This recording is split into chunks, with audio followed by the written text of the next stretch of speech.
getting safe out. See some play game like snakes and ladder. My ex-piss, come on, new one's better. It's a playground, better watch your man getting safe out.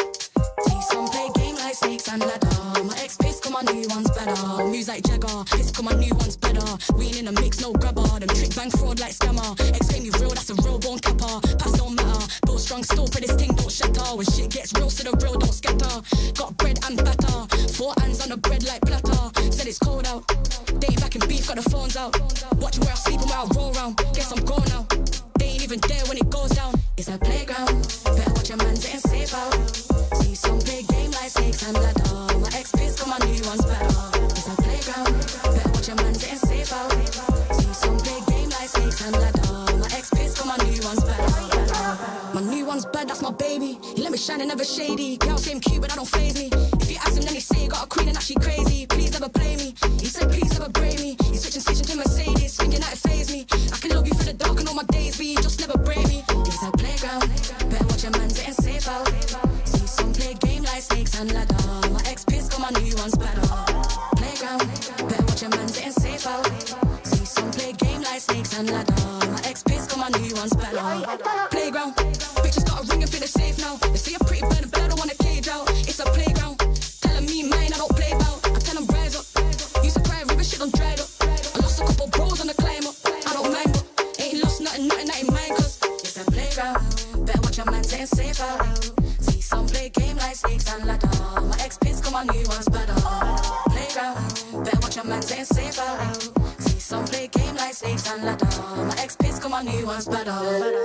My new one's bad, he ain't entertained, he don't move like that. Tell him move right back, touch shots over time, let to shoot right back. Robust, you can tell how we move like that. It's a playground, bitches got a ring and feel it's safe now. I see a pretty bird, but I want a cage out. There's bad games on the road like a playground, like a playground. It's a playground, better watch your man getting safe out. See some play game like snakes and ladder.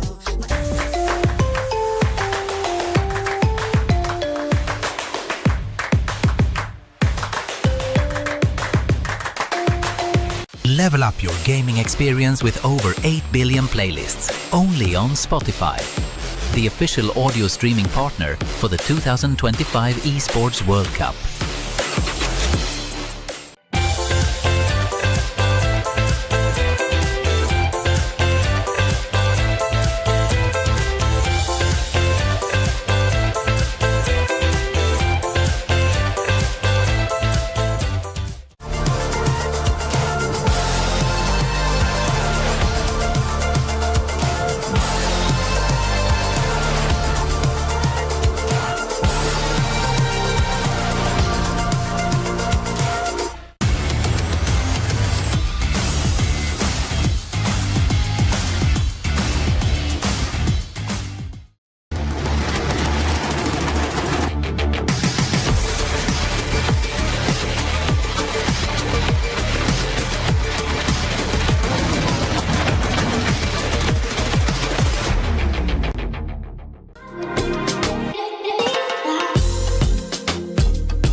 This land is calling.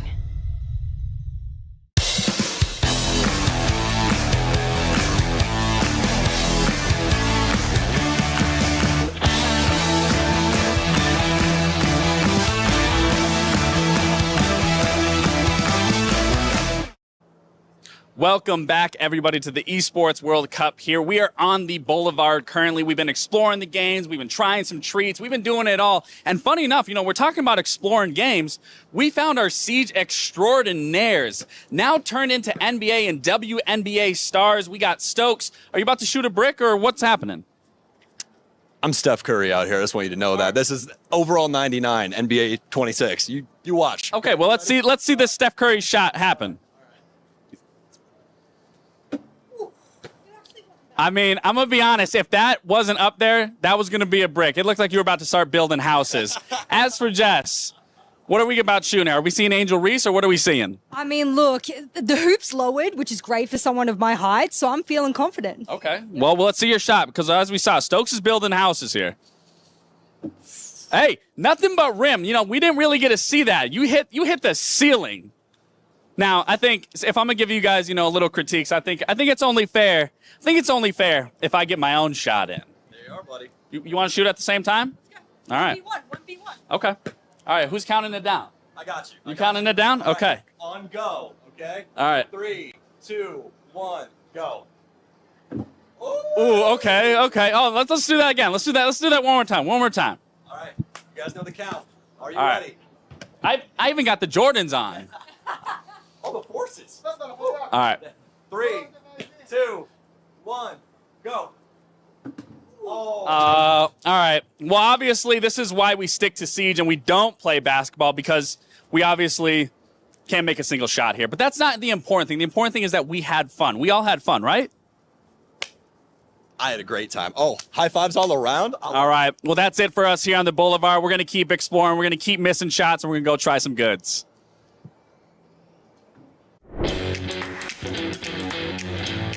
Hello everyone, I'm sitting here with Herds, the sunglasses superstar Furia.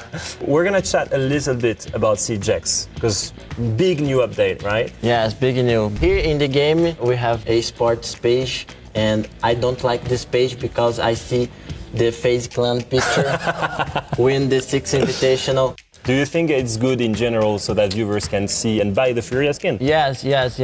This new mode, Dual Front. Did you try it? Bro, I never played this game mode, bro. Yes, 6 peoples. Yeah. I think it's too much. The big difference to CGX to old Siege is the 3 bans. The operator bans, yeah? Yeah, operator bans, because more options to change the strategy. For example, Skyscraper, yeah. All teams ban Bandit and Kite. For Furia, it's not good. So we ban other traps, for example. Siege is more options to play. More dynamic. Yes, dynamic. More strategy now. Yes. The 3 bans is better for Furia, more easy to counter other teams. Opponents. And you guys are really flexible in the way you play. New stuff in the map, smoke pipes or gas tank. Do you think they have a big impact at the highest level? Not full impact, but they have a little impact. For example, here, the bomb site garage. Server, yeah. You take this and put here. And play your 1v1 on onto server wall. Or use this for jump the window in attack. So you boom. Pop it and then you just will go in. And rush. This too, you open this bridge and more fast, boom, and go straight to cash. Yes, good. I think especially if you have a playstyle that's aggressive, those are really good to use to try and abuse and surprise players. More aggressive plays from Herds. Yes. The other is the rappel. No? Yeah, the rappel mechanics. You can run. Rappel mechanics, yes. Bank, for example, you rappel in CO, in 2 seconds you rappel in lobby. So you have all of these new features to abuse to win another international event. Yes. All right. Thank you so much, Herds. Wishing you a lot of luck in your next games at EWC and hopefully a new international title on CJX.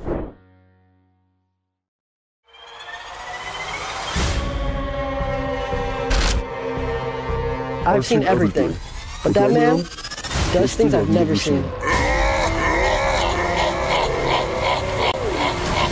No, I'm not talking about that freak of nature. Is he here? No, he can't be here. He cannot find me. I have to get out.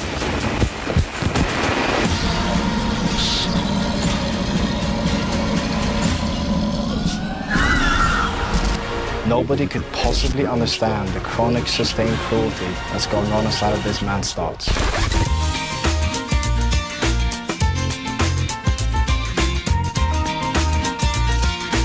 Let's go, Zach! You're the king! He's good. Let's go, bro. Nice, bro. What is bro? Okay. I love you guys, bro, for real. Yeah, we love you, bro. We love you too, Stompin'. The king has arrived.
As you can see, Rainbow Six is lighting up the Boulevard. It's not just hype, it's the Esports World Cup. Yesterday was wild, from clutch plays, heartbreaks, and world-class siege. It's only day 3. You haven't seen nothing yet. Let's see who's playing smart and who's fragging out. It's time to separate the wannabes from the legends. Welcome to day 3 of Rainbow Six. I've gotten top 8 at EWC before, but I think the fashion that we accomplished in this time makes me really proud of myself and my teammates. Reaps with the entry. Now they have the advantage. Still time a factor in all of this, though. And Reaps goes absolutely nuts. And with that, Rainbow knock out the North Americans. They do it in an incredibly dominant fashion. We had really good prep from our coaches, Cameraman and Ramalho. They both previously were on FaZe, so they know them inside out. They need to go now, and Blaz is waiting for them. He finds the opening kill. Cyber and KDS need to spring into action now, but G2 have sent them back to Brazil. Feel good. Yeah, beating FaZe is good. Unfortunate for them, but yeah, you know, that's the competition. Happy to be here, proud to be here. I'm just glad for the opportunity. Does G carve everything out, and Oxygen are one man away from flying home. This is like the most talented roster I maybe have played for ever in my career, and we're getting to a point where strategically we're one of the best teams in the world, so we can beat anybody at the tournament. Moving back towards logistics, he's going to go down, and that's it! It's a furious comeback here from Furia, and they will progress here at EWC. Yeah, I didn't think it was going to be a tough match like that. It's definitely a success. How it went, how could it not be a success? We have to go step by step to get the title. It's the only title that we don't have in Siege, so we are really, really hungry for that. I'm quite excited to play the playoffs, to be honest. When we're playing our game, no one can stop us. I think they're the ones that are shaking, not us. So yeah, bring on.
Playoffs here at EWC for the Rainbow Six Siege X tournament that we got going on. Some crazy upsets we've seen over the last couple of days, but our teams that have qualified also have a chance today to advance further. I'm your host, Ginny, joined on the desk with Anne and Jess. Looking lovely, ladies. How's it going? It's going good. I'm so excited. Playoffs is going to be really good, I think, with the teams that we have left. We're really going to see which of these teams comes out the best one. We're going to have teams that play their first best of 3 today. I'm just happy to be here. Honestly, I love Siege. I love games. Absolute mood. It's a good day. I'm just happy. Yeah, I'm really looking forward to how today is going to be playing out because there is no lower bracket. So yes, maybe you only play 2 best of 1s to actually get here. But if you snooze today, you're out as well. Your keys is crushed. We all know the drill. But enough from us. We have the casters with a little bit of an update on what we can be expecting. So let's head over and see what they had to say. Gibson, day 2, recap, B stream, A stream. We had some big games. Weibo knocking out Dark Zero where they flexed their muscles. 2-0. It really looked like it was never in doubt in that game. I think they're the feel-good story of this event as a whole. The attitude they bring, the underdog mentality. I love the way Weibo were playing. SI Champions knocked out as well, FaZe losing 2-0 to G2, who continue to have a really good showing here at EWC. But the big game of the day, the match of the day that we had was definitely Furia W7M, right down to the wire, literally down to the last round. Yeah, well, everything you could want in a game and more, but honestly, I still think Furia are showing some major flaws that they haven't been capitalized against them yet. They're as I said in the earlier video, they're stumbling their way through this event. And that's scary because they're not playing well and they're still winning games. Lastly, SSG, the NEL champions, still alive, taking down OXG. Tough games for them, of course, today. But of the teams that did win yesterday, who fills you with the most confidence? At this moment in time, G2. Obviously, G2 is the team I'm looking forward to seeing what they can do today. And I think you're probably in the same boat as me. Yeah, absolutely. G2. It's going to be a big day today here for day 3 of the Esports World Cup for Rainbow Six Siege X. A big day today, a big day every day here on the stage because, again, you snooze, you lose, you're out of the competition. But lovely recap. But in general, when we were looking at the games yesterday, there were some upsets. For me personally, I gave a formal apology, by the way, because I was a very strong EZ believer. No. I want to be here to hear the apology. Girl boss, gaslight, gatekeep. That's well done, all good. Don't worry about it. No, I'm not. I already apologized, and it's fine. It was my fault for believing in NA.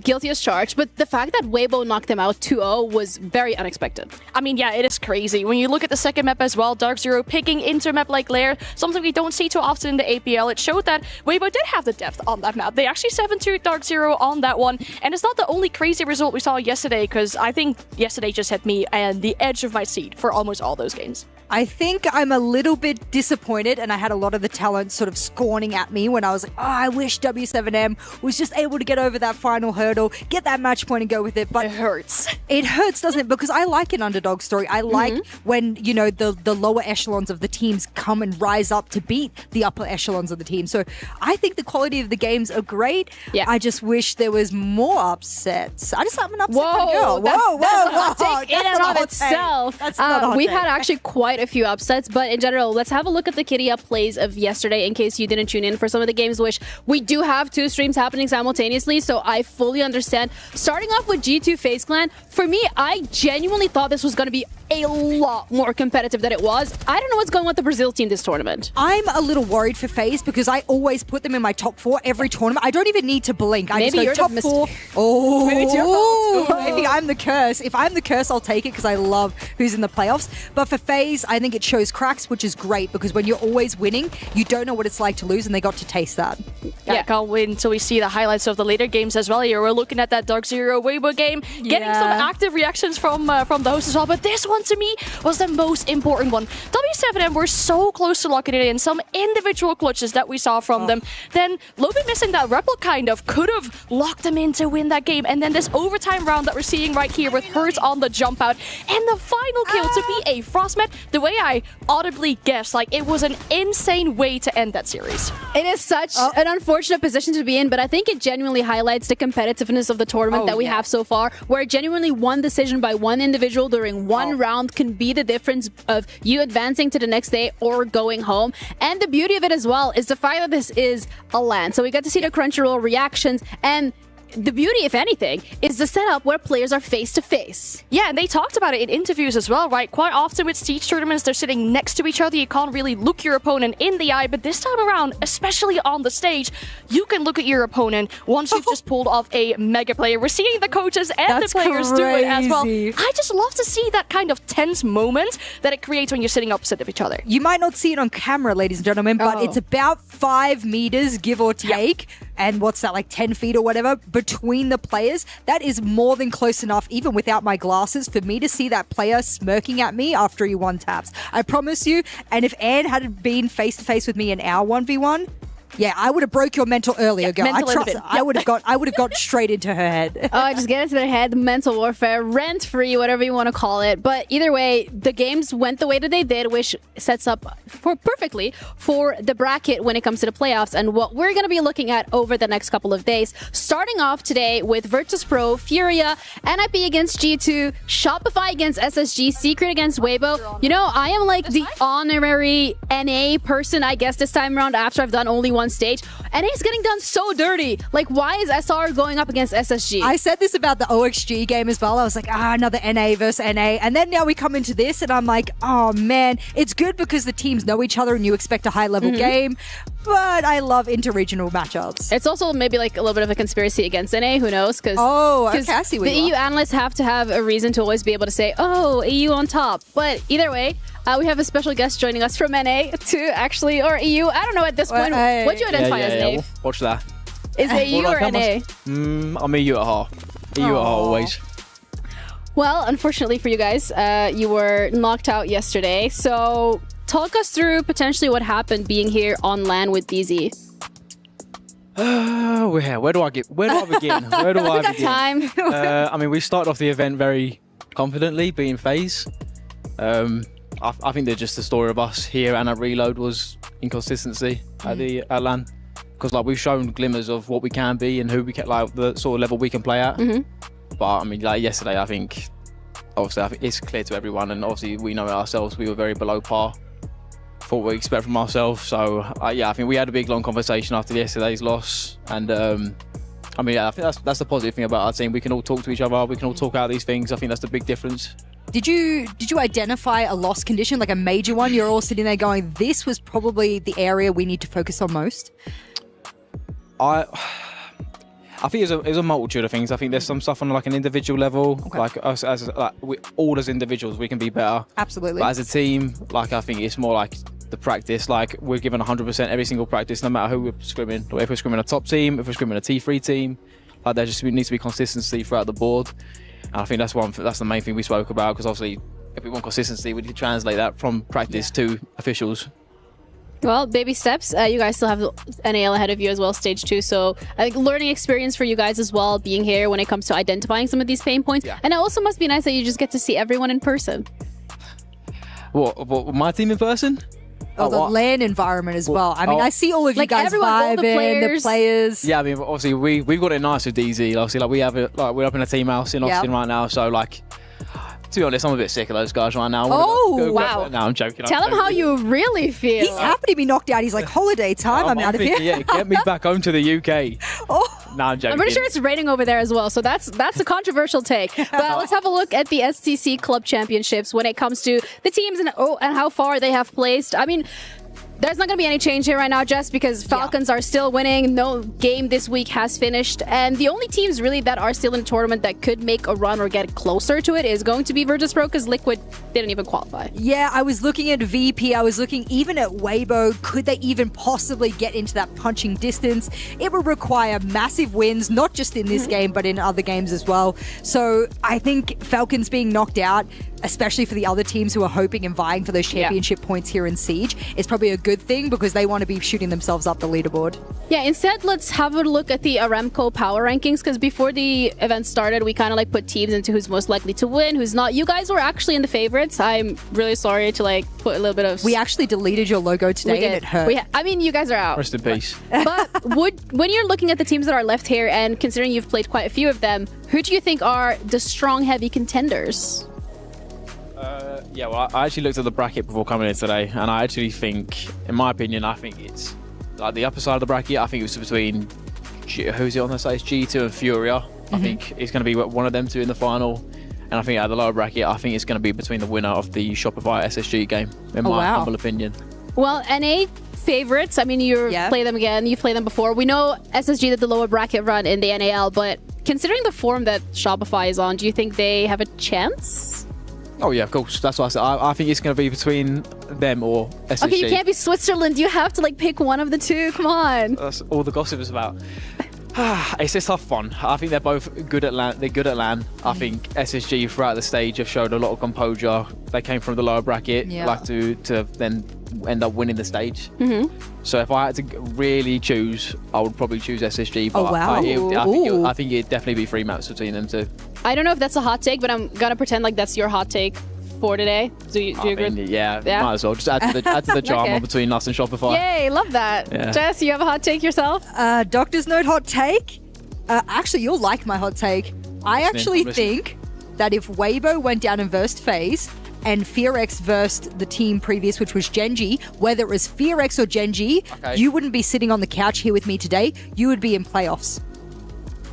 Well, I'd like to think that a hot take was a reality, but I'm about to pinch myself right now. Yeah, I think any other team in that lower bracket outside of Weibo, I think, even FaZe, given how poorly I think they play considering their usual ceiling and your stylistic playstyle, I think you go through. Well, that's a different reality, and we live in this one. And unfortunately, fortunately, depending on how you want to look at it, you're sitting on the couch joining us right now. So I don't know. I guess for you, it's an unfortunate situation. But thank you so much for your time and joining, giving us a bit of a hot take. Instead, we're going to be heading over to Lax, who is ready, standing by with a bit of an update in terms of what today is going to look like.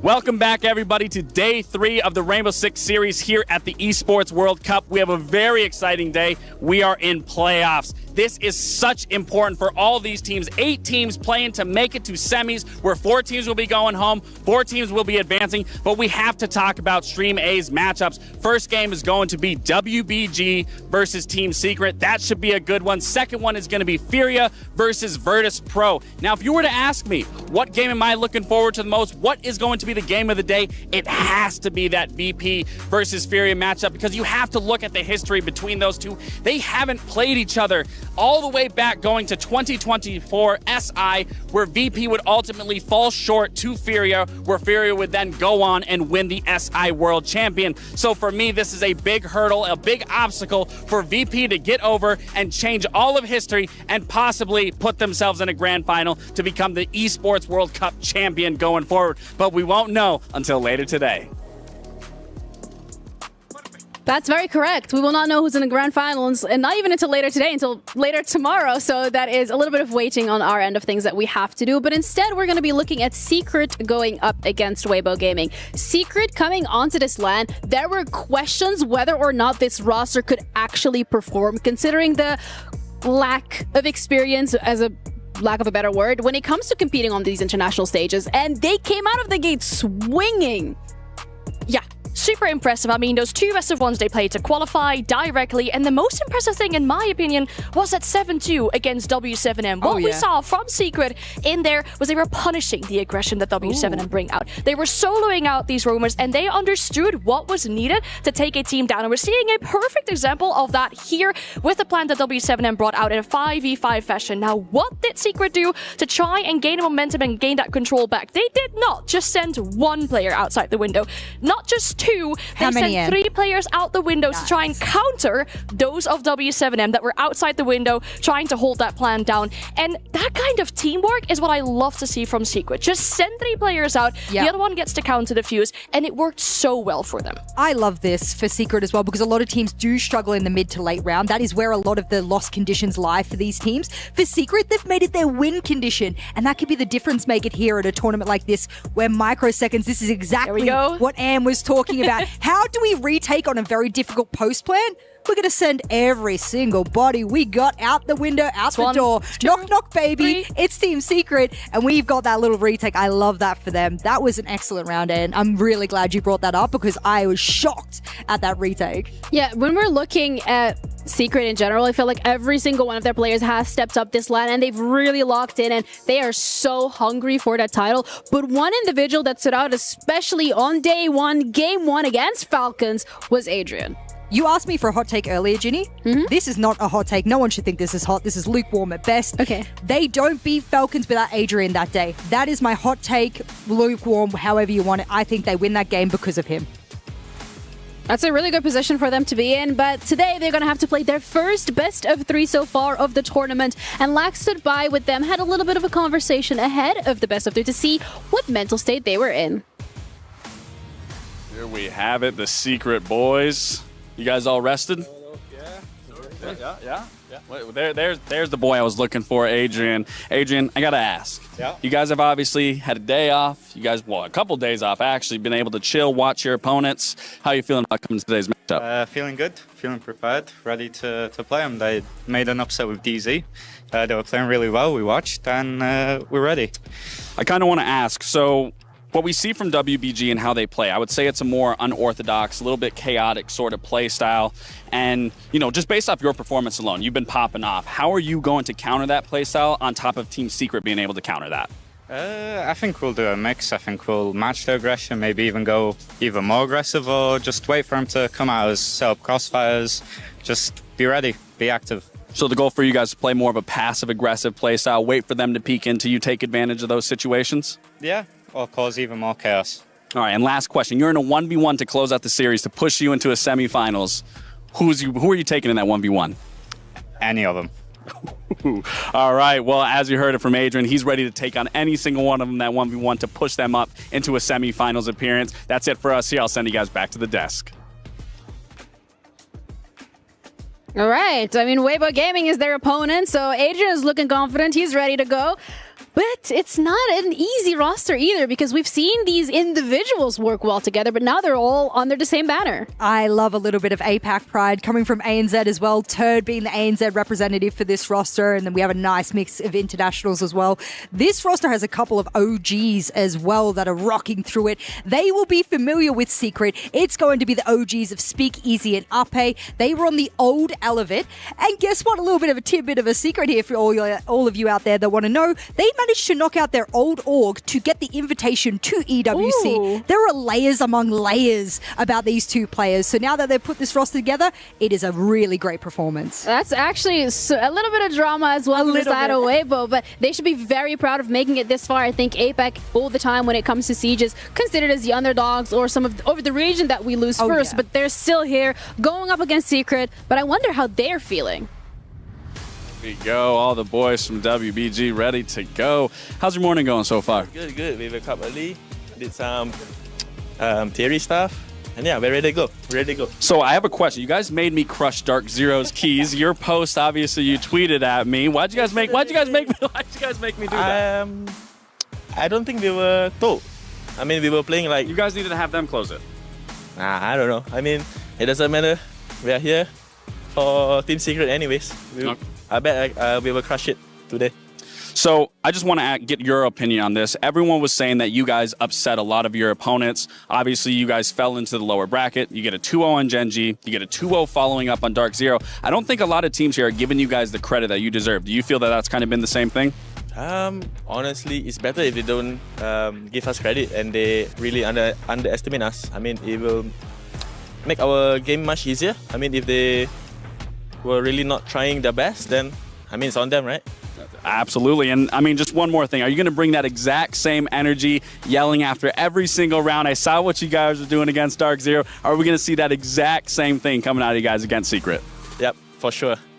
All right, well, you heard it here. They're going to bring that energy. They're going to bring that hype. And also, one more question, because I asked them, you're in a 1v1 situation to put yourself in a semifinal. Who would you take that 1v1 against that you are confidently can say that you would beat?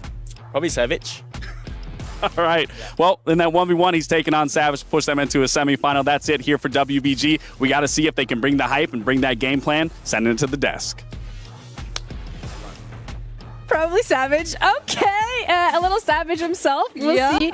Who knows? They might be in a position where they actually get to do that. But because it's a best of 3, there's also going to be a map veto. And Weibo here is looking to get the upper hand, because if you want to put yourself in that position, this is where it starts, Jess. Oh my god, this is a rematch for Speakeasy and Ape that they played all the way last year in Montreal Major against Secret and their core, and they've decided to pick it against them after they lost to Secret 7-8 in overtime. That means that they're confident on this rematch. Yeah, I like to see that Chalet as well from Secret. It's quite high preference for them. They won it 2 times in the EML, one of them being against G2. It's quite high preference for Weibo as well, but we're looking at had a lot of footage from them in the APL too. The Decider Clubhouse, in my opinion, fits this matchup very well between these two teams. When we're looking at this one, it's kind of lower preference on the side of Secret, or high preference rather, sorry, but more losses in the EML. Whereas on the other side for Weibo, it is a lower preference, but they have performed better on it during the APL. Well, I'm telling you, all I'm saying, Weibo has a deep map pool, so be careful. Well, Weibo also has played the best of threes, crawling their way through that lower bracket to be able to compete on the stage here today. Whereas for Team Secret was smooth sailing, 2 best of ones. But this is going to be the test of their energy, their stamina, and whether or not they can adapt as things go through. The first game of the playoffs of EWC Rainbow Six Siege X starts now. Let's get the players on the stage.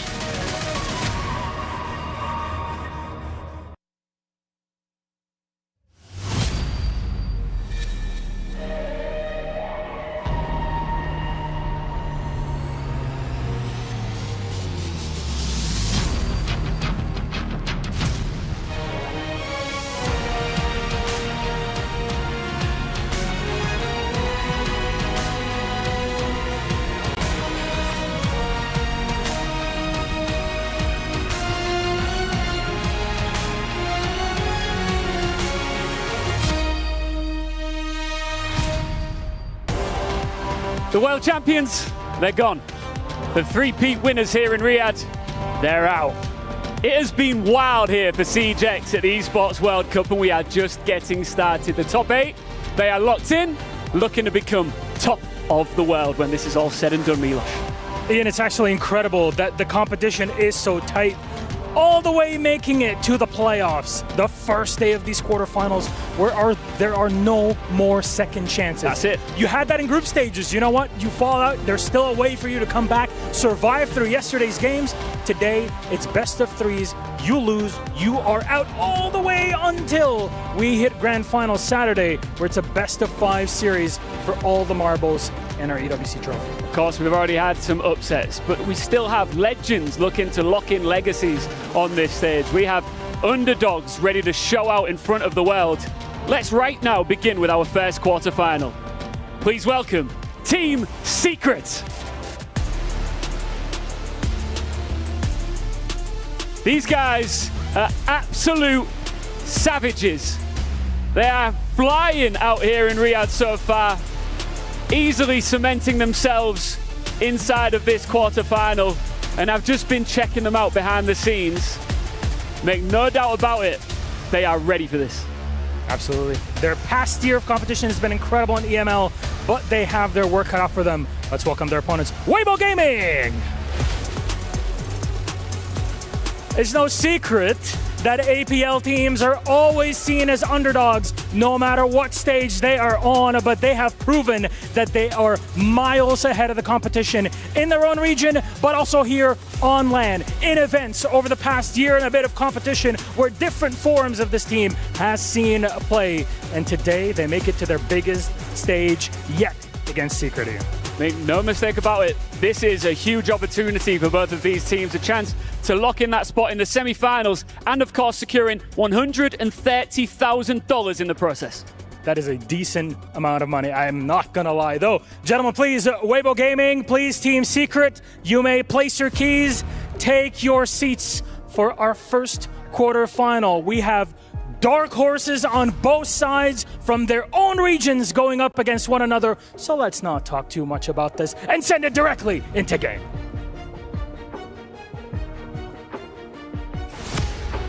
Historic match here at the Esports World Cup, Pengu. Weibo Gaming from the fires of APL to the heat of Saudi, Apac's last hope. Underestimate us? I dare you. Team Secret, on the other hand, they sent last year's champions packing and humbled the Brazilians. Undefeated for now. For a spot in the semi-final, we are here into the playoffs to fight for the trophy. Weibo Gaming versus Team Secret on the main stage. That's pretty good. I like that. Thank you very much. You cooked that without me, by the way. I was just sitting here not knowing that was going to happen. A bit of a surprise matchup as well. I think a lot of people going to this said, Weibo who? who are these guys? They're not going to make it very far, right? We're thinking about Furia maybe, something like that. No, they're gone. They went out early. We saw the APL, you and I. Yeah. We looked at these teams coming from down in the Asia-Pacific Who looked region. the best in APL? It was Furia. It was. Without a doubt. And yesterday I saw them hanging out in the Players' Lounge, defeated, eliminated from the tournament.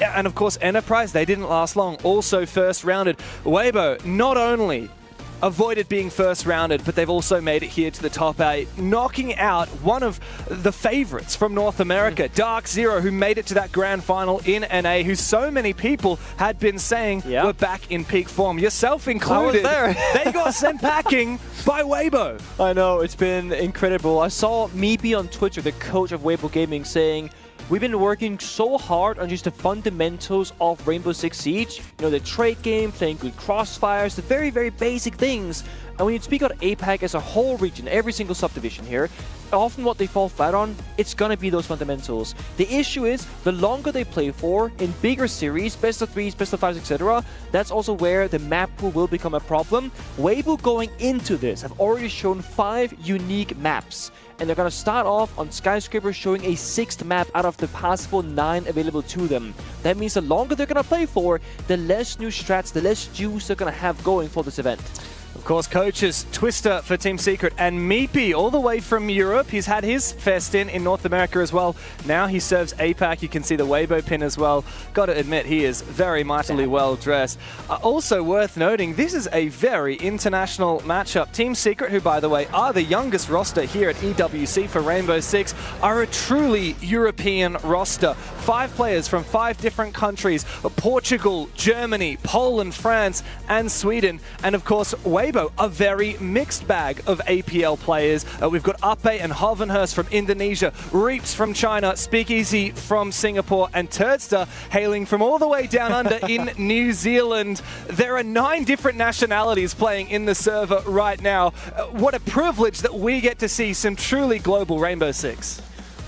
You see Adrian getting locked in, a little bit of meditation perhaps, focusing up. I think when it comes down to gameplay, of course, I'm going to have a slight favor towards Secret here. Not because they're from Europe, but because of the map pools. Just starting off on Skyscraper, Secret on defense. Already here, I'm a little bit worried for Weibo. I think they're much of a vibe team, a momentum team, at least in the APL. If they have a very slow start, like a 1-5 or maybe even 0-6 half, there could be the first map just done and dusted. I want to see Weibo hit the ground running. And it was a big gamble from Weibo to pick Skyscraper, where we saw Team Secret defeat the EWC champions of last year, Team Falcons, formerly BDS. It was a tight affair. It was an 8-6 in favor of Secret. It was very much one of those games where it just looked like whoever could find one attack round would win. But Weibo saw that. They saw some weaknesses in Secret, and they said, look, I know that we've already played 5 different maps. What's a 6? We have such a good map pool. That's what Weibo are saying to themselves. They're happy to contend Secret on a map that they know their opponents are very good on. On the other side, though, Secret only played in 2 best-of-1s so far to make it to playoffs. They're barely warmed up. Yeah. Weibo played 5 maps, a single best-of-1, then a 2-0 and a 2-0. So they played much more Rainbow Six Siege, and they're much more warmed up here on the international LAN stage. Secret, they didn't have a very, like you said, dominant win over Falcons, but they got the job done. Then against W7M, 7-2 victory on Cafe, looking much, much better. Which version will we see? The, ready Secret in the very first round, or the Secret that's going to need like a couple of rounds to warm up? Well, we're here into the playoffs, and everybody is wondering, can APAC hang with Europe? This is where we find out. It is Weibo versus Team Secret as we kick things off over on Skyscraper. Very curious in the bands here. Monty coming out, Kaid as well. Often what pro teams will do is they they very commonly will ban the Kaid first to just get the vibe check on, okay, are they going to be banning out, the Harpaging operators? If you don't, you can get that secondary ban to be something else, or you can just double down on the bandit and the Kaid, of course. For the opposite side, we're looking at stuff like Dokkaebi, Grim, Deimos, double shield ban, Blackbeard most notably. We have seen a double shield ban here on Skyscraper. I think that's excellent stuff from Team Secret. One of the ways to simplify the attack in rounds is, most importantly, gonna be Monty. I think banning that away from Weibo as a crutch operator was a very smart choice. Weibo getting rid of the double hard bridge, like you said, and the double shield bans. It does leave a lot of things open here. It does. Let's start with talking about the attacking side. If you get rid of those shields, what remains? often we're talking about those execute-based operators, and yeah, you had a little chuckle there. You know what I'm saying? We've got Dokkaebi, we've got Grim, we've got Deimos, we've got Roam Hunters, so your Dokkaebi and your Deimos, but then you've also got those execute ops, your Ying, Glaz, Grim, and my God, trying to hold on to a site without all that. I mean, who cares that you've banned out Monty and Blitz? There are so many tools available for Wave. And I think that goes to speak to Team Secret's defensive lineup in the first round here. They're very much playing for map control, for roaming, for gunfighting, and I think that's because they know a lot of util operators execute are up and available. With the shields being banned out, that's going to make roam clearing more difficult, getting inside the building, getting a foothold. So Secret saying, hey, we're going to ban the operators that make it easy for you to roam clear, and now we're going to aggressively roam. If they're successful, that's going to be the playstyle the entire way through. If it's not going to work out, they'll just play utility by the bombs in the following round. So Secret showing two different potential styles here already. Particularly the Capitao and the Fenrir, two trap operators, are going to make the roam clear difficult. But guess what, Weibo? They know that it's not going to be easy to roam clear, so they've brought Dokkaebi, Deimos, and Lion, all of which are excellent for clearing out these troublesome little roamers like Joom, a player that we've talked plenty about so far at EWC. A very strong player for Secret, one of the best from Europe, but he struggles on land. What can he do here on this aggressive roam with Noah and Mowgli in tow? It's all about finding that fine line if you're Team Secret right now. When do you fall back and how long do you stay for? As long as the pressure isn't too much, they can keep making these aggressive plays. And as I said earlier, it's hard for Wave to simply get in the building. The equation is opened by Noah, but Hoffens! What a gnarly shot! He does get traded by Mowgli. Still the advantage for Weibo, not if Mowgli continues to find frags on his retreat back to site. As the Azami, he can solidify his position and fall on back. And while it looked like for a brief moment Weibo had succeeded on that roam clear, they end up far more bloody than Secret. Secret putting enough bodies on the roam to say, guys, there's always going to be another person behind the dead body, and just keep fragging it out. You're up one player, half the round to go. Benefit though is Weibo still have Turret alive on the Deimos, so you can still isolate some couple of players, still has frag grenades as well. But Secret, they've played smart, they fall all the way back to the bomb site. They're not playing Dragon Statue, they're not playing in the drum room either, they're all the way back to the last layer of defense, playing off the cameras and crossfires. It's not going to last much longer though, as Secret aggressively peek on out. Big 3K from Mowgli as the Frenchman gets lippy in the server. Not a good start for Weibo. That roam clear, it looked like it had legs for a brief moment, but then Mowgli said absolutely not. I'm going to go back to a point that you've made a couple of times now during APL stage and also at EWC. Rather lose the round quickly and try your best than slowly just burn out, nothing happens, right? Yes, they didn't get the result they wanted, but Weibo said 3, 2, 1, Dokkaebi call, send it. And I think going into Skyscraper attacks, you cannot go quietly into the night because you should have a very slow, very brutal couple of rounds before side swap. At least they're trying, if you know what I mean. So I actually want to honor them, like it was a good attempt, even if they lost. When Team Secret played against Falcons, like we said earlier, it was very much a defender's game. It was a 4-2 split on defense for Secret, and then a 2-4 when they switched onto their attacking side. And then in overtime, they themselves won 1 on each side, which is how they won at 8-6. So Secret should definitely be aiming for the 4 here. So while that is a good way to kick things off, keep in mind that even if Weibo only win 2 rounds, well, that's kind of par for the course. If they win 3, I would be sweating as a Secret fan. Oh, for sure. That's when things get very serious. I said earlier how Secret can play both styles. They showed us aggression, early extension in the first one. Now heavy utility, right? Both the Clash and the Mirror being brought out saying, guys, we can lock down the bomb site, we can make your life miserable. And now you're forcing Weibo into a, not a difficult spot, but a choice of, or a situation of making a choice. Now either you respect the Clash Mirror and play Ashe Capitao, for example, or you get better roam clearing operator so you can't deal with the utility. So now Weibo, yes, they can deal with the issues of utility, but they don't have all that much firepower, right? There's no Dokkaebi, there's no Deimos all of a sudden. So we're back to the point of, can they win out in the individual gunfights now without that kind of utility support on the offensive? At the moment, Speakeasy's found a world of hurt. Adrian goes for an aggressive run out all the way from bedroom, jumping out a window, spotting the ace. Now, that's one of just 2 hard breaches available for Weibo.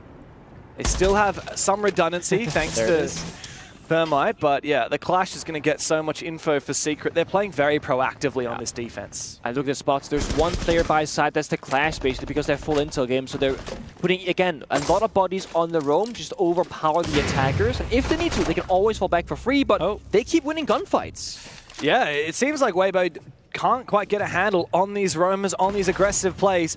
We heard it from Adrian. When Laxing was interviewing him before the game, he said, we might just play even more aggressive than Weibo.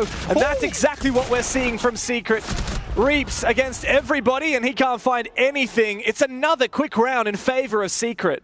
I really like how, yes, they're playing Mirror and Clash, but they're not going to fall back and play passive. They're showing Weibo that, hey, you're not good enough right now. Like, you got to play at a higher level to pick apart these defenses. And after only 2 rounds being played, Weibo will call their tactical timeout. That before is the third operator bank. A very early tactical timeout, Pengu. We had to see some of those kills. There's a lot of really gnarly tight angles. A lot of good crossfires being held by Secret. Savage is very happy now. It was Speakeasy who called Savage out and said, he's the player I want to be playing against if I'm in a 1v1 later on. Are you sure about that? Disrespect, though, from Adrian. He said he doesn't give a damn. He'll play anybody. So far, I mean, that seems like a pretty accurate story. Twister, of course. One of the coaches that often after he calls a tactical timeout, a big shift happens for his team. When your opponent calls for it, in this case Weibo, of course your team can also talk amongst each other and the support staff. It goes both ways. Yeah, hopefully for Secret we don't see a big shift for them after this tactical timeout. You want to keep it going. Everything's been doing pretty damn well. It's Meepy that needs to get the boys back on track for Weibo here.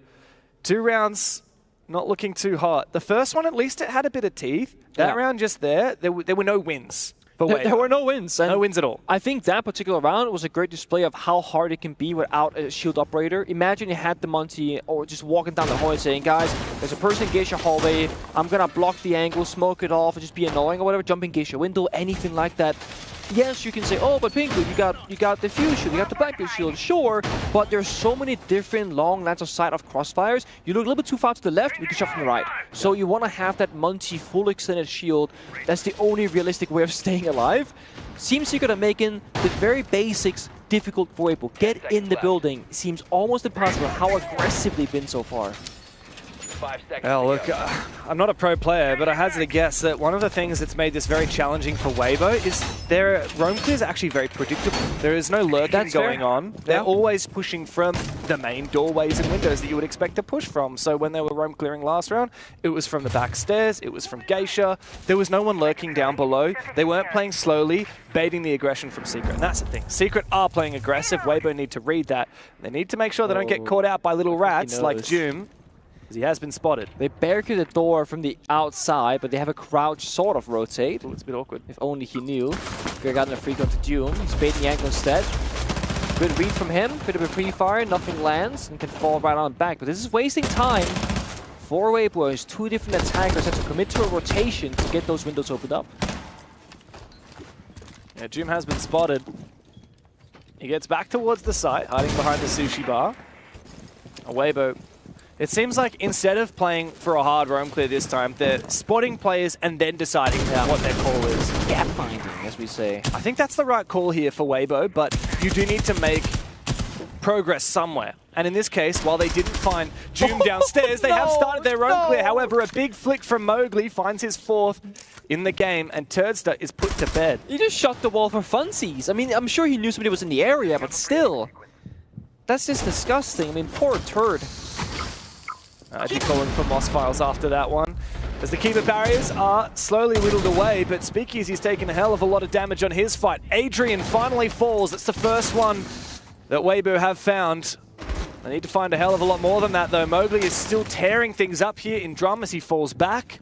Remember, the bomb site is downstairs in kitchen and barbecue. There's so much ground to be taken here for Weibo. Playing the second layer right now. Mowgli on the offense. The rest playing far back on the staircases and engaging. So he's the last layer now. Noah finds Reaps elsewhere. Oh, this is cheeky. Oh, it's so cheeky from Mowgli. Another 3K. Arpe, the last one remaining. And I don't think he's got a shot in hell. It's going to be 3-0 for Secret. They have looked indomitable on their defense. And despite the tactical timeout from Weibo, they find nothing. A good kill from Arpe, but Noah will trade it. Secret are firing up. I really like this from Secret because what it looks like to me, just look at the player positions. They have 3 people playing very passive, well, they're playing somewhat passively together, played by Black Stairs, Red Stairs, and Geisha. They have a crosser, they can rotate around to help each other. Then you have Mowgli being the +1 guy. Mowgli, just make a play, whatever you want. If you die, we got the 3-on-3, it's whatever. they keep having this kind of wild card in these rounds, which in 2 of them has been Mowgli making a huge play himself. And you're forcing Weibo into an awkward spot. What do you ban here? The optic for the Clash, sure. Has Clash been a huge issue? In one single round, yeah. Clash only saw a single attacker in the terrace window. It was the roamers that were the problem. Yeah. The roamers haven't been banned. Honestly, if it was me, I'd probably just get rid of his army. Yeah, like, at this point, I think so. It's not like Mowgli's utility is particularly good, but it's just like change Mowgli up. Like, just change things. Just target ban him. Farming with that SMG at the moment. Target ban Mowgli. It's already a really powerful operator anyway. It usually requires a lot of work. Weibo, though, despite it not being their tactical timeout, immediately after that ban, they're flipping the switch. Yeah, they are 4 now, and operators bringing out both the shield, the glass, the finger. They can do some crazy stuff in this one. It's harder to gap find with that Dokkaebi ban, though. I was going to say, I think the Dokkaebi ban is perfect here for Secret because, again, if they want to roam and stay on the offense, Deimos or Dokkaebi, I think will be our top 2 picks probably. But Turd has been mostly ineffective because he either dies early in the round or they can't get in the building to use the gadget.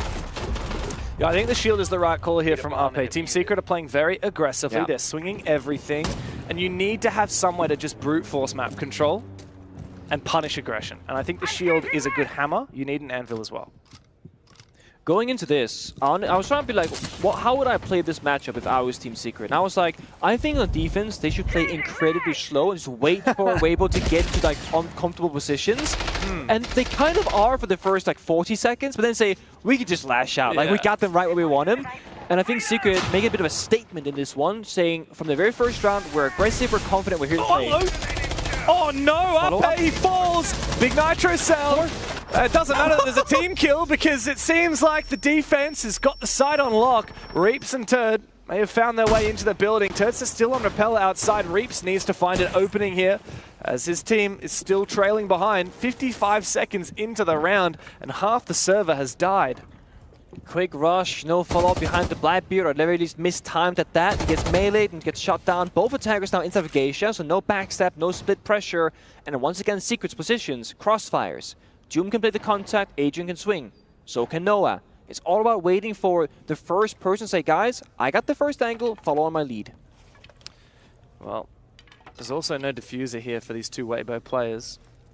There is a rotation for them to enter karaoke into the bomb site to get that diffuser should they wish to, but because of these shots, Secret will know that both these players are in Geisha. Adrian can lock them out with the smoke.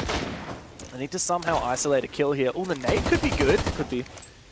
Turzda has to cut off the cross. As the nade goes out, it needs to flush out Adrian's position. He sits through the nade and actually falls. But the thing is, Weibo won't know about it until they drone him. That's what Reaps is about to do. He sees that he's on the floor, and he knows that Weibo actually might have an opening. Second nade, surely. I'll just leave him injured, perhaps, in this one. They know they can't go for revive, actually. If only they had a smoke grenade for the glass, but they don't. So Reaps and Turzda has to work together. Oh, it's a good angle. A one-way for Noah, but it doesn't seemingly work. Turzda taken low, but he is still alive.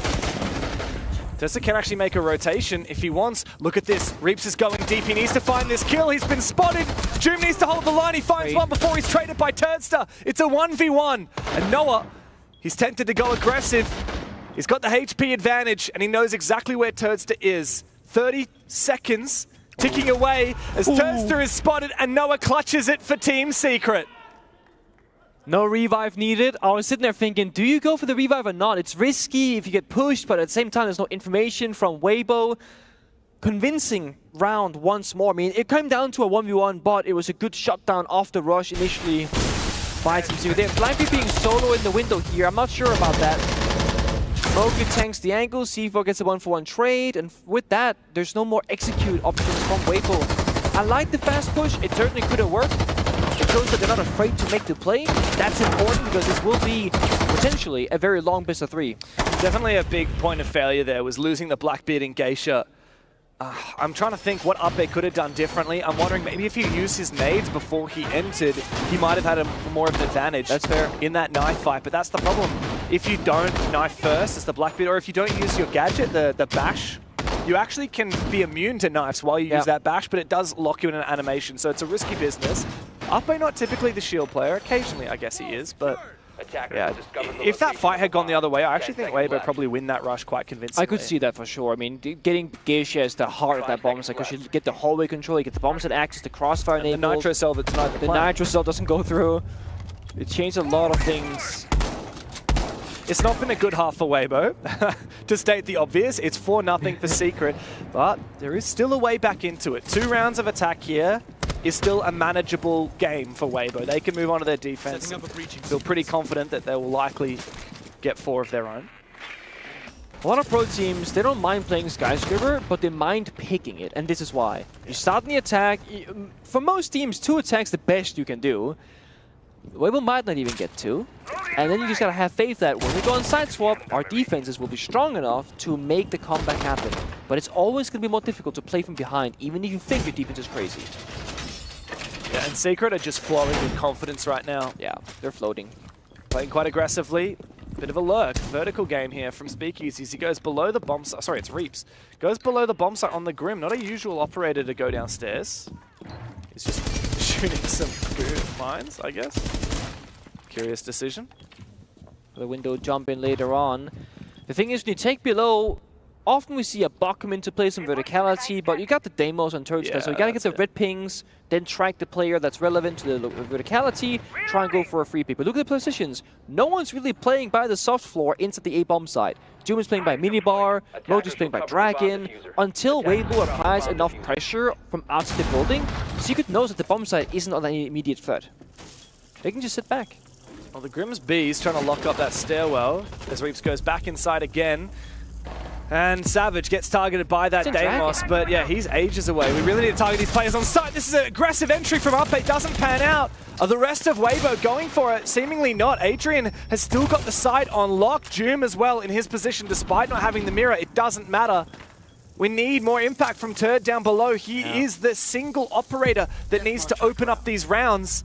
It was such a devastating loss having Uppe jump in and fail. And I don't think Weibo have anything to go off in this round. Secret are still playing aggressively in the site. Tursta is struggling to find these players. And Savage has dropped down the hatch and stabbed him in the back. It's Speakeasy in a 1 versus 5. And it simply could not be worse for Weibo. There's nothing left to be done. They don't even have a round on the board. Speakeasy finally gets his first kill of the game as Secret sit back and wait. Disaster. They had to, thank you, Savage. They had to try and find Adrian, who was playing the Warden by the bomb site, if you want to jump in that bomb site window. 1, they didn't have enough information to know where he was, and 2, there was a mute jammer right around the corner, so if you go for a tracker from Deimos, it's ineffective. Again, the bug is a safer option. Of course, you can shoot back from the verticality, but Weibo are missing simple pressure in the map. Secret only had 2 people by the bomb site. They still had people in Dragon and Drum because they knew they can't get in. So the lack of pressure, the lack of backstab, like you said, lurking around, everyone knows they're super safe from Secret. No one's afraid of for anything. Yeah, I think an understated pick in that round for Secret was actually the Warden, because I'm thinking, well, what's the way that Weibo could have made that work a little bit better? And it's spamming util on-site flashes and nades. Where's the glass this time? Ying glass or flashes or nades even in tandem with that player down below on the Deimos or a buck or both. Give them hell. And players on the windows to watch the cutoffs. That would have had a lot more success. But to think that not a single kill was found for Weibo until it was an exit, not good enough here for the APAC team. This is, I can say, as someone from the APAC region, this is what every APAC fan fears, right? Yeah. Because we're always underestimated, or we're always, I don't think underestimated is the right word, we're always dismissed as a free win. Dismiss is better, yeah. And sometimes that's true, and sometimes it isn't. Yes, 2 APAC teams of the 3 were first rounded at this event, but Weibo has had a few upsets. Gen.G and most importantly, Dark Zero. And Speakeasy himself, he says, look, we like to be underestimated. We want them to think this is going to be an easy game. But unfortunately for Weibo, what that attitude for Secret has gained for them is this irreparable confidence that Team Secret have used to dominate this matchup. I wouldn't mind the situation if somehow this was like, you know, Team Secret's map pick, and Weibo chose attack because they're being silly, and it's whatever, but this is their map pick. They wanted to go here, knowing that they were going to start the attack inside. They could have gone anywhere else in theory by changing the map pool, but then again, Weibo going into this, they've played 5 unique maps, guys will be in the 6, they know they're limited by their map pool right now. It's true. I mean, it was a very a confident play from Weibo to pick Skyscraper, knowing that, like you said, we played 5 different maps from them. Next up, the pick from Secret is actually Chalet, which is where Weibo have already played. They almost beat Shopify Rebellion. It was their first match of the tournament. They're going to rush. This might well be a rush. Out goes the exothermic charge, and in goes Speakeasy. He's been spotted. Ape's the first one to fall, but Secret... Oh, team kill. They're dropping like flies. Turnster might team kill the Blackbeard, but it's still a winnable position here for Weibo, as they have the numbers advantage. Secret far apart, one above, one below. So Adrian and Doom cannot work together for this one. Nice angle though from Doom, can see the Geisha breach or the rappel angle at the very least, looking for a freebie, but Weibo right now, they hit the reset button. They're droning, they're slowing things down. They know right now this is the most winnable position they've been in 6 rounds. But if Doom or if Adrian goes unchecked upstairs, that might change very quickly. Drone might help, but... It's a jammer somewhere as well. Mute jammers around. It might be in a jammer actually, off the throw. Yeah, that's awkward. Oh, it's alive. It's going.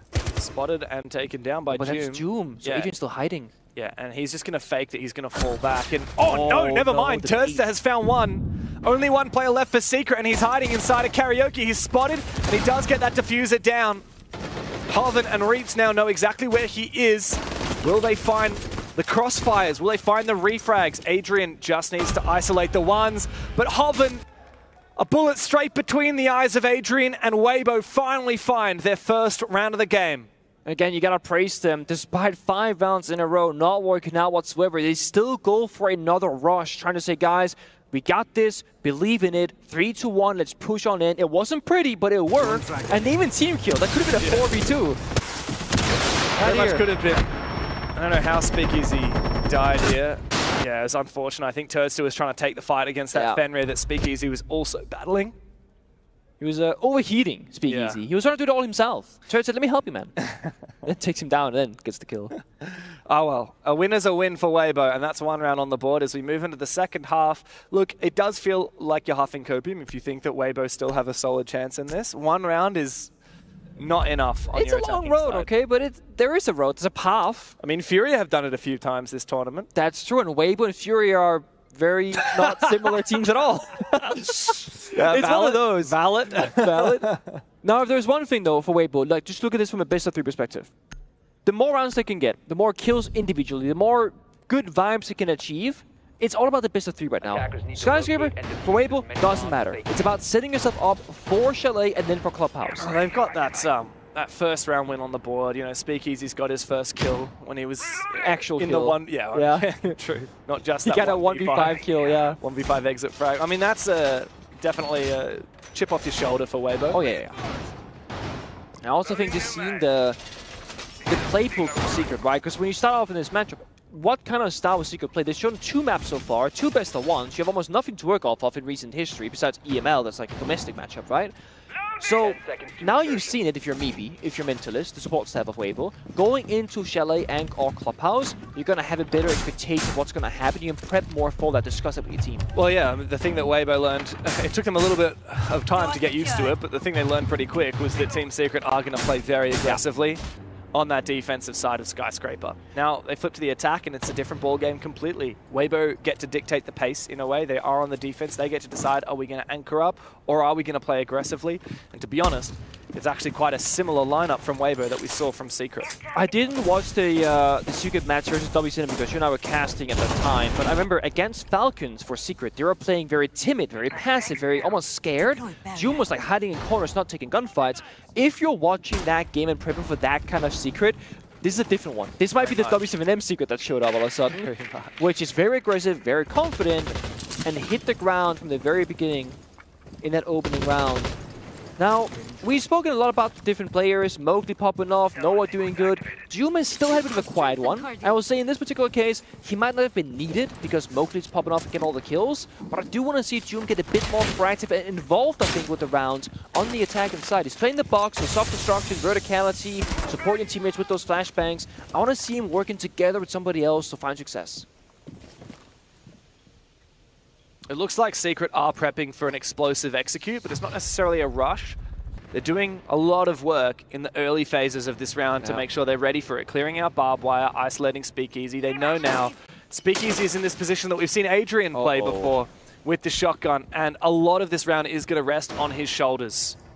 I like when the Blackbeard, the shield player, goes from down the staircase up and fights him, because from the door you got the crossfires, which is the problem right now. Can they clear this out? I mean, they got capture fire, 1 frag grenade, 2 flashbangs. This should be a free kill, but if you don't do it perfectly, it will not be. Weibo do have a good read on the situation, Yeah, they do. but Doom at the moment, if he can bait the peak from Speakeasy, that could really open the gates for Team Secret in the round. Pre-rip C4 from Hoven to take the fight onto the player on this window. It is Adrian. It does not land, however. Speakeasy does find his first, and the Blackbeard has gone down. That is the secret element for Team Secret, and the fire from the Capitao does not land its mark. Speakeasy has the backstairs on lock, and Secret are left reeling. They knew the ward was close window. He's still there right now. I mean, I think you'd say Doom, there's a guy in the corner, kill him first, then deal with the backstairs player. Doom is still 2 flashbangs in pocket as well. They're not using them. Finally, he goes down. That could have been done a minute and a half ago, by the way. It took a very long time. Doom was worried about that player on the backstairs of Speakeasy that whole time. And that's why he wasn't taking that fight vertically. Now Speakeasy has abandoned his position. He has used all of his gas, but he's got his shotgun still, and he's waiting. He spots both of the last 2 players from Secret. Doom finally makes it possible, but not if Weibo continue refragging, and Turd secures the first round on the board for Weibo on the defensive side.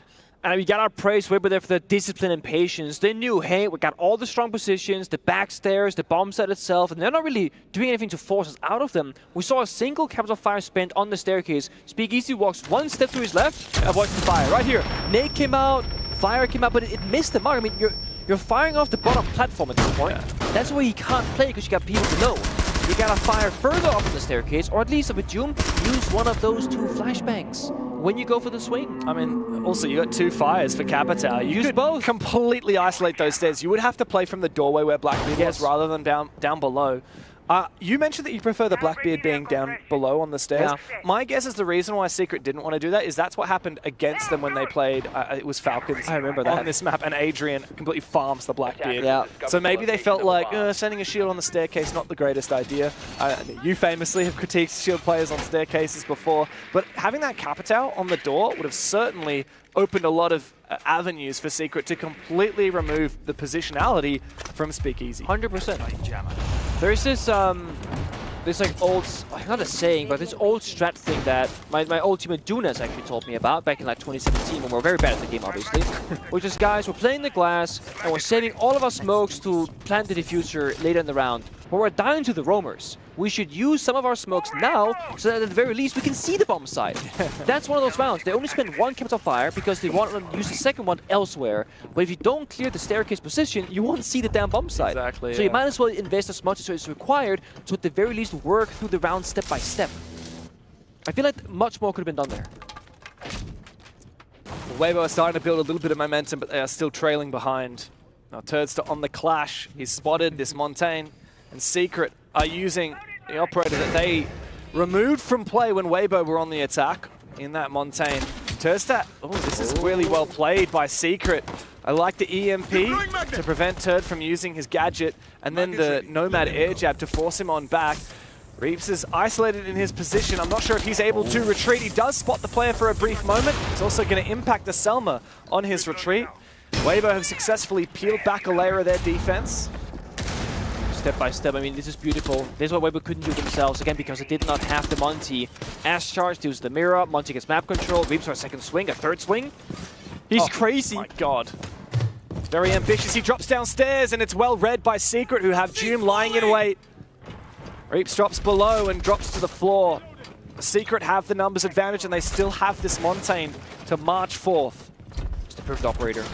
Again, free intel, constant information, Doom knocking down below for their flank potential NEC4s. The only obstacle now is going to be a clash, but with numbers dwindling like this, the clash won't matter all that much. You can overwhelm the bomb site.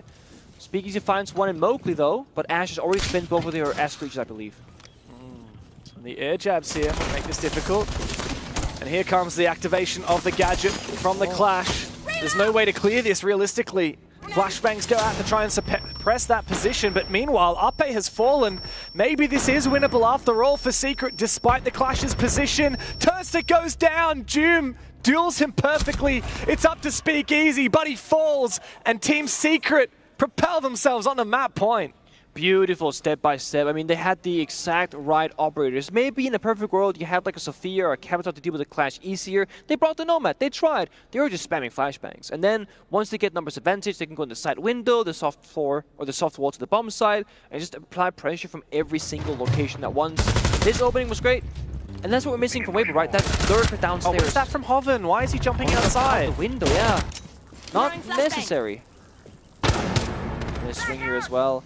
Well, seeing the kill feed now, I feel like Weibo made that a little bit too easy, actually. Yeah, I mean, too much swinging from Weibo.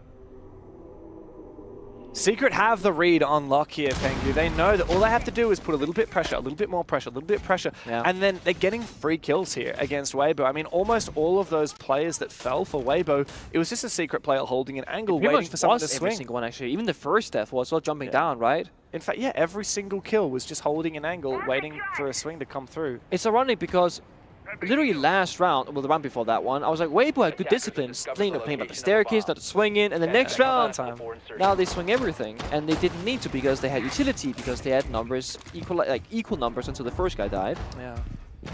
It's been a bit of a disappointing map, to be honest. I thought we were on for a game here, and Secret have not made this look competitive. No, they have really stormed through Weibo.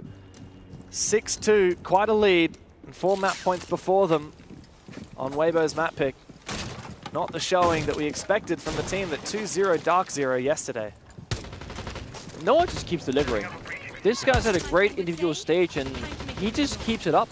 I was like, okay, you're going to land, maybe some nerves, you know. You're proud, but how proud can you be? He's still proud. He's holding his head high. He's proving his skill level. Very aggressive from Doom. I'm not sure what the idea was there, trying to rush the site, but Speakeasy's watching it. This is one of those cases where we're up 6-2. Let's just try it. I think it's one of those. I don't hate it. I don't hate it because, I mean, if he gets the kill or there was nobody there, you got the bomb set for free. Also, that's I think massive. If you kill a site player in a play like that, you're really going to tilt Weibo for Chalet as well. It's like, guys, what are we doing? Another free kill for Weibo, though. You can see Team Secret are taking a lot of risks. They're playing very disrespectfully this round. And it's not working out for them. It's kind of the opposite to what we saw last round, right? Where Weibo were the ones peaking and giving free kills to Secret. And Secret doing step-by-step action. There is no step. We're just doing something. Everyone's doing something separate as well, by the way. Now Savage will try to lock by the bomb side door, I think, instead. And we still see Speakeasy locking that down. Double reinforced wall. Got the ace there, but no summer charges. Good nade. Oh, and a good peek as well. That was well played. They could maybe plant on the desk here for Blackbeard, actually. There's no vert. Hard right on the desk, there's no vert that can see it, so he can walk in. Yeah, a little bit of vert available. Ape, though, does find the kill upstairs. That was Mowgli, the lurker, trying to take down that vertical play from Weibo, and this is the concern. Secret might be able to enter the side, but they need more kills because Weibo are far ahead. And now Team Secret rely just on Savage, on the Blackbeard. You said he might be able to find a safe plant spot. He, of course, will plant with the shield on his back, but it might not matter at this point because there's 4 players from Weibo. They could even go for a retake if they so desire. Shield on the back. Savage starts planting. It's a bait, but it doesn't matter because Upbay's got his number. Weibo find a 3rd round. Not the most inspiring round from Secret, but I think, again, as I said, it's one of those, like, let's just try something, guys. Just YOLO. Yeah, it very much seemed like it. Of course, Speakeasy had not been on that bomb site, had not found the kill. Doom gets in successfully. The entire round changes. 3rd operator ban, I feel like you can just say goodbye Clash here and simplify, the Mirror, for example. I think for Weibo, it's more of like Monty or like whatever else. Yeah, I think Monty is probably the play here. I was going to say Monty or Nomad. Nomad was actually not a bad pick from Secret. I like the Warden ban, actually, now that I see it. You can just brute force Ying Glass and whatever else. And I'm sure that Secret were expecting the Monty ban as well, so they knew they couldn't crutch off that anymore. Now, banning that Warden, it opens up Glaz and Ying to be really powerful operators.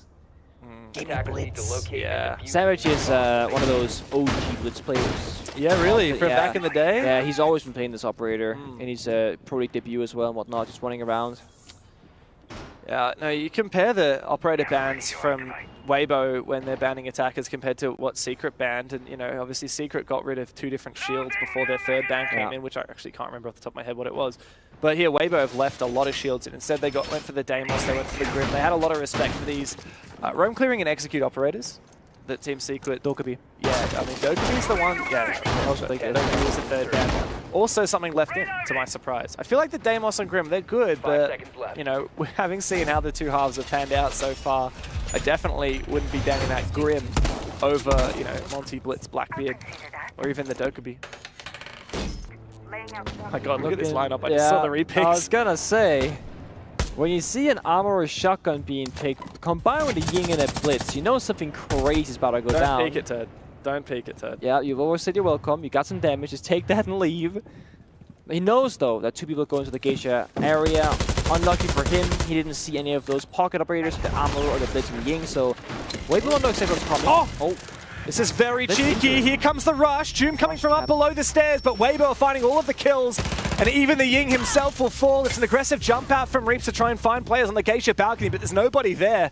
And all that remains of Secret's rush is this Amaru shotgun at the bottom of a staircase, looking hopeless and aimless. What was that from Secret? So, 2 frost mats. Yeah, so Blitz jumped in Geisha, and I think the second play did as well. There were 2 different frost mats that completely stopped the push. That's hilarious. Yeah, so they're Ying spamming, and they're going to make an aggressive play, just find a gap somewhere, and the frost trap said no. Hoven's just actually farming on the frost mats. It's actually ridiculous how much value that gained them that round. You're 3-6 up, come on. Yeah. I mean, he's not wrong. They're up 3-6 and they're 6-3, and they're just kind of baiting right now, talking. Give me something. Knife? Oh! Okay, okay. Let's see if there's enough. It's not happening. Yeah, come on. No way. There's no timing for Doom, so maybe not. Yeah. I'm down for a knife fight though. Like, you go 1 for 1 5 times. Yeah, Weibo's gonna run at him with the knife, and then Jim's just gonna shotgun. I think the first fight might be a knife fight, but as you get lower and lower for Weibo, the guns are gonna come out. Yeah, absolutely. There's no way you let the round slip. Curious if this is a, I mean, it must be a technical timeout, so to speak. Secret talking, guys, how do we lock down the following round? Because now it's getting a bit too close for comfort. Gotta show us that they can, you know, hold their own on the attack inside, because otherwise we can give them the exact same critique as Weibo, only going 1 at 5.5. Of course, I mean, they've only won that 1 attack round so far. It was a very convincing one, to their credit, but I think Weibo realized, I think what happened, guys, is we just peeked into every player.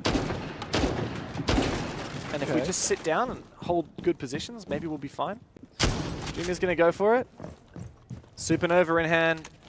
Hoven, after his success on the Frost, he's just chilling outside. We've seen a lot of good Frost, haven't we, in the tournament so far? Oh, we missed. Come on. It's troll. He's going to lead him to him. Come on, take the bait. Yeah, come here. Hook, line, and sinker. Here comes the bait. Yeah, he's just waiting for him. Come on, come my way. Oh, Jim, come on, don't save it. Saving the KD for Doom, and it's a convincing round for Weibo, thanks to those 2 frost mats on the Geisha window. And a timeout call by Team Secret as well, on top of their already player timeout. Okay, now it's serious business time. All right, time to lock in, says Twister.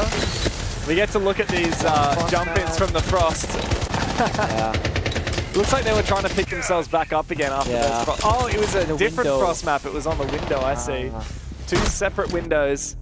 I mean, that's the Ying's fault. He really should have checked. You can upside down rappel and see that frost mat anyway. But they're going fast, James. There's no time to check when you're going fast. What are the odds that the first frost brought out in that entire, well, second round, I guess you could brought 1 round as well, would be there, right? I'm sure that's what Palu thought when he jumped into a frost mat on 7-7 match point, losing the series. Yeah, you sprinted into it. 7-7 match point. W7M getting eliminated from the tournament because Palu walked into a frost mat. Granted, he was in a 1v3. Yeah. You can't blame him solely. I'm but trying to sell a story here, Nick. I'm just saying it was you don't have to ruin it with facts. The story was like, Palu clutched a 1v2 and a 1v3 prior on that bomb side. So when we saw the 1v3, it's super tense, 7-7, maybe he's walking again, in. And then he walks into a frost mat. Oh, well, I'm excited to see the rest of Furia's campaign. Of course, they play later today, but it's Team Secret and Weibo that we're looking at right now. And we are potentially on the verge of ending Skyscraper, but it feels like we've been that way for a couple of rounds. Yeah, it's always awkward when you have very defender or like one side favorite maps because... Especially because Team Secret won an early attack, so they've had that point for a while. That's right. They won the second attack. The second attack in round, and it's like, okay, it's gonna be over. Yeah. And it's just, it hasn't ended yet. We're still going. And I'm getting a little bit scared for Secret because it's not looking all that convincing on the attacks all of a sudden. Not at all. Quite the opposite, in fact. Every round that goes by, Weibo are looking much more solid on their defenses, and these rushes from Secret have not actually worked out at all. I'm seeing Blitz, Blackbeard, and Ying. Should I get worried? Is it time to get worried? No, because you remember what happened last round with the Ying and the... There's no Frost this time. True. So maybe it's going to work. The thing is, Nick, did you see, by the way, before Reaps reinforced this wall, he opened a hole and put a Ramai disc outside. Did. What's the purpose of that? Can I catch the Selma, man? Damn, that's smart. Look at this. Are they going to see it? Nope. Oh, well, Ace isn't even here, actually. It doesn't matter. Ace is not here. What? Did they see it? They must have seen it, yeah. So they're going to jump in, terrace window with Blitz. So, okay, hold up.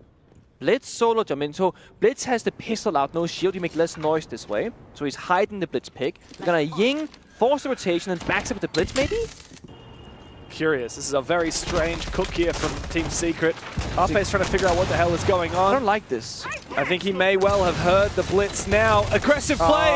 Arpe's found one. Now we have to fight the Blackbeard. He finds both. Here comes the Blitz. Savage puts him down. Team Secret recompose. And with Noah finding the backstab inside of the side, this could be the end of it for Weibo. Team Secret now have the plant. Going down 3v1 as Turdster makes his way back. He spots the Blitz, but there's no way for him to take that fight. Adrian going for a jog around the other side of the map while Noah gets outside and locks it down. Team Secret, it took them a few goes, but they do lock in the first map, knocking Weibo down 1-0 in the series. How is that the attacking round they win? Two people die immediately. Blitz are solo pushing, and out of nowhere, they are just in the bomb site getting things done. Bit of laughs there and smiles from Secret knowing, guys, that should have been easier, but we got the job done in the end. That's the first map. Weibo might actually have a chance here, though, going to Chalet. We saw some moments that gave us a little bit of hope for Weibo at the end of that game, but you can't deny that when Secret decided to get serious, when they took that extended tactical timeout, about 5 minutes of a tactical timeout, followed by the real tactical timeout with their coach, they looked solid. All they had to do was cook up one attack to lock things in, and now Team Secret are one map away from the semi-finals here at the Esports World Cup. So the pressure showcasing. I want to see more on the attacks. Of course, Chalet, a very different map than Skyscraper, so it should be a very different look from both of these two teams. Both of them are one block though. They should be ready. Yeah. And Weibo, we know that they have a lot more in the tank than this. This is their 6th different map that they have played in the tournament so far. Team Secret, they managed to win Skyscraper for a second time after taking Falcons down in their opening match of the tournament, and now they look to finish things off on Chalet. Weibo Gaming on their last legs, and that second map is coming up after this.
Reach your impossible. Lenovo Legion.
Last one, Terrace.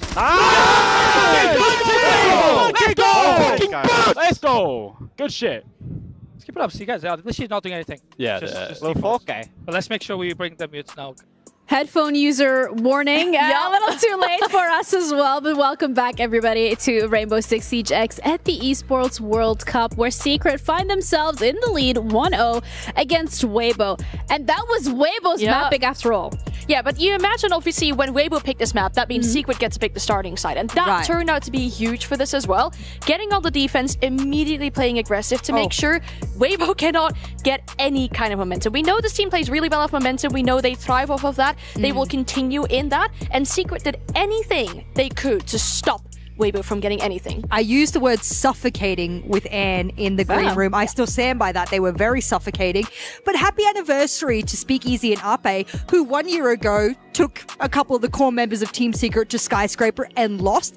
And then a year later have gone to Skyscraper and lost. Congratulations, boys. Maybe the third time won't be the charm. Don't do that again. Sometimes history does repeat itself, but there's not going to be a third time here, because instead we're going to be going to Chalet, and this is going to be Secret's map pick. So if anything, you've already beat your opponent on their map pick. You're confident heading into the next. Secret is genuinely looking quite unstoppable so far. Yeah, and especially if you think about what we talked about in the pre-show, right? I mean, Secret having beaten G2 on this map, having beaten a team like BDS on this map as well. That's quite huge. What we're looking at for Secret, though, when they go on these attacking rounds, I think that's where they kind of slipped a little bit on Skyscraper, is to make sure they're ready for everything that Weibo will bring. There will be cheat. There will be frost mats. It's funny you bring up cheese, because I wrote down in my notes before this whole series began, Weibo is lactose intolerant. Now, stand with me here.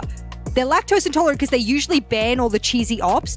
On Skyscraper, they didn't ban the cheesy ops that Team Secret love. We're talking about the Monty and the Blitz. They got there in the end with the Monty, but by that point, they could just replace it with the Blitz. I don't think Weibo was as prepared as they should have been to go up against Secret specifically, and as a result, I'm a little bit worried you come into Chalet that's not your pick, and you're even less prepared. So then for me, the question remains here when it comes to Chalet, when it comes to switching things up, adapting on the fly, which is the core and the essence of the best of threes. You, if anything, want to see that from Weibo, because Secret is already locked in. So from Weibo's side of things, what are we doing in these next couple of minutes to prepare for Chalet?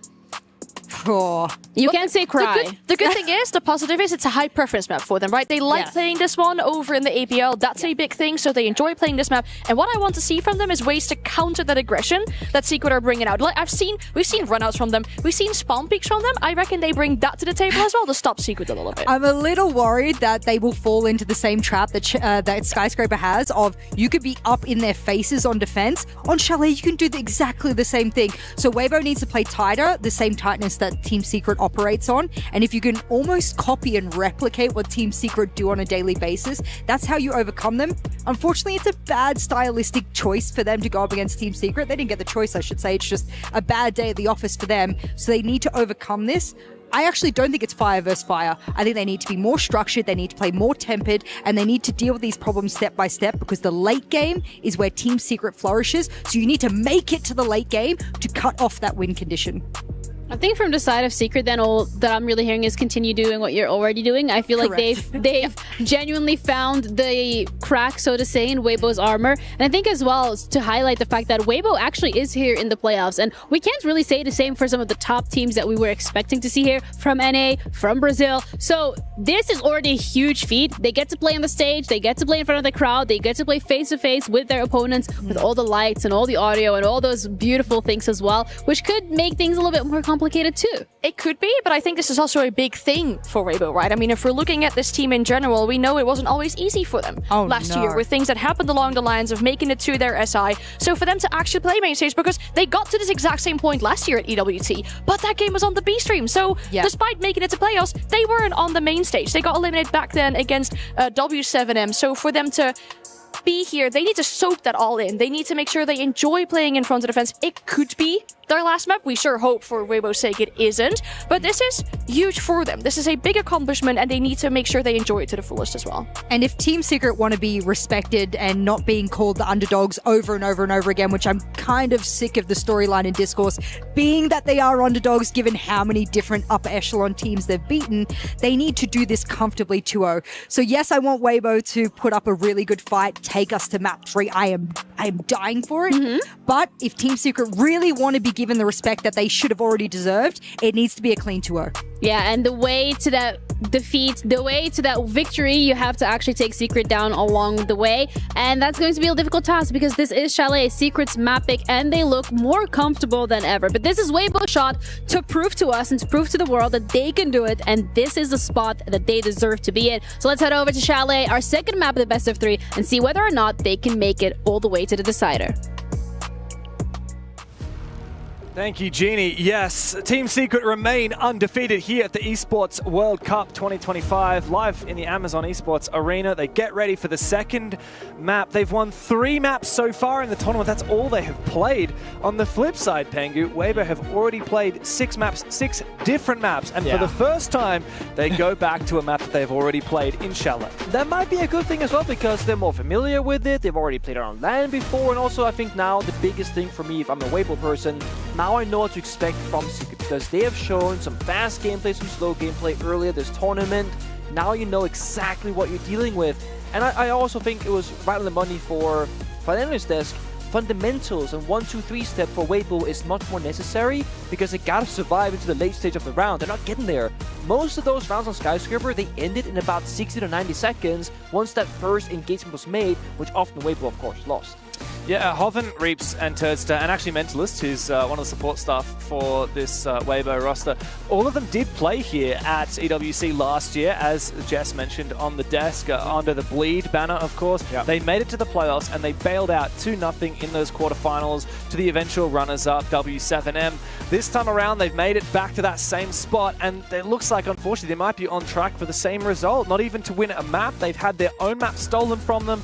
And if they are to come through and find a victory here, it's going to start on Chalet, which Team Secret are no doubt poised and ready for. Team Secret are looking as good as ever. Their first game against Falcons, it actually did look quite rocky, all things considered. Team Secret have beaten Falcons before. They've lost to Falcons before. They play a hell of a lot over in EML. But on play day 1, here at EWC, that was not a convincing game. It came down to the final round. The question was, can Secret win an attack? And they did. Ever since then, though, it's been an absolute breeze. A 7-2 over W7M, and then a fairly convincing 7-4 on Skyscraper just now against Weibo.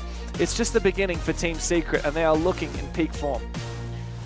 If you're Weibo, speaking about how they made it this far last year, if they were to like exit out today, I still think this has been a good look for them. 2-0 Dark Zero, 2-0 Gen.G, getting good international experience. And I know we always said like, oh, the APAC team, you know, how far can they realistically go? But Meeby himself, the coach behind the players of Weibo, has been very outspoken.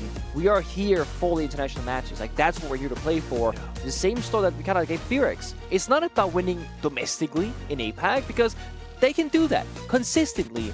It's about actually getting further and further internationally in Weibo. They haven't been as quick to do that as maybe we would have thought. They had some upsets, some small bumps in the road, and this has been, despite what happens here, a great showcasing up until this point. Yeah, and look, holistically, if you look back at stage 1 within the APL for Weibo, it still wasn't all sunshine and rainbows. It wasn't. They struggled against Elevate. Of course, the former team of Ape and Speakeasy, who is now filled with Brazilians, including Psycho, former world champion. Weibo, we thought that they would completely run through that bracket, but no, they got knocked down to the lowers. They only had a comeback victory against Elevate. We thought that this would be, we talked about Furex, we said they're the Korean super team. Well, for Weibo, this is kind of like the Southeast Asian super team because it's the formation of that old Bleed roster, Hoven, Reaps, and Turster, and that old Elevate roster, Speakeasy and Ape. These are 5 of the best players in Southeast Asia coming into the same roster. We have high expectations for them. They've also got a huge upgrade, having Meepy as their coach for the first time, an international coach since we saw Julio supporting the Bleed roster back in the day. It should be, all the ingredients are here for international success. When is it going to come? Because like Jess was saying on the desk, Speakeasy has been playing at these tournaments for a hell of a long time. Even Ape and Hoven, they played all the way back at the Berlin Major for Gaming Gladiators. These guys have come to so many international events before, and yet they've never made it to the top 4. This is their moment to deliver that performance for the first time. Visum's going out. Server getting booted. Operator to go. 1-0 up in the series for Team Secret. And it's time to get into Chalet. Their own map pick, but Weibo, their last chance to stay alive here at EWC to fight for that semi-final. Team Secret have been in peak form. Weibo, the challengers, the contenders, can they give us more of a fight than we saw on Skyscraper? Double shield ban perhaps sees. There it is. The Monty and the Blackbeard respected back by saying Kaid and then the Clash. So a lot of shield target bans here on both maps actually. Goes to show what kind of operators that you're expecting to come out. I do like the fact that Blackbeard gets targeted by Secret, not the Blitz or anything else like that, because we did see Weibo go onto it when Monty was target banned the first time around on Skyscraper. The question now is for me, Weibo, we gotta see more from on the attack. That's where they struggle, of course, on Skyscraper. Chalet is typically an attacker-feared map, so it's a whole different story now, but they haven't really been getting all that much experience on that last map of problem-solving and getting through the map strategically, because Weibo didn't make it in the building on 4 of their 6 attacking rounds. So they gotta show us immediately here that Chalet, they know the map, they can get in, they can start working those 1, 2, 3s and ABCs of an attacking round. Yeah, last time Weibo played this at EWC, it was against Shopify Rebellion. It was in their very first game, and they looked really solid on their attacks. They went 3-3, but they really struggled on their defenses. So if I'm Weibo here, I'm definitely aiming for a 4-2 split on the attacking side. 3-3 may be enough, but there is concern as we switch into that second half how Weibo will look on that defensive side. As we get into it, we do see the shield getting locked in. It is that blitz. Like you said, probably the least favored of the shield operators that Weibo would want to bring, but Monty and Blackbeard are, of course, banned. That's all you got. Speakeasy can play the operator. They got good bombs at information. It's a ward and a smart choice here from Secret to say, hey, you're going to bunker up downstairs. You can see through smokes and flashbangs, of course. There's no mirror window to speak of. It's open, but not played in this one. Secret, to no surprise, playing very, I would say, like aggressive lineup. They can be very flexible. They can roam around. They can take gunfights. They're not going to hide behind utility. They want the fights, just like on Skyscraper. Yeah, Weibo are, unfortunately, on the back foot early on. I don't know where Ape just died. Looks like he was trying to lurk down below early on. Savage puts him down way too early. Perhaps that was in Mudroom. Yeah, I think it might have been. That's a very rocky start here for Weibo. They also have their Twitch drone shut out very early. Secret, again, just looking oh-too confident. The thing is, right now, all of master bedroom and kitchen is clear. So I was going to say, where... Oh, no. Speakeasy. There's 3 people here from defense. Like, you're not going to get that kill, bud. Yeah, and that flash still didn't land. He needed to play a little bit more conservatively. Not the read for Weibo. Speakeasy dies alone. Same for his teammate, Ape. Last time Weibo played Chalet against Shopify Rebellion, they had the Monty. That's what Speakeasy was playing all the time. Now they don't. They have to play a very different style of game.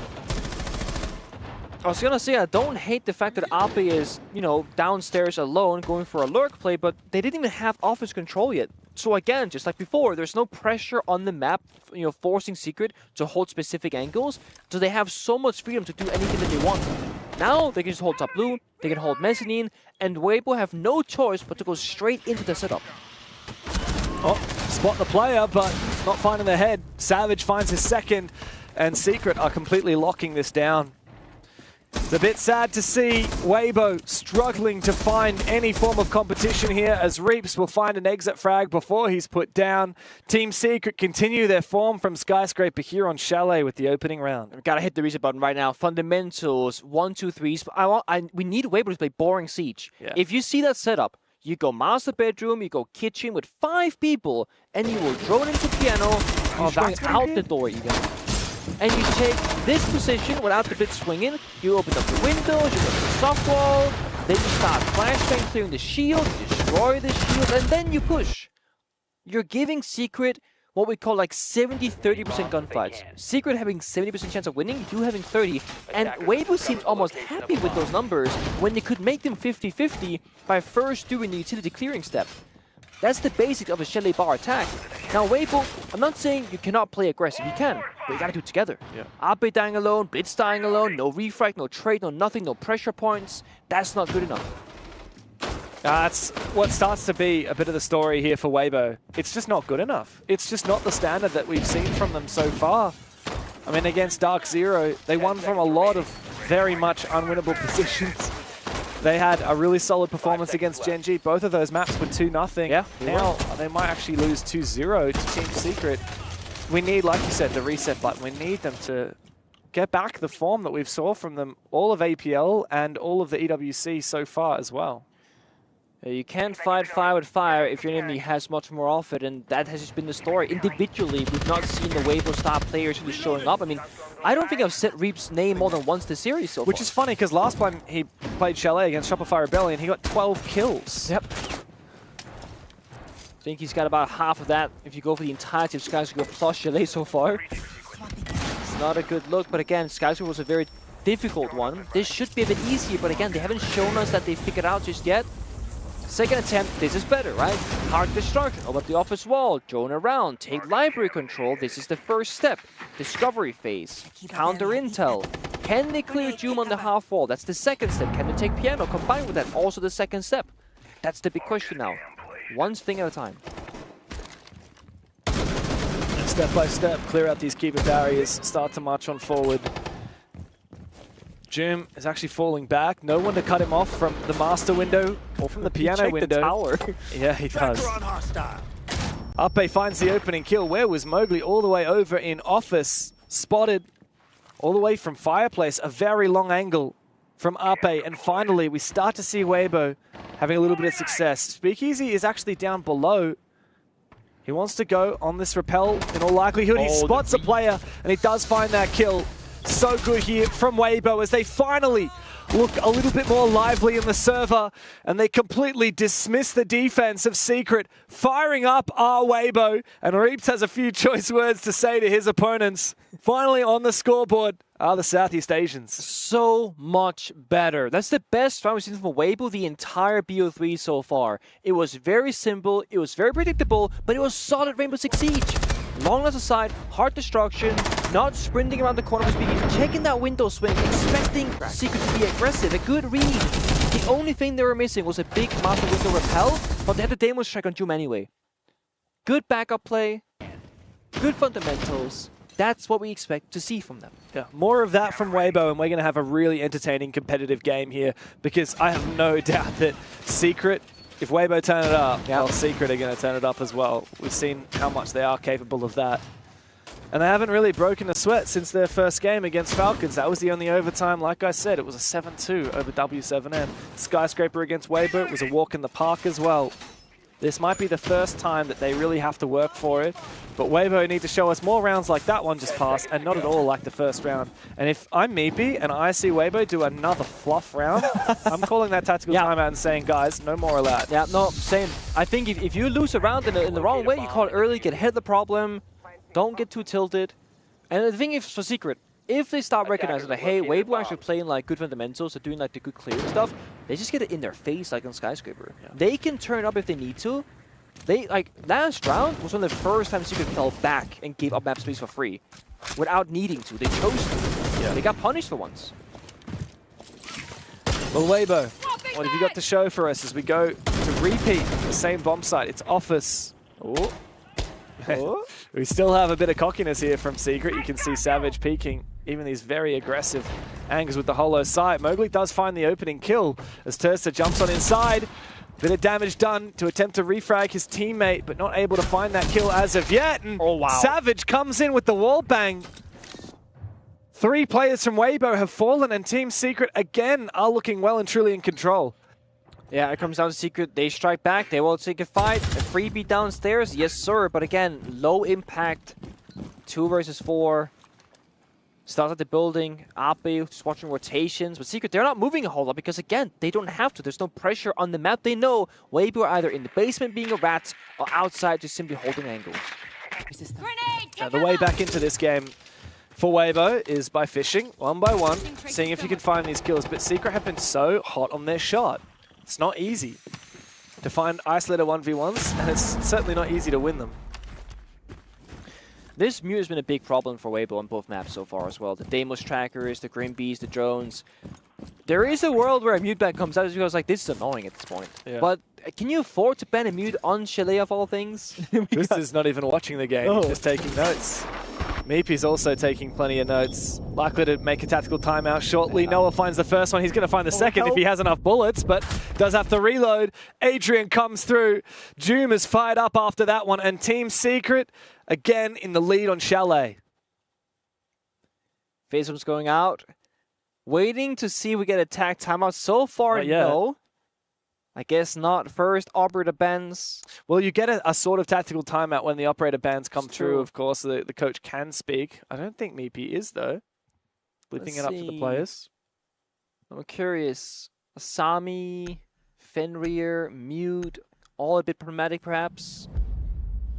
Asami and Deimos. Okay. Yeah, I don't mind that Deimos ban from Secret as well. I think Secret have just the perfect read on what to ban out against Weibo. No point getting rid of the Blitz. They're pretty bad with it. Get rid of that Deimos. Give your roamers a little bit more flexibility. The Dokkaebi is in, however. Yeah, also, if you, for whatever reason, for fearing a mute ban, and you ban the Deimos, you've now nullified each other, basically. So there is that small thing where you can, in case they do this ban, what should we do? Attackers have located a bomb. I really hope that Blitz is a repick here from Speakeasy because I did not like what I saw from him last time around. It can only get better. I'll say that. Like, they lost Ape early. Speakeasy was feeling the need to make a hero play. Didn't work out. I don't think Blitz is a bad pick for them if they play the 1-2-3 slow pace siege. I mean, look, I'm not a pro player, Pengu, but I'm not loving this lineup from Weibo. I feel like we need a little bit more X factor. The IQ, well, I don't mind it. I think in tandem with the Brava, it works nicely. Brava actually Weibo liked so much that Shopify Rebellion banned it against them on Chalet last time they versed each other. It was the 3rd ban from Shopify.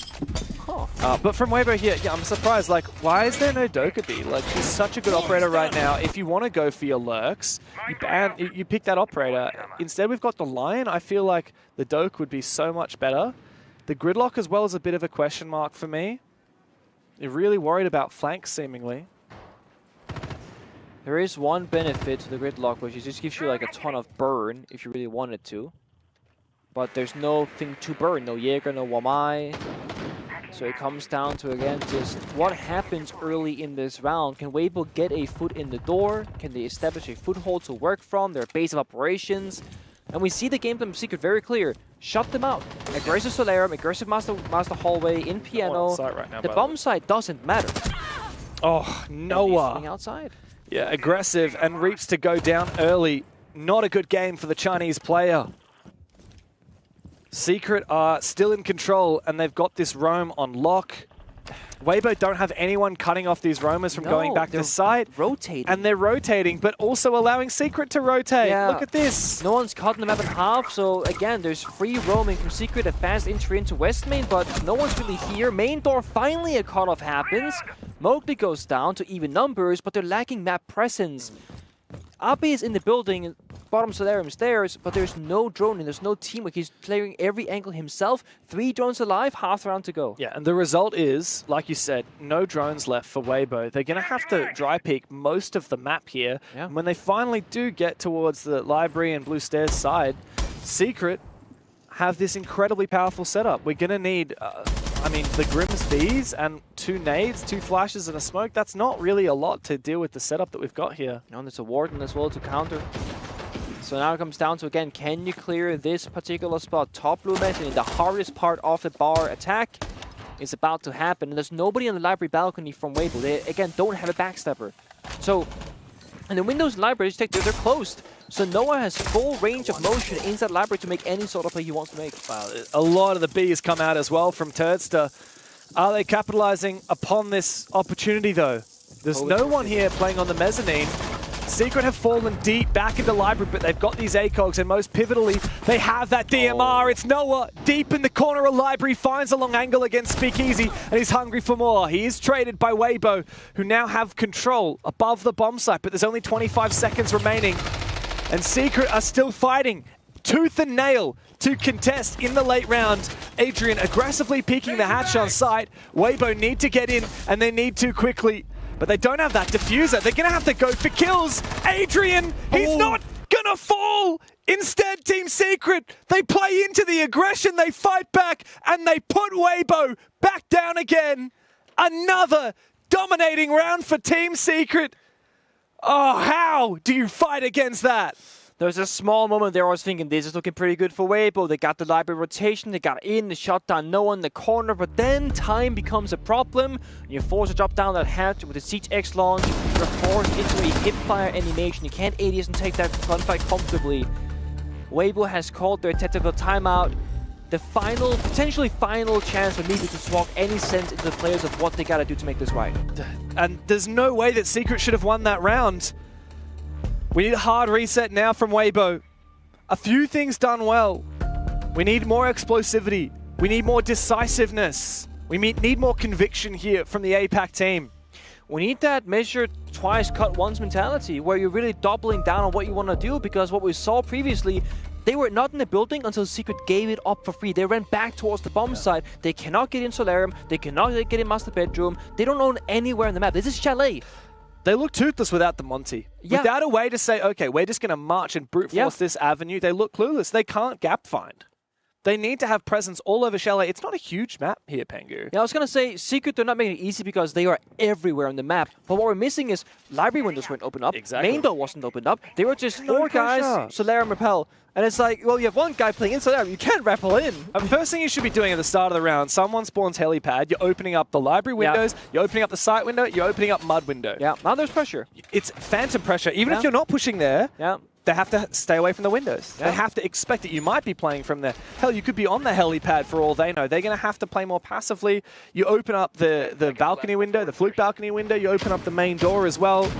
Even open up the door and fireplace above Snowmobile as well. Just go for really put the pressure on Secret. I mean, Chalet is such an open map. And by the way, Joom is even opening it even more here with the shotgun. These long lines of sight are going to be so troublesome to deal with for Weibo.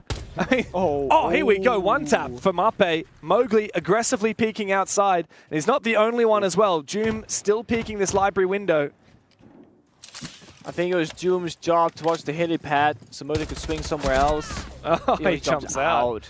Yeah, that's worth it. Oof. Yeah, and that's an oof back again. Ape, the only hard breacher, he is taken down. Here's the issue. Once again, Secret have a player on Solarium stairs, and they can't clear him. I mean, look at the lineup. There's no nade, there's no Capital. They can spot him.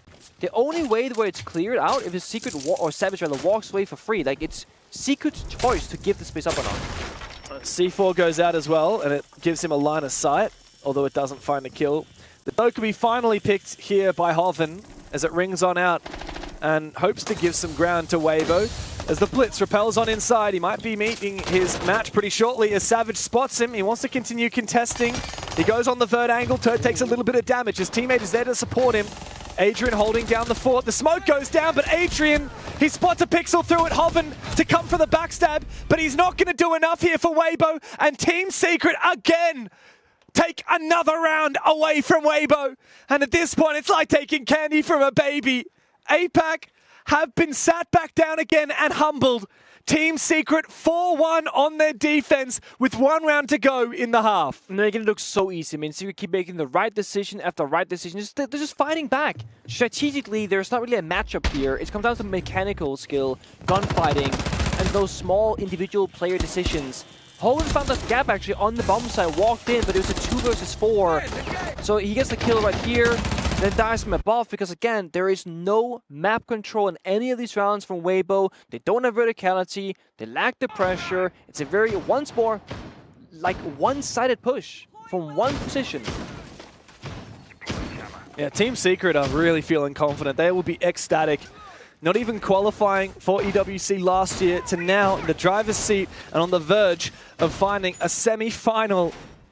Would you believe how much money is on the line here, Pengu? $130,000 US just for making it to top 4. Guaranteed. That's doubling the current prize money these teams have earned, $75K. And of course, if Team Secret make it further than this, they will not be settling for 4th place. They will be fighting for that lion's share of the prize pool in 1st place. $750,000 on the line. Team Secret, well, they're looking their best. They are undefeated at the tournament, not even dropping a map, and they have continued that form here on Chalet. Weibo, one last chance to find another attacking round after a 5-1 devastation of a start on Skyscraper. Don't allow the same thing to happen on Chalet. Twitch from being a bit of a struggle there for Doom. Zaps him. And again, Weibo, 2 guys, library balcony, 1 by the bar, gaming door. Doom out of trouble. Blitz ADSing, no one jumping in. Savage is able to find up a Speakeasy though. Somehow has snuck inside, and on the Blitz he's found 1 kill. Weibo out of nowhere have erupted and found their lion's share of the frags. Oh, a lot of damage done on the Speakeasy and finished off by Mowgli. Deadly with that SMG-11, however, Hoven is able to reply. It's a bloodbath in the early round. Barely a minute is done, and it's a 1v3 for Savage, who receives a few bullets his direction as he retreats back towards the site. A tall order for the Portuguese player as he waits for these Weibo players to expose themselves to these line of sights. Now you gotta take it nice and slow if you're Weibo. Drone, use your smokes, your grenades, your flashbangs. Don't give Savage any 1 versus 1 engagements. Now they know where he is. Either office or piano. Now they know again. Get that diffuser, go together. They even have a call on Dokkaebi. Like, they should be unlosable for Weibo, but there's always a way if you misplay. And they are feeding their drones. Instead of lining up those drones to watch rotations from safer spots, they're throwing them his way. He now has a really nice line of sight to contest the breach as well from safely inside of Master. As the Dokkaebi call rings on out, he's going to answer it immediately. No, he changes his mind. He wants to hold the angle. He's got a perfect angle as well onto piano, but he has been read, and Reaps puts him down. Weibo salvage their half with the 2nd round, but it may not be enough to claim the map. Yeah, it feels like the rounds the Weibo are winning is where Secret, no, they're not letting them, but it's when they're kind of overstepping or misplaying their rounds themselves. I will give praise to Weibo. They actually had a lot of pressure there, catching them by surprise. Blitz is in bar, out of nowhere, right? I don't know how he did that. Exactly, he's just in there. But if you're Secret and you're playing 5 rounds straight with no pressure from anywhere but 1 location, you're not going to expect that to change. Weibo finally changed it, and with that came round success. Now they go on defense, and again, the biggest thing now, if they can figure out what their issue is going to be and fix it immediately, they have a chance. But if they got to play 3-4 rounds of these without figuring out what the weakness will be from Secret, it's too late. Then you look at a match point or series point for Team Secret. So we want to see Weibo being very adaptable, very flexible immediately. Recognize problem, fix problem. And Twister and Meepy have used that operator ban phase to talk to the team. As you can see, microphone's down. Meepy still has a bit to say. Microphone goes back up. Fist pumps come out for Secret, but noticeably not for Weibo. I actually haven't noticed quite as much of that from Weibo. Defenders, protect your bomb. They're actually a very animated team typically. Yeah. These players, they love to have a lot of fun. There's always a lot of laughter. They're real memers as well, of course. Let's not forget Team Joel. That was these guys. But here, looking very serious. A little bit too serious for my liking at EWC. Like, where's the camaraderie? Yeah. They are laughing even when they're losing. They are, which is almost concerning sometimes, right? It's like, ha ha ha, guys, we're terrible right now. Ha, ha. Yeah. No, but of course, keeping high spirits is very important. One thing for sure, they're not mental booming. They're not out mentally. They're still trying to play the game. Some teams, they have a 0-5 round score, and it's just long phases. They're keeping that up. Now, operator lineup-wise, they're showing us a bit of different things right now. Like Lesion, roaming, anti-shield counter, when the jumps in is great. Utility in the castle and the clash. Team Secret, they gotta try and control the pace right now. Say, hey, if we wanna go fast, we're gonna make it fast. If we wanna clear, you know, step by step, we can do that too. Weibo has to look at what Secret are doing and make the right decision in the round. Gotta be proactive as much as possible. I do like this extension from Hoven, and he's a great operator for it as well with those goo mines he can toss into bar. Yeah. A good extension here from Weibo. Team Secret, how are you going to play on the attacking side? Oh, he's swinging. Here comes the blitz. That's a really valuable kill for Hoven. He just needs to fall on back and play passively now. He does not need to overextend as he is spotted by Mowgli with the death mark. Meanwhile, downstairs, a player has made their way up. I'm not sure where that pressure is coming from. It looks like it's from the backstore wall. Hoven knows he's quite isolated. He needs to try and take this fight, and he does!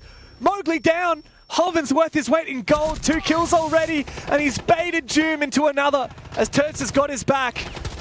The round seemingly on lock for Weibo as Adrian steals one for Secret. But a long road ahead here for the Europeans as Weibo have such an advantage thanks wholly to Hoven. Now I got a clash to deal with. Reinforced walls. At least you got the Hibana, 8 Phoenix Kairos. What were you looking at, Savage? I was thinking the same thing. So Savage was the blitz, and he was looking in the complete opposite direction. Maybe trying to see where his teammates were on the outlines as the IGL of the team. Trying to figure out the timings of what they're going to be doing. Hard breaching is done. I mean, when you have Speakeasy in the clash, this should just be a full-on lock for them, full information. You can put it down, they can't clear it. No Selmas, no self-destruction. There shouldn't be a way in for Secret at all here. Oh. Aggressive swing from Reaps. I mean, that is how you lose this. 1 by 1. 2v3 is very winnable here for Secret. 2 flashbangs to work with here for Adrian as well as they start to go on out. The clash is the real hindrance. As the gadget activates, Noah does get into a planned spot. However, another flash to go down, and here comes the aggression from the blitz. Maybe he can stick the plant. He looks to try and play the 180. It doesn't work! Weibo! You can't let this happen! Turster's got to clutch on up, and he does! Adrian's on the floor, and I don't think Turster knows it. All he has to do is confirm this kill, and he will be able to get the diffuser. Far too close for comfort from the 4v2 to the 1v1, but Turster will get Weibo across the line. Again, Weibo are showing us that those fundamentals they are working on are not really panning out because they're swinging, they're getting too aggressive. The 4v2 with a clash on the board, and Reeb steps out to go for a 1v1 engagement. It's way too risky. Way, way, way too risky. In the wrong play in that situation. Yes, they get the clutch factor, they get the round victory, but it's way closer than it should have been. Secret, the desk said they need to see a convincing 2-0 here for them to have a good shot in this event. For Weibo, I want to see clean rounds. Yes, they're winning, but they're not clean. Certainly not. Team Secret look deadly. And look, even in moments like that, when they're fighting from a 2v4, you can see it on their faces. They still believe they're capable of winning those rounds. They were. Attackers have discovered the location. Very much so. Well and truly. Now, Weibo, 1 defense round at a time. That's how you unlock this. They're only 1 round behind right now, but of course the context is that by far and away the favored side on Chalet is the attack, and that's why Weibo picked to start there. Now they have to make up for their mistakes as they move on to that defensive side. They found 1. The second round is all they would need to meet par for the course. That is aggression. Again, another spawn pick attempt. Secret, they're sprinting into this one. Are they ready for it? Checking the windows above. Oh no. Not the door below. Another one works out. Another 4v5 start for Secret. This time losing Mowgli on the Grim. And it's a big play. Oh my god, Reeps. That's... Well, that's the APL special. That is the APL special. It's also the Weibo special. Weibo love to get in the heads of the opponent. They're a little bit G2-esque in that regard. And Mowgli is definitely a hot and cold player. I mean, one of the hottest, scariest swingers to come up against. But if you can get in his head, he will be essentially a foregone conclusion in the map. And with him currently going 3-7 and getting spawn peaked, I think that Weibo are really leaning into the mental game here. I think with Secret, you gotta start respecting what Weibo can do. But then again, if you are a Secret player, they haven't shown much against you so far. But now they are showing up. Gotta see them now problem solve on the attacking side. Fishing around right now on the window repels. Holding rotations. Nobody really in the building yet, actually, for Secret. A very slow round for them. Maybe expecting more aggression from Weibo, just holding their angles, but right now they're playing discipline. They're waiting. Oh. And Reeps, he can talk all the smack he likes, but he can't seem to back it up from the server today. Hoven still holding on to this awkward position inside a kitchen. That's a big kill, though. As Noah goes down, tries to repel in alone. There was no support there from Secret. RP held on to his position just fine. And now Team Secret are at a bit of a loss. Must have thought it was clear because he had 2 fires and smokes in pocket, just like full sended regardless. Only 4 drones for Secret as well. They're looking very locked out of this one. I mean, Doom is outside, rotating around. Got Savage still on the Westman window, been there the entire round practically.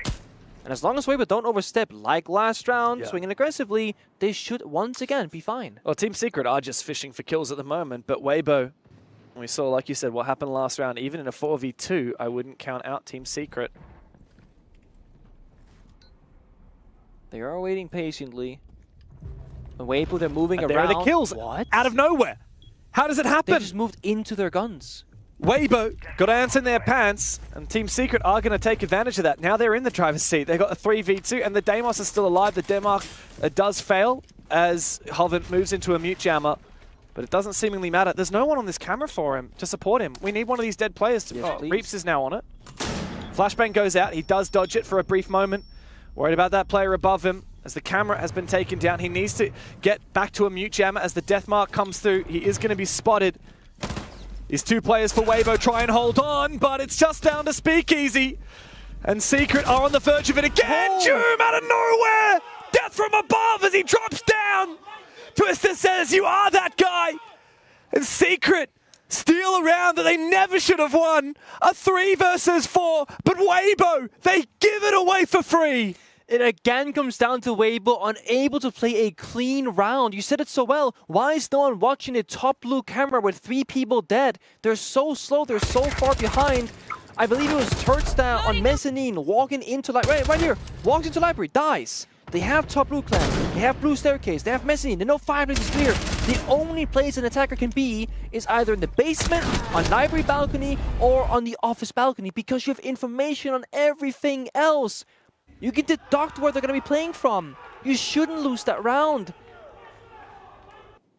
Well-needed clutch moment for Doom. Had a bit of a quiet one on Skyscraper earlier. Yeah. Really showing up here when it matters the most for Secret. We talked so much about Doom. We said, look, this is one of the best players in Europe. I think he was ranked 3rd, but all of the other top players technically were on lower level teams that didn't make it to the playoffs. He's such a phenomenal player. He's so well-rounded, such a key fragger, and he's so good for Secret. But where is he at LAN? We often don't see him. He had a slow reload, but here today, looking much better. 10 and 4. Yeah. Even in the Falcons map that we casted, Pengu, I remember not saying Doom's name a lot. Yeah, he had a slow start there as well. But he's looking so much better here against Weibo. And Team Secret, from the very start of this map, very start of this series, they've looked like it was a foregone conclusion. They had every ounce of confidence against Weibo, just as they did against their prior opponents in W7M and Falcons. You see a little bit more from Mowgli though after that spawn peak death and being 3 and 7, right? Same for Reaps. I mean, I feel like Mowgli and Reaps right now are 2 sides of the same coin. Like they are both these like really hot level players that play really well, and they haven't shown up so far. Yeah. Reaps specifically is on both Skyscraper and Chalet just not been the kind of player he's been in the past. Often regarded as the best player in all of APL across every single sub-region. Not that guy right now. Quiet one for Weibo holding on, just watching their angles, expecting a rat, a lurk play somewhere from Secret, but they're playing a slow fundamental game themselves, taking library control, bar gaming, and now Noah's quickly for a quick second inside a fireplace double door. They're just doing a half clear. They're taking half the map from below and above. They gotta breach the wall, top floor office, and by the bomb site, but now the issue comes, Kite has been brought out with the 2-brow. And finding these Kite claws, well, they can do it, but can they clear them with the grenades? It will be difficult. Yeah, it's always a bit of a challenge.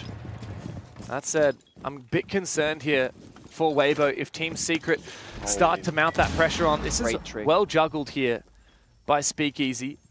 I'm keeping in the back of my mind that there's going to be temptation from Weibo later to drop players down below, and Doom is lying in wait already in Wine Cellar next to that hatch in the site. That's true, but they should know. They saw a drone below. You can kind of do, okay, if they're droning it downstairs, it might be a guy. Oh, yeah, I think it's a rotation from Secret, though. They can't get the wall. They're going to go upstairs. Solar Repel, Master Repel. A free P? Just like that? A free pick? Ape exposing himself to Solar. unnecessary, and it's the water to go down. The flashbangs start to come on through the air jab. It knocks Turdster on his back, but it doesn't seem to matter if Weibo are able to hold down the fort. Mowgli up against the world, but he's found his first kill, and I wouldn't put it past him to clutch. Hiding though, next to the desk, Turdster gets found. It's now a 1v2, and there is plenty of time for Mowgli to get this done. Another air jab to go down. Reaps is standing right next to it. The temptation to peek must be immeasurable as the Chinese player peeks for a brief moment. Mowgli sees him. He's got to walk into this crossfire, but Reaps will swing him, and Weibo continue. They stay alive as they draw another breath that Secret look to silence. Great rotate, great opening pick for Secret, but Weibo are holding on. They're fighting back. They weren't giving up the maps for free. They're fighting till the very end, and they come out victorious. I like the small mini play though, the air jabs and the rotations, the window repels, the aggressive jumping piano, but in the end they did not find success. It does feel like Team Secret are the ones to make all the right moves right now and then getting shut down. Weibo just holding on, playing their positions, playing their angles, but strategically, Weibo outperformed Secret in that round. The 2-brow plus Kaid hiding the operators in the drone phase meant, hey, we can ensure these walls will get closed, and because of that, we can all look towards another area of the map and play more close together as there's less pressure points now. Because had the side been reached first before that push happens, different story. Attackers located a bomb. Still, again, it got close for comfort. And that's the story here. Even in the rounds where Weibo are looking good, Team Secret bring it back. That was a 1v2 down from a 1 versus 4, by the way. Yeah. And Weibo are always victim to these freebies as well. Team Secret are so good at getting themselves into these positions where they catch a player pants down. In that round, it was, I believe, Ape on the Warden upstairs inside a Master, thanks to that solar repel from Savage. Now Team Secret still have a bit of headway here. They're still 1 round ahead. Only 2 more from sending Weibo home. And this time they've brought that blitz. Usually, once you get go for these kinds of or shield plays rather with the blitz, it's a fast one. And I feel like Secret, they've been slow, but then they go fast. With this, they can go immediately if they want to. The issue on this bump side is though, getting inside is a window repel. That's not where Blitz excels. You want a staircase or a window jump in, of course. So I'm curious where Secret will go. Right now, just on drones, checking Solarium. He's currently just supporting his team. Mowgli on the roof, rotating as well. I'm not sure there's a full clear sign yet for Secret what they want to accomplish in this round. Well, they got to deal with the player on the solar stairs, which is Reaps. That's where Blitz is going. Oh, I see. The gridlock's going to restrict his mobility a little bit. He doesn't have a lot of protection here. Oh, the Vert downstairs. He's going to have to deal with so many angles. Nade comes through, and Flash comes through. He's able to actually escape into Solarium for a brief moment. He has been spotted, but it's a direct trade between Adrian and Reaps. And given the situation, I think Reaps should be pretty happy with that outcome. Absolutely. The Flash, the Nade, the trade, I mean, that's a good value pick. And the lack of hard breach now for Team Secret. That's true, that's the only one. Claymores on Sophia. Blitz doesn't have any. This might be a tough one, but saving moment here could be that to find the roamers that are isolated here in Bar Gaming. Yep, there it is. Get the Blitz active, get in there, take that kill, play the 4v3. That could be the easy way forward. Yeah, and they are 2v1ing him. The Blitz, though, is going to have to walk through a couple of those goo mines, taking the first fight. Hoven, he finds one before he's traded on back, and again, that's worthwhile. For Weibo Gaming, Team Secret, they played it well, but Savage was just too late to save Mowgli's life. I think Mowgli was too early. I mean, his job is to cut off the rotation to make sure that Legion can't run away from the room. Instead, Mowgli goes in first before Blitz even arrives. They had time. Didn't use it very effectively. Oh, a scary moment there as the Warden peeks through the smoke. Downs one, sees the Blitz now. As the Blitz brings out the pistol, wins the fight. That's 2 kills for Savage! It's all up to Turdster now, but it's a 1v1. As Speakeasy's C4 did land successfully. The revive is coming on out, and he's been spotted. Doom, can he go for this revive? He can because of the track stingers. And now it's a 1 versus 2. There's not a lot of options here for Turd, but neither for Team Secret, as both of them must follow the same angle, and they refrag him out. Team Secret again firing up Weibo sat back down again. It's map point and match point for Team Secret. Disgusting series of events. Savage gets a 2K with the pistol, one through a smoke blindly, and the first against the Warden going for a pick. And a beautiful small jiggle there in the 2v1. Sophia, low on HP, jiggling the door with 20 health, just to wait for June to walk in and get that kill again. There it is. Clutch after clutch, Secret, they get round after round. It's elation for the Europeans at the moment. How many rounds are they able to steal from these disadvantageous positions, throwing whatever they've got at the wall? And to think that Savage on that blitz was able to find 2. Ridiculous. 10 kills, and he's been playing shield operators, he's been playing support operators. I mean, June, credit to him, he's top frag in the server. But Savage has been unbelievable for Team Secret. And now, 2 match points available. Weibo, they're on the verge of elimination here from the Esports World Cup. They've been there before. They've faced defeat, and they ran through that lower bracket successfully until now. They 2-0 Gen.G, they 2-0 DZ, and now into the playoffs they go. To keep their hopes alive, they have to come back from this. Secret hungry for one more round. They know that they should be the ones to win. But they gotta take it first, they gotta earn it and show everybody that they have what it takes. Hasn't been the cleanest of rounds, but they have clutched up time and time again. They've been flexible, playing fast, playing slow, playing utility. And for this one, they're showing something new, the sense being brought up for the very first time to create chaos, to distract the players of Weibo Gaming. The question remains, when and where will they execute? Right now they're rotating, as they have been before, on the repels, on the windows, looking for a free kill. Reeds is getting more and more aggressive as round are going by. But 2 different repel angles might be too much for him to handle. He might just have to fall back here. Ape in the meantime suffers a lot of damage. They're being cut off everywhere right now. It's well played from Secret. Oh, and they do manage the cut off. 2 kills from Team Secret. While Mowgli is injured, it's not going to matter because he's going to pick himself up. Look at this from Reeves. He gets straight baited into it. It's going to be out of desperation for Speakeasy and Turd as they look for something, anything to make this winnable, but Mowgli's taking him down. Speakeasy against 4. The APAC dream riding on their shoulders, but Weibo will fall apart. It's a semi-final booked for the youngest team at EWC. Quiet confidence from the Europeans as Team Secret silence Weibo and send APAC home. What a convincing way to do it as well in that final round for Secret. Almost flawless, playing on the cutoff, just locking them like inside the building. They're stuck like it's their own jail cell. Doom, massive performance. I was critical of him. We all have been. He is now here to play. Weibo, this wasn't their series, but how they got here, as you said, 2-0 Gen.G and Dark Zero, they should be proud of that, and of course in the future, aim for more. It is an early exit for Weibo. They cannot top what they did as Bleed last year, but for Team Secret, at their debut at the Esports World Cup, they're into the top 4, and they are hungry for more. A huge victory here. And of course, tomorrow they'll play their semi-final against a North American roster. But today, it was unbelievable. They continue their undefeated streak, not even dropping a map thus far in Saudi Arabia. Team Secret are hitting new highs by the minute. They got many more maps to show as well. They played 2 best-of-1s to get here. Played their first BO3 in a 2-0 fashion. They got a deep strat book. They got a good map pool. They have so much more to show that they've been keeping in the dark. And it was such a good omen that their first match was against Falcons, who knocked them out of contention for the European Championship. They win that match in overtime. They go in to face major champions, W7M. They destroy them 7-2. And here against Weibo, APAC's last hope, the giant killers.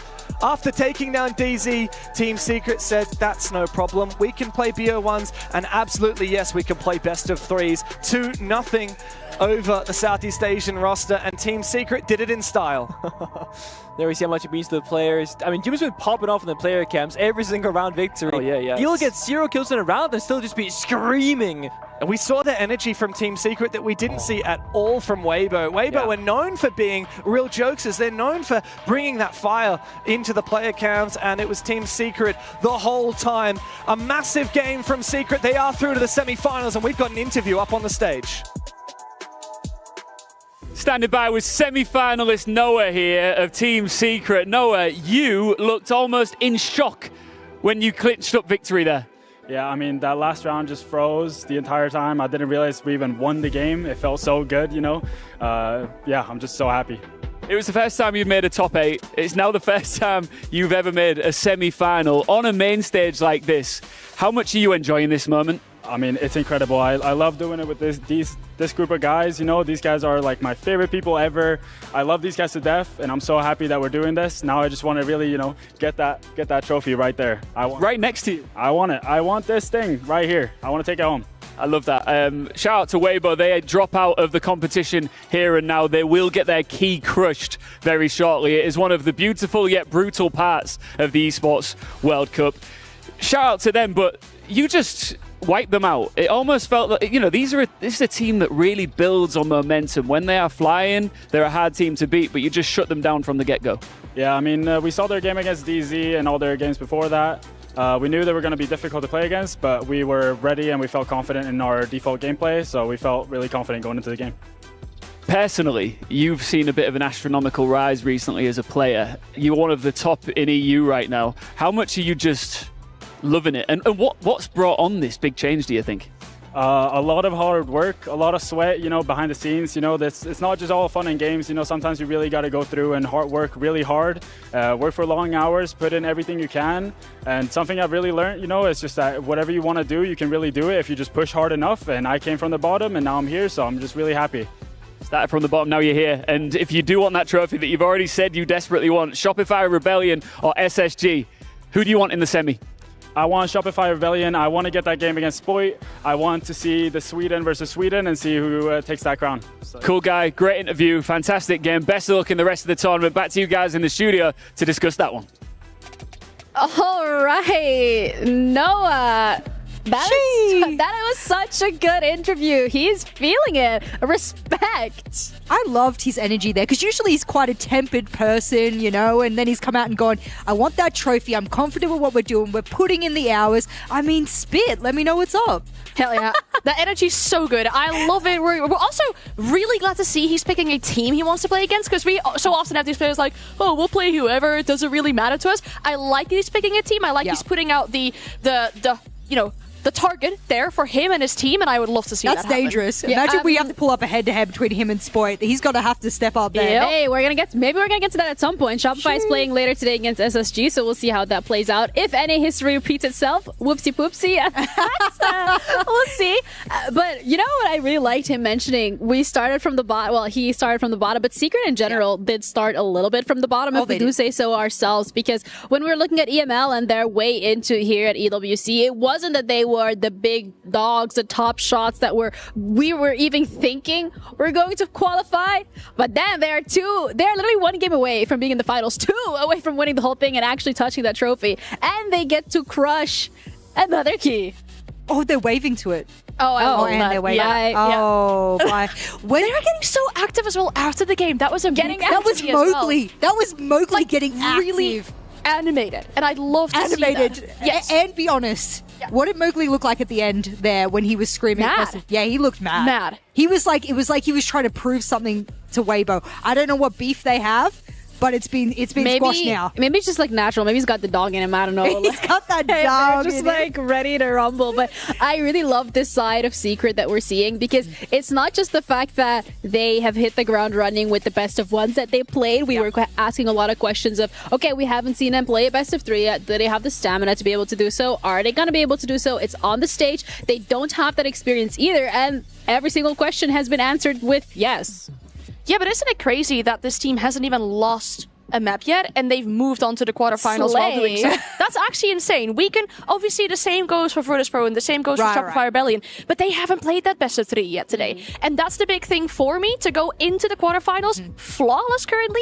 That is insane momentum for Secret. I think that's also a little bit of a scary situation to be in because it is like, when are you going to get that reality check that you are not necessarily invincible? But that game against Falcons was so incredibly close. I feel like that could be the closest potentially that they get to the reality check. But I also think like from the players themselves and from Twister as well, this is not a roster that's gonna get in over their heads and be like, oh yeah, we got this. Yeah, no, I agree. I think they've always respected their opponents regardless of who they are. They came into this Weibo game very animated, as Anne would say, and they were very happy with the win. I actually thought Weibo played quite a bad match of Siege, and I come from APAC, so I could say this without the bias. I was really upset that they were lacking all the fundamentals that I was hoping they would bring against Secret, because that's what you need. So I think Team Secret, they definitely won, but they were also given the win in some sense. So I like that you brought that up, Ginny. I think they need to be careful about how much they take of this as a win and really improve themselves for the next matchup. I think as well on the topic of Weibo, we really do have to sing their praises because again, it is from the APAC region, and that's the region that we very often and usually always the first region to be out and that we count out as well. And I think Weibo has shown that this is that super team from APAC that we all hyped them up to be and we all expected them to be. And if anything, the feat that they've had so far here at EWC is something to be proud of. It is, and it's also good practice for them, you know, given the tournaments we've got coming up internationally. We know we talk about the quality in APAC maybe not always being what we desire from it or what we wish from it. So being able to play against these big international teams on a stage like this for Weibo is huge, because with the future coming in, you learn so much from these games. And I have to shout out the fact that the APAC teams, even when I was a comp player in ANZ, I had about 5 other teams you could verse, and then you started to dig into the pool of your opponents inside of your league. So that's where it becomes tricky in APAC. I do sympathize with them. You don't have a lot of scrims that you could do at high quality in the region. So coming to an event like this, they'll be able to go back to their player rooms and continue to scrim, be a really good scrim partner for the remaining teams here, and it won't be a risk. So I think that's awesome. That's huge advantage in experience. Yeah, but Secret are the ones that walk away with the win here, which means that one of their players is also going to qualify for the Sony Match MVP. Do we want to throw out a little feeler of who we think it's going to be? No, close your eyes, both of you. My eyes are closed. Well, and her eyes are open, so it doesn't count. It's all right. It is going to be expect someone else to be here? I mean, when we're looking at this performance from him, it's actually insane how he stepped up. Not always happening during EML, but it happened today. Yeah, I think he's like the silent ninja of the team that when they need him most, he's able to come in and get the job done. He plays a plethora of operators that I particularly love, and both attacking and defensive wise, I think he's the weapon that Secret needed. Yeah, I mean, we're singing Joom's praises right now, and he's had a phenomenal series today. He's had phenomenal last 2 games as well. I mean, it was like towards the end of the first best of 1 that he started coming online, and we're like, this is what we wanted to see. And it's really nice to see that he's kept that consistency, and they're able to keep that going. But, you know, we also have one of his teammates joining us. Savage, thank you for your time. Welcome to the desk. Thank you. Do you agree? Joom's performance today?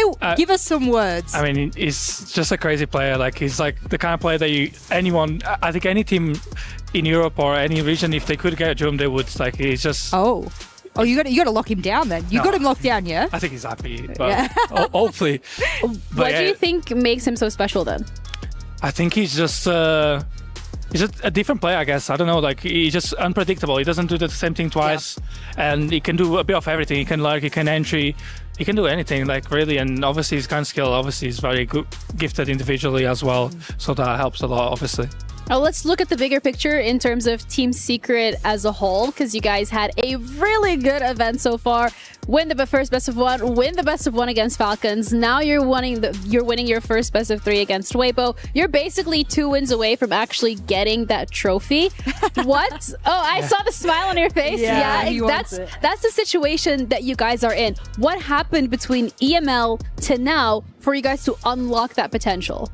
Honestly, I think in EML obviously we came third, but I don't think we played that bad. Like, I agree. For me, like that game against G2, we were really tired on the playoffs. Like, generally, like, it was an excuse. We were just really tired, and we still took them to the 3rd map. But then the game against Falcons, the 2nd time that we lost, we gave them that game. Like that, we had a 6-2 lead on labs there. We troll almost every single round of that. Like, came down to 1v1s a lot. So I think we were playing as good. I think maybe there's a land buff, maybe, especially for players like Noah. Like, he plays really well on land. But I honestly think, maybe people slept on us a little from what I am so glad you're saying this because I said on the pre-desk, I feel like everyone kept calling you underdogs, you know, and you were always the one to maybe watch or a dark horse. How many times do we say that about you? And how many times do you need to win before people start going, actually, this is one of the top dogs of EML. We need to start putting respect on their name. Do you think maybe it's a little bit because EML never really had that depth? It was always like the top 2 teams. There were never strong competition. And now that there is with you guys being there, do you think people are just lacking the respect because of that? I don't know. Maybe it's also like last year, both majors, we lost obviously to Falcons. Right. So I think maybe people don't have that in consideration. You know, they were like the team to beat at that time. They were easily top 2, and both times we got eliminated by them, and both times they were close games. So I think maybe just they see these quarterfinals, and maybe they think, you know, we don't play that well because we are not making deep runs. If it's not Falcons and it was any other team, you think you would have the respect? I think so. I think so, but you know. I mean, we had the power rankings as well. Came to the teams that we thought were going to be doing really well, and we put you guys actually as contenders or favorites to win the event. I will be completely honest with you, that was not on day one, okay? On day one, you guys were on stick. We were like, maybe, they have a really tough bracket. But now that you are in the top with the favorites, with the likes of G2, Shopify, VP, do you agree with this ranking? Do you think there is any other team that we should like move around? Well, I've got really bad sights, so I don't know.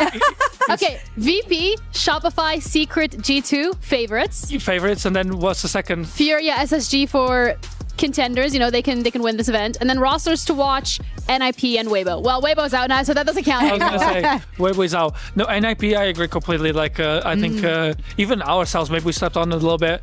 Maybe because now we scrimmed them, like most recently, and they are quite good. You know, they're quite a structured team. They play quite a good siege, you know. I know they are on the third map now against G2 as well. They're giving them a show. So I think that's the good lists. You know, I don't want to call out any teams because I don't know who I'm playing against, but maybe. Do you have a favorite you want to play against? Be honest. I want to play someone that I haven't played, you know. Oh, yeah. I'm not sure who I can play against. Like, I don't know my side of the bracket. But I just want to play someone that I normally don't play against because I don't want to play a EU team because we just play them all the time. Yeah. So NIP would be okay. Shopify would be okay. You know, I just want to, you know, have something different because playing Falcons every tournament gets a bit boring, you know.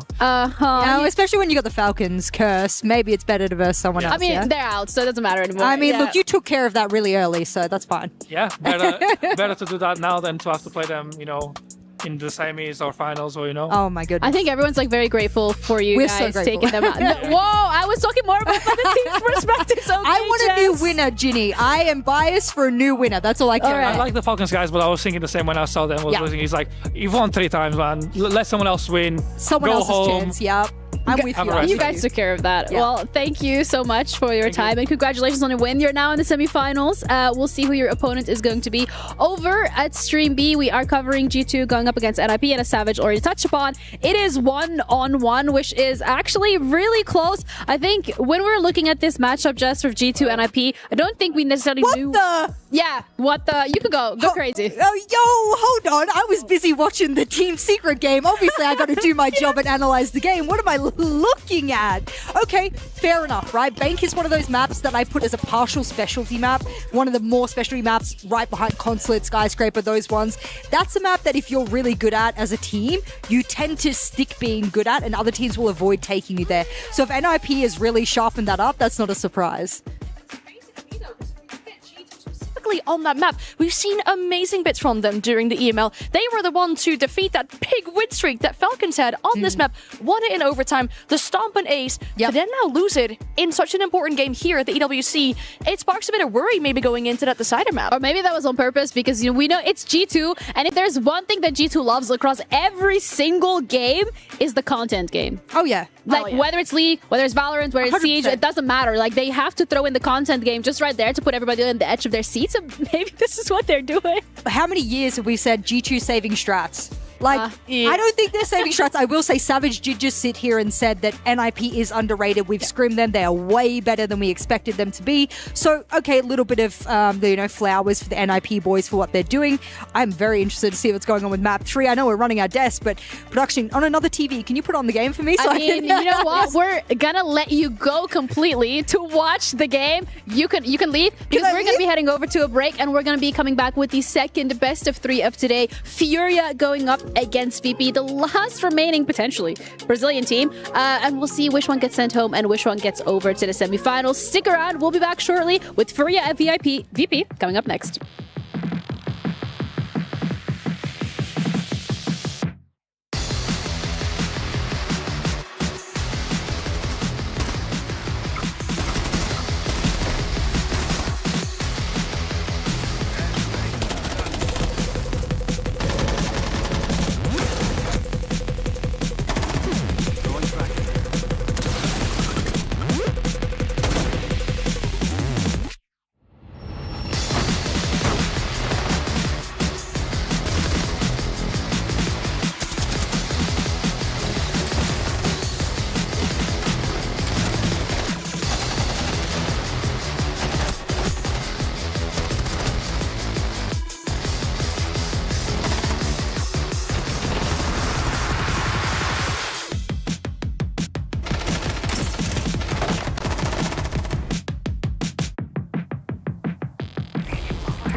Cara, eu nem sei por onde começar. Hoje a gente tem a maior batalha das nossas vidas profissionais aqui em Riyadh. Tudo se resume ao dia de hoje. Ou a gente se fortalece como time, ou a gente vai desmoronar. Kill por kill, play por play, até o fim. A gente já passou pelo inferno, confia em mim. Todo mundo aqui lembra do Stage 2 ano passado, né? Quando a gente não classificou pro Major. Mas o que importa é que a gente renasceu das cinzas, a gente voltou, round por round. E só se aprende a ser forte quando você perde as coisas. Esse time voltou mais forte. Aqui a gente joga para vencer. Aqui a gente dá o sangue pela vitória. Isso aí. Bora. Nesse time, vocês sempre vão ter alguém que vai lutar até o fim com vocês, que vai se sacrificar por vocês, porque vocês sabem que quando chegar a vez dele, ele vai se sacrificar por vocês também. Isso aí. Isso aqui é um time. Ou a gente se une agora como equipe, ou a gente vai cair como indivíduos. Chegou nossa hora no EWC. Isso aqui é o Seed, é só isso. Agora é nossa hora e a gente vai ganhar isso aqui. Olha bem pra vocês. Olha pra cara um do outro. Vocês são vencedores. Bora. Pera aí, cadê o Ertz? É essa, pai.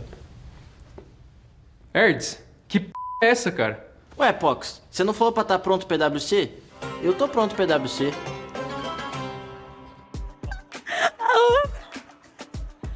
Vamos! Indeed, welcome back everybody to Rainbow Six Siege X at EWC Playoffs Day number 1. Winner advances to the semifinals and the loser is going to be sent home. And from the looks of it, Furia is more than ready as they're going to be going up against VP. I'm Ginny, joined with Anne and Leo. Welcome. Thank you very much. I'm happy to be here. What time is it? It's yap time. Hey, I looked at my watch, I was like, huh? No, it is time to yap. He said it before we went live, and I just wanted you to say it on stream. Thank you for taking the time to join us. You can get me to say anything on stream, apparently. Almost anything. Okay. Anyways, thank you. Furia VP is the game that we're going to have to look at. And this is super interesting because you're looking at VP and they are also one of the teams that went through the play-ins unscathed. They played 2 best-of-1s and they were chilling. Furia, however, had a lot more of a difficult road going up against W7M in a best-of-3. So this is a test of, is VP ready for the best-of-3? Do they have the stamina? Can they do it? Are we... considering they also have the least rounds played here. Yeah, I will say first of all, I think it's a rematch from, in my opinion, one of the best match of Siege Esports ever. It's a direct rematch of the lower bracket grand final of SI 2024 in Brazil, Sao Paulo. One of the craziest one ever. And this one, in the BO3, I'm expecting a barn burner. Yeah, and I know you are really looking forward to this match, which is why you're kind enough to prepare a Telestrator segment to highlight the level up and the glow up that we've seen from VP. Absolutely. So when you look at VP right now and you think, what do they need to do right now to beat big teams? And one of the things that were, I think, stopping them so far were the playstyle. They were too slow. It was the operators. They were not playing shields. They were not playing meta. And it was the map pool. Now let's take an example at real footage now. Let's take an example of their game yesterday against Dark Zero. Now we're gonna see something, guys, and that is a cash defense from Dark Zero. And we're seeing a triple extension right now on the side of DZ. As you can see, you have Naif playing in master bedroom, holding the windows, and also holding Jacuzzi Bridge. At the same time, Citizen here is holding main stairs and office drop. And NGR can support him from construction, supporting the fallback, but also in sort of a crossfire. Now, when you see a triple extension like this, it's made to burn time. It's made to prevent VP to attack quickly. Now, let's take a look at how VP changes their playstyle. First of all, they are bringing a blitz, and that's new. They didn't bring blitz before, but also they bring a buck. And they use this vertical play here to make sure that the master player cannot rotate into office.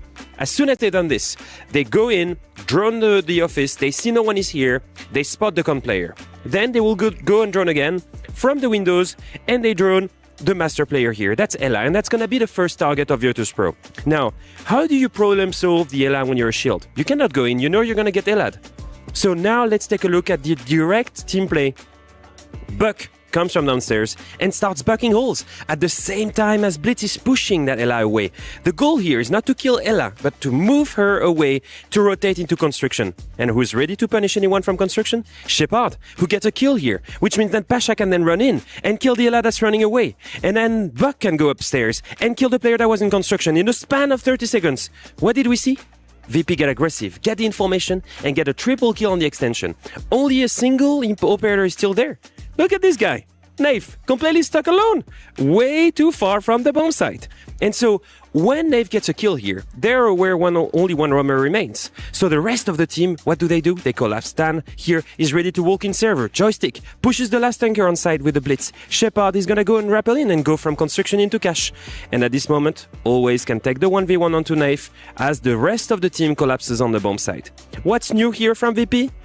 It's the playstyle. Much faster paced. And at the same time, what do they use? Grim, Blitz, operators that we did not see before. And that's a great example, I think, of what has changed in VP. And I love that. I mean, this team has had so much time to cook in the shadows, right? After SI, we didn't see this team for about 4 months. It allowed them to play with these newer operators, with newer maps and everything. And I think we need that as well, because let's be honest, when we look at SI for Virtus.pro, and in particular against those Brazilian teams, it wasn't looking all too pretty. The only game they lost in group stage against a Brazilian team got knocked to the lower bracket of playoffs by a Brazilian team. Eventually got eliminated by FaZe as well. Guess what? Another Brazilian team. So in general, the history, Virtus.pro isn't doing too hard against Brazilian teams. I mean, Nikita was here yesterday. He was talking about it. He was scared of it. But a Brazilian team. Oh, because he we know how cursed difficult it. it is for us. But that's like he cursing. He's like, oh, we don't want to do that. But then like eventually, like, you know, the script this entire event has just been full of sick jokes. So they were like, oh, you don't want to play Brazilian team? There you go. But I also think what's really important to touch upon here is the fact that when we're looking at Furia, it's not the Furia that we're used to. It's not the top peak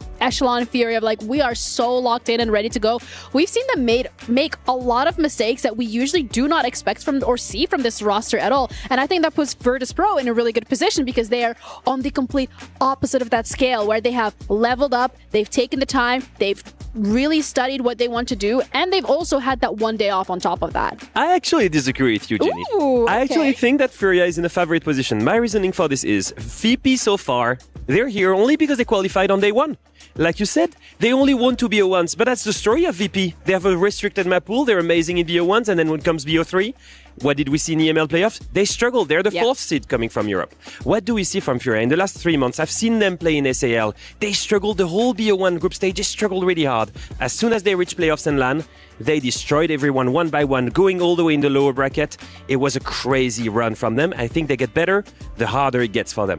Yeah, well, that's a really good counter argument. I'm going to counter argument and say VP has had a whole day to rest. They also had a chance to see more maps from Furia to be played because Furia had to play that best of 3 on top of that best of 1 and then another best of 3. So when we're looking at VP, considering the brain as well that they have behind them when it comes to all the prep that they're able to do, I am not too worried. I think this is going to be a very close matchup, but this is also a roster that has been together for a very long time, and they have gone through thick and thin together. That is the big thing, right? I mean, this roster being together for such a long time, getting so many reps under the belt. What was huge for them as well during EML was playing on that bootcamp, playing with that lower ping. I mean, we know how good they are on LAN. It's because they have little to no ping. I mean, that's what happens when you play on the LAN. So I'm so excited to see them again in this best of 3 today.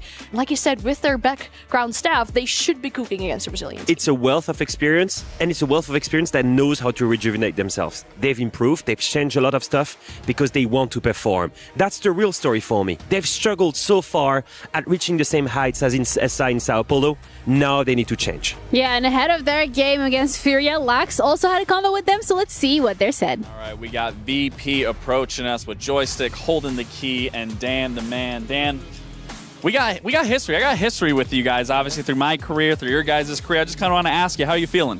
I'm feeling great. So good. I'm excited to play the game against Furia. We want our revenge, and I hope we can make it here. I was going to say, it's funny you talk about that revenge, because you know, obviously, when the last time you played them was. On SI, I think, in Brazil. SI 2024. Yeah, we trolled the game and let them win the tournament. It was our tournament, maybe now it's our time. Okay, so you obviously acknowledging that this is a rematch. Sorry if I knocked your backpack off you. You acknowledging that this is a rematch. You guys trolled that match back in 2024. What are you going to do different this time around to get past that hurdle, push yourself into the semifinal?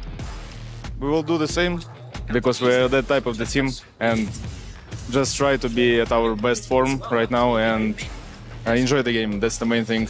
Absolutely. So the funny thing is, which I'm sure you're aware, it's not funny for you, but obviously, given the past 3 major events that you've attended, which was SI 2024, you lost to a Brazilian team, ends up winning the entire event. You then fast forward to Montreal. You lose to the new W7M roster. They win the entire event. Just recently, at the most recent SI, you lose to FaZe. They end up winning the event. All Brazilian teams. It makes me question, if you get this win over Furia, theoretically, you should then be the winner of the Esports World Cup. How do you feel that that might be and could pan out? It could be the main thing. I think that match will be like against 2 teams that deserve the title, and I hope we will be the winners during this game, and I hope we can and we will keep this energy until the end of the event. Absolutely, Dan. Well, obviously, I want to say good luck, brother. You deserve it. And that's us. Oh my God, that is it from me here with Virtus.pro. I'm gonna send it back to the desk, and you guys can break it all down. All right, Lax, I love the theory crafting towards the end of that interview. You lose to the team, the Brazilian team, every single time that actually ends up winning the entire thing, which means that if Furia wins today, that could mean that they win the entire thing. But you know, as Lax was saying, if VP wins, that's pretty good odds. It really is. I mean, it might be some bit of copium thinking that if you beat a Brazilian team, that's all the final hurdle you need to clear to actually go and win the event. But I would say they would look really strong. If they do clear Furia here today, it's looking very good for them to progress in the tournament and do get to play that final that's been a little while since they got to play one of them finals. Yeah, I do feel like it's really funny how they used to be complete opposite playstyle. You had the really slow and methodical VP that only plays tactical, and then you have the one team that has the best gunplay in the world. I think that has changed a little bit. One more thing that's really interesting, looking at the map veto that we're preparing before, both of these teams actually love the exact same maps. Yeah. So whatever maps we're going to end up with, they will have an incredible level on them. All I'm hearing is that we are promised an absolute banger of a game. So you know what? I really hope that it does live up to these expectations, because now I'm excited and then watch the script just crumble all down. But it is Furia though that they're going up against, and you've already touched upon it, and you know, you've kind of been their advocate where you're saying like, oh yeah, they did play the best of threes, and yes, they had a really difficult run. When you look at SIL, when it comes to those best of ones, and they ramped up as they go, and we're no strangers to that. We've seen Furia do it at SI when they were still under the W7M banner. We know that this is a roster with insanely talented individual players, dare I say damn near perfect, and they do not crumble under pressure. They can make miracles happen out of thin air somehow, but they were still shaky even in the best of threes that we've seen yesterday. Let's have a look at, obviously, I mean, this team yesterday, it was so difficult for them. They lost that first map. Then on the final map, I really want to talk about it. I think I could talk about it for hours and hours on end, because it was really looking like W7M were going to take it. Some individual moments where it seemed like Furia didn't play out their 2v1s correctly. It had to come down to the final round, 2 full overtime. And what does Hertz do when they need him the most? He jumps out. Look at his stats right now. He's not doing too shiny for himself, but he gets a major jump out, kills 2 players, and will actually get a quad kill for this round, stepping up when this team needs him the most and when it really looked like it was going to go in the way of W7M. So this confidence on the map point to either face elimination or continuation in the bracket is bizarre to me. But when we're looking at his stats, this is the big storyline for me. Hertz has always been that shiny player. He's always used to drop insane stats, and he's not really doing this so consistently anymore. I mean, he's stepping up when they need him the most. Did that during the SCL playoffs as well, but in general, it's not looking like we're maybe used to seeing these shiny numbers from him. I'm a big fan of this guy out of the server, but in the server, he's the kind of player that I would hate as the IGL, because I was a traditional IGL, and this guy is completely crazy. He will take unfavorable gunfight any day of the week. He will go crazy, he will go aggressive. He's the X factor in Furia, and he struggled really hard during SL, during the whole group stage. And then came playoff, dropped more than 100 kills. This guy, he's there when it matters. But that's the thing where I said, you know, they can make magic happen out of thin air. And this is a very big piece of that puzzle where when you're going up against Furia, like, you know, I mean, you can be down on the last map, in the last round, and something crazy is going to happen. And we're looking at a team like VP who admittedly does like to play a lot more with a lot more methodology. It is going to be scary because they're going to throw a spanner in the works, but also they have their fans. Yes. I didn't see any VP fans, so this is a scary situation to be in. I was listening to the concert of the fans, and let me tell you, I could feel the flashbacks from Rio that I was there a couple of months ago only, and then from SI in Brazil, where their fans are so crazy. They're so crazy with the drums. I can't wait to hear them in the crowd. And I can't wait to hear what they had to say to Lax ahead of the game. All right, there they are, my Brazilian brothers from another mother. Felipax, how's it going, my boy? Bro, all good? I'm doing good. I mean, the bigger question is, how are you feeling? I'm feeling good. After yesterday, how could I not be feeling good, bro?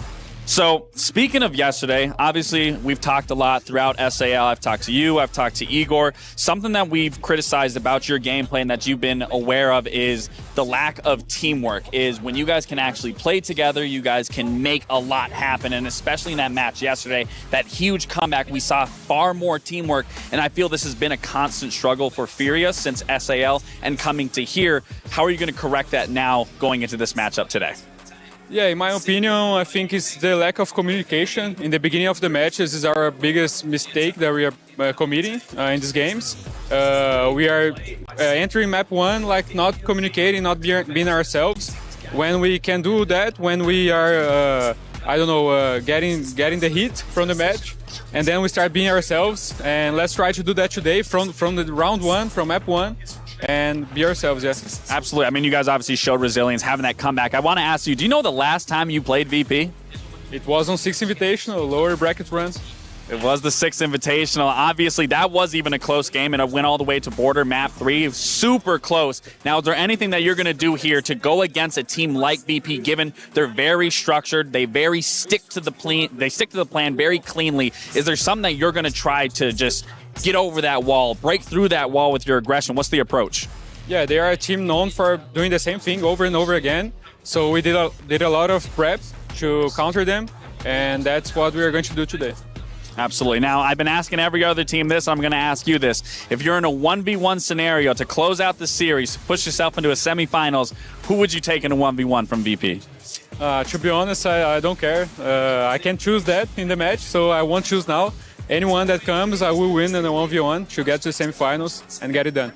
All right, well, you heard it from Felly Pox and the boys here at Fear. They are ready. They are going to pounce on their opponents from VP, and I'll send it back to all of our queens on the desk.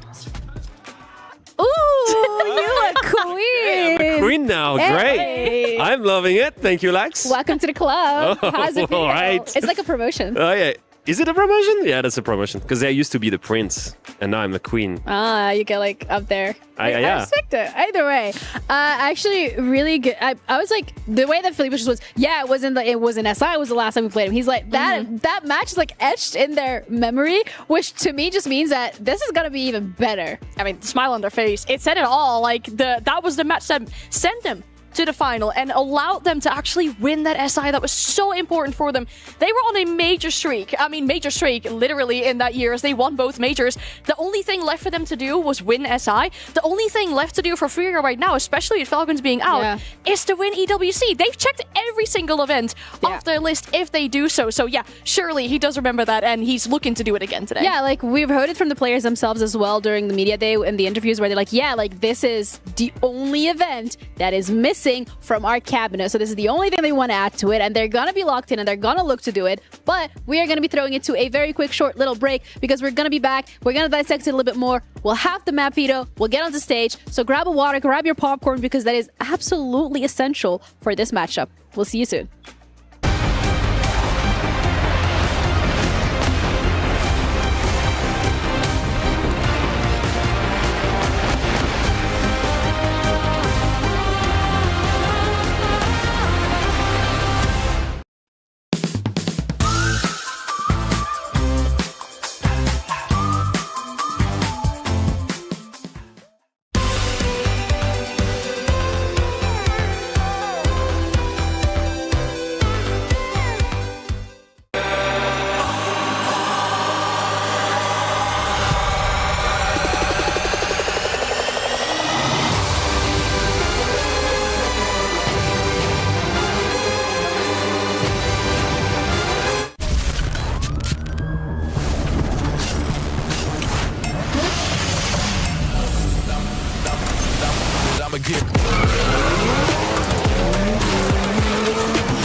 Oh, me. Me is better. Trash talking. Let's say it's a fair fight. Can I put it even? Okay, even. Alemão. I am very professional. Maybe. Alemão, because Alemão lost more losers, so more rages. Hurts. You're sure? Yeah, I'm sure. I don't rage, never. I'm a chill guy. Alemão, of course. Me. Yeah, I'm terrible. Oh, Alemão, of course. Hurts. Yeah, I own G2, so I can't really get kicked. Alemão, all time. G2, of course. Us.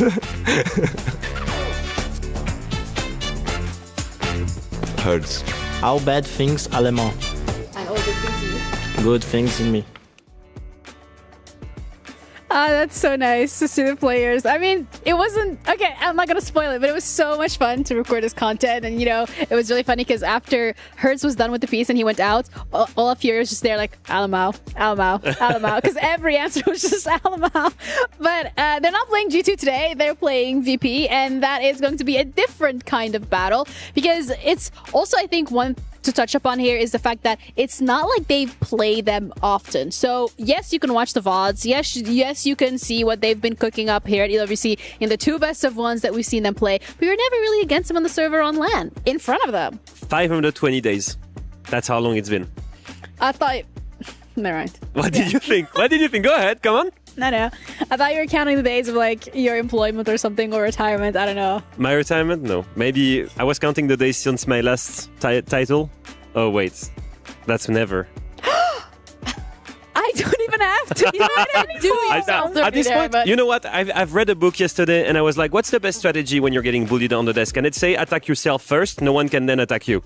So right now I'm just doing it myself. Smart, not gonna lie. Hey, that's pretty smart strategy. Yeah. Makes me feel guilty. I don't think that's a strategy that's going to work in game. I don't think that losing so that your opponent doesn't beat you doesn't really work. So I think both teams are going to need to put in the work. And looking at this, yes, like you've said, it's been a really long time these two teams have played each other. And I believe that when looking at this, VP has put in the work to change things and make sure this time they would win. Whereas Furia, they're still the very same. Yeah. They go through harsh battles. They leave to have these incredible individual skill players, but their core playstyle, it's not really changed. One thing though, with new CJX, they abuse the operator bans a lot more than anyone.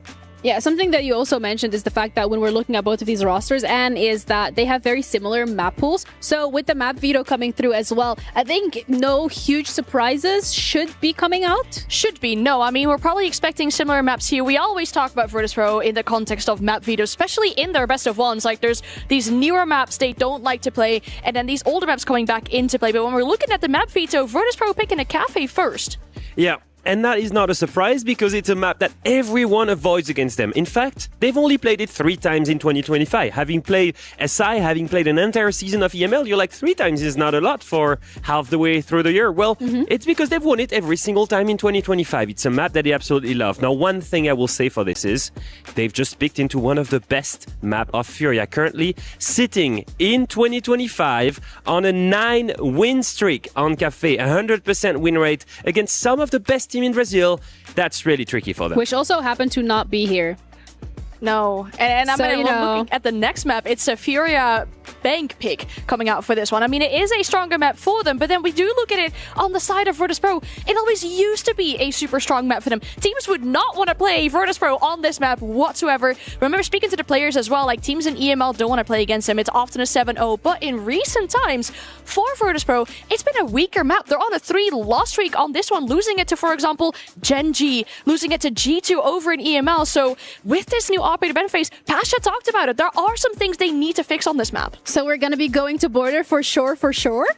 I hope so. I hope so. Yeah. 520 days, Anne. And that's exactly the map that was played as that final map in the series. And it is also a really good map between these two teams. When we're looking at it, it's a high preference map for Virtus.pro. The map that's probably their best map over on the side of EML.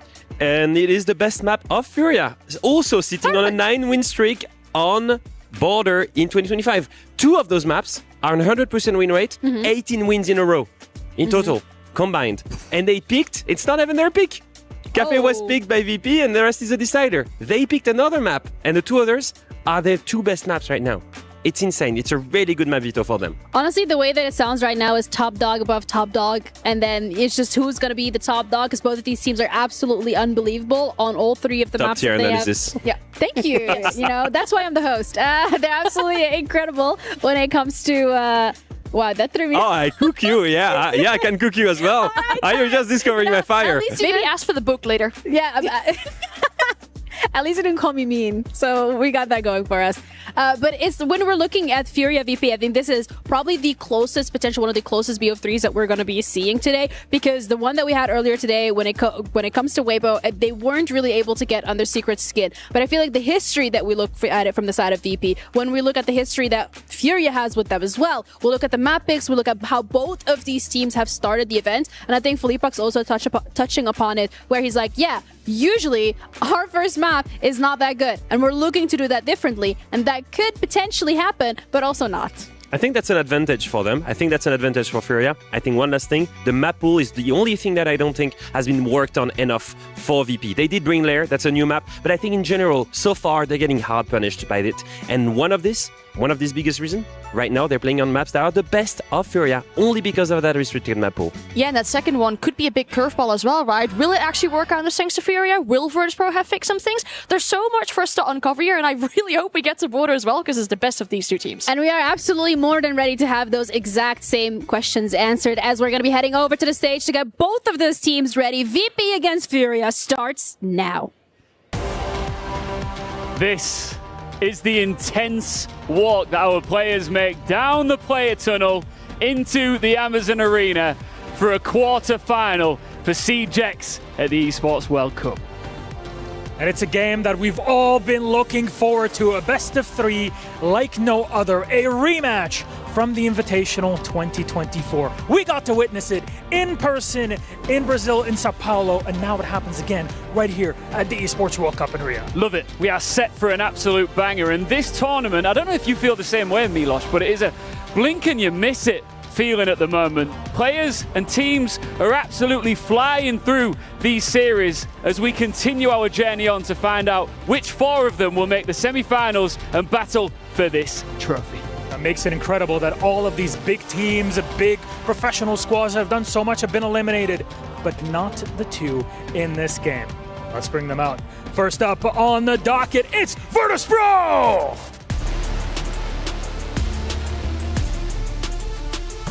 EML favorites are out, and they might be booed by the Furia crowd, but for them, a cheer is still a cheer, one way or another. They face down an audience of 10,000 Brazilians, and they're prepared to do it once more, even so far away here in Riyadh. We got an epic pocket of fans here, and I think they are going to love this moment. Vamos fazer barulho! It's Furia!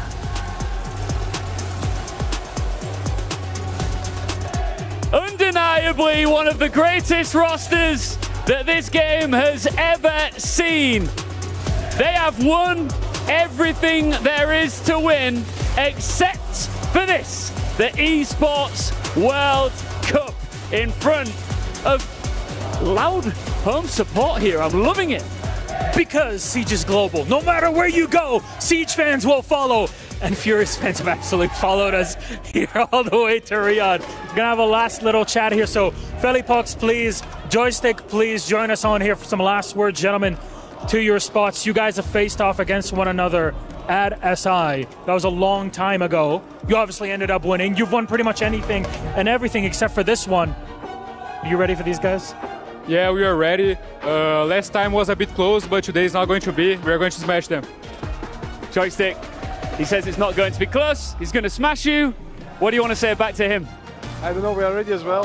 It's always a pleasure to play with some Brazilian teams. So, good luck.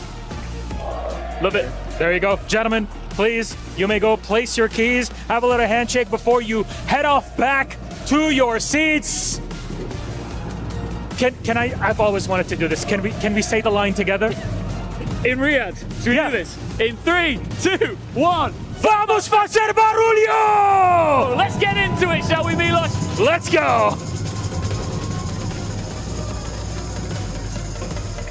Ladies and gentlemen, welcome to this electrifying quarterfinals matchup of the Esports World Cup 2025, right here in the heart of Riyadh, Saudi Arabia. We're about to witness a clash of titans in Rainbow Six Siege as the Russian cyborgs Virtus.pro square off against the unstoppable force of Furia Esports. This is a best-of-3 showdown with everything on the line, a shot at the semifinals, and a piece of that massive $2 million prize pool. I hope you have your popcorn ready because this is going to be a series you won't want to miss. On one side, we've got Virtus.pro. This squad is battle-hardened from years of competition together. They fought tooth and nail with the European League to earn this spot here, and they're ready to bring their tactical precision and explosive plays to the stage. And in the other corner, hailing from South America, it's Furia Esports, the king of the Brazilian region.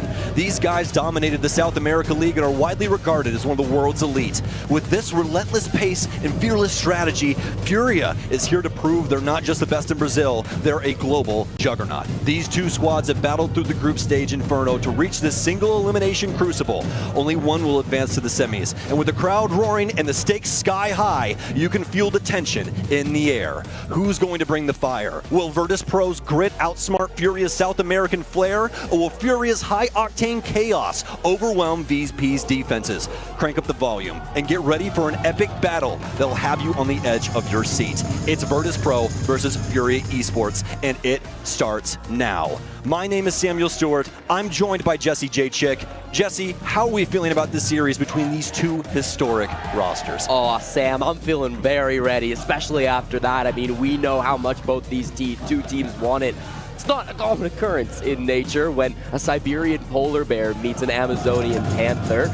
Even rarer that ends up happening in the deserts of Arabia. But when these two beasts meet, one thing can be said for certain: only one of them walks out alive. And that's exactly what we've got here today, Sam. Virtus.pro and Furia, two of the most experienced teams in Rainbow Six Siege. These two rosters have been together as 5-man teams for years and years at this point, perfecting their crafts. We got a lot of young new stories in the Esports World Cup this year. We've got G2, of course, coming in with their young star of Stompin'. We got Weibo that made top 8 earlier in the tournament, and then, of course, Shopify Rebellion coming in with a new look, too. But that's not what we've got here today, Sam. It is two veterans who don't want to just show up and make a top 8, say, great, man, we did it. It's our first event. Because it's not the first event. It's not the second. It's not the third. We're getting into the teens, the 20s for these teams. They want to go all the way. They want to get that W. They want to be the Esports World Cup champions. It's bound to be mythical between these two beasts of their respective regions. And I can tell you, I am extremely excited. The fans in the crowd are extremely excited. And we have officially opened up the doors to EWC 25 to let these Siege crowds in. And Jesse, let me tell you, I'm so very excited to jump into this one. Yeah, Sam, I mean, once we got the fans in the arena, it's clear one of these two teams came back in the backup support, and that will be Furia. The Brazilians, they travel extraordinarily well. It doesn't matter where the tournament is. There's always going to be a section of the crowd that does scream Portuguese. So that's what we're going to get now in the crowd, making that noise, making sure that the support is heard. VP, no strangers to it, right? This is not a team that cracks under pressure. In fact, typically when VP struggles, it's in some of those like online qualifiers. It's in those online stages where they maybe don't have the best connection. They don't have that comfortability. This really is a LAN team. I think both of them really just play their best Siege when they get in front of an audience, when they get in those high pressure situations. So we're going to get a great game between these two teams. They're going to be kicking it off on Cafe, Sam, which will be our first map of the series. It's a Virtus.pro pick and kind of a weird one to be coming in against Furia. 10 seconds of the game launches. I hope everybody is ready and excited because this one's about to get fiery. 3 seconds on the clock, and we will jump into the snowy map of Cafe. Virtus.pro will look to try and steal this away from Furia. The bans will come in, and Jesse, I think you're a little bit more suited for this portion. Yes, Sam. Well, we're expecting to see some shield bans come out typically on this map, but you're going against Virtus.pro, who aren't really the big shield team. Of course, they'll be banning the attackers to start things off. They still ban one shield away. That'll be the monster that does get removed. Then often you do see either a Ying or a Grim as that secondary spot. No surprises from Virtus.pro. It'll be the Azami plus Castle being removed now from Furia. Both those operators making sure that the windows can stay closed, that you aren't so worried about the repel mechanics. On a map like Cafe, there's so much strong repel play. That's going to be even stronger with a way to protect yourself from those windows. Absolutely. And, you know, even with Castle getting removed, you know, in case of those window plays as well, he's also got a nice application downstairs on Kitchen. We see people cut up those hallways all the time, you know, play things over towards Code Check. So Furia really tackling Cafe wholeheartedly when it comes to these bans. And I think it'll be very beneficial to them. We'll see how it pans out down the line, though. Virtus.pro, as Jesse said, Grim and Monty off the board. So attacking one of the mainstay shield ops just to try and make their life a little bit easier when Furia start their clear. As we just get into Cafe here, I said it was a bit of a weird pick for VP. They've only played this map once this season, beating Falcons 7-5 in the EML, and that's a big result. Falcons are a really good team, so to take them down is certainly important. But Furia have a 7-1 record this season. They've only lost a single time. That was to NIP in overtime. So they're extremely experienced on this map. Furia, I think on all 3 maps, are going to be feeling very comfortable. VP, much the same. I think our analysts broke that down quite nicely where they said these 2 teams like much the same map, so it's not going to be unfamiliar territory really for any of these squads. I think both opponents can manage to get wins on all 3 maps. Yeah, well, comes down to that quite a few times here on against international competition. Teams start to favor the same maps, and in a world like that, it becomes dog eat dog. Who's got the bigger bark? Furia taking their time, as you normally do on this initial portion of the round. Trying to work things through. Pasha crossing once again. Almost like he didn't realize that he just got shot right in his back. A nice little find here. Frag grenade. No way. Pasha's going to be able to slip away for just a second, but the window play here from Furia, it's just fervent. It's absolutely everywhere as it peels Pasha away from Virtus.pro. Yeah, and even with the very first kill, you're seeing the impact of those operator bans, right? The window play always going to be coming in and having that factor. So got to watch out if you're Virtus.pro. No angle is necessarily safe. Dan playing Pixel with the shield and ADS is winding back the clock a little bit, but basically a nade and some pressure. He's going to have to escape back to bathroom. More ADSs lie for him here, so he's going to continue to play these layers and back off slowly one at a time. Feeling very confident with that rotate back. I'm not sure that Fury have a great way to root him out of this position now that they're all out of nades. I'm going to put the Selmos down and make it to where Bathroom's a little bit more complicated to play. Hertz will be able to find Dan as he tries to commit to that rotation, and around the building we go with that new repel system over to White Stairs. They know somebody's more than likely around this space, but Shepard too active to hold on to for Hertz. Keep in mind, bomb site's not on that top floor. We're seeing a lot of action up there, but of course it is going to be mining, dining to start things off for Virtus.pro, and top floor players on VP will all choose to back off if they haven't already been killed. Conceding that floor now, that space to Furia with 60 seconds to work with. They've got some decent utility, right? They've got secondary shotguns, of course, on both Fleetbox and KZ, so they can really start working these floorboards to try to make some of those angles, make it really awkward for anybody to exist in some of these locations. Train is, of course, going to be a major point of focus as well. We'll have to see where this push comes down. To me, Sam, it's looking like it might be a dining finish with JV starting to walk down White. Could be a solid consideration. Furia looking to clean things out over on the White Stairs, as we already know they are clear. Want to hold on to that and create some angles in through the wall here.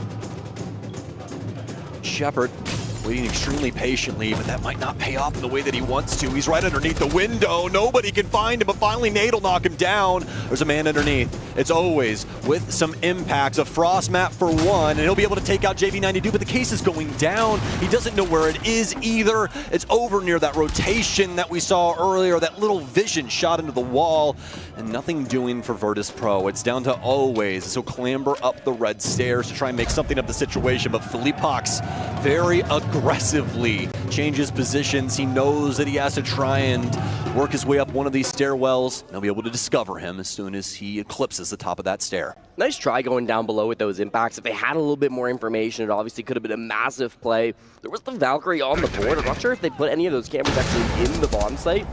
Could have made a big difference for them if they had, but I don't believe that any of them were inside of that site.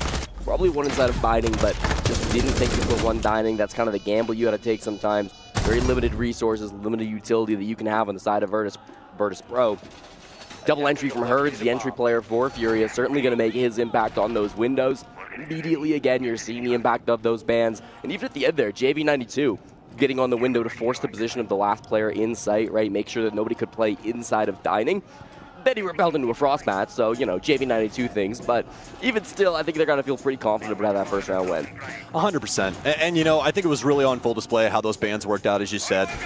Just making it to where those windows were so accessible for Furia and really throwing a spanner in the works of the defense. Virtus.pro just not really have the capacity to operate around that. And honestly, it's extremely difficult. So we'll give them the benefit of the doubt as they try and find any way, shape, or form to work their way out of that first round.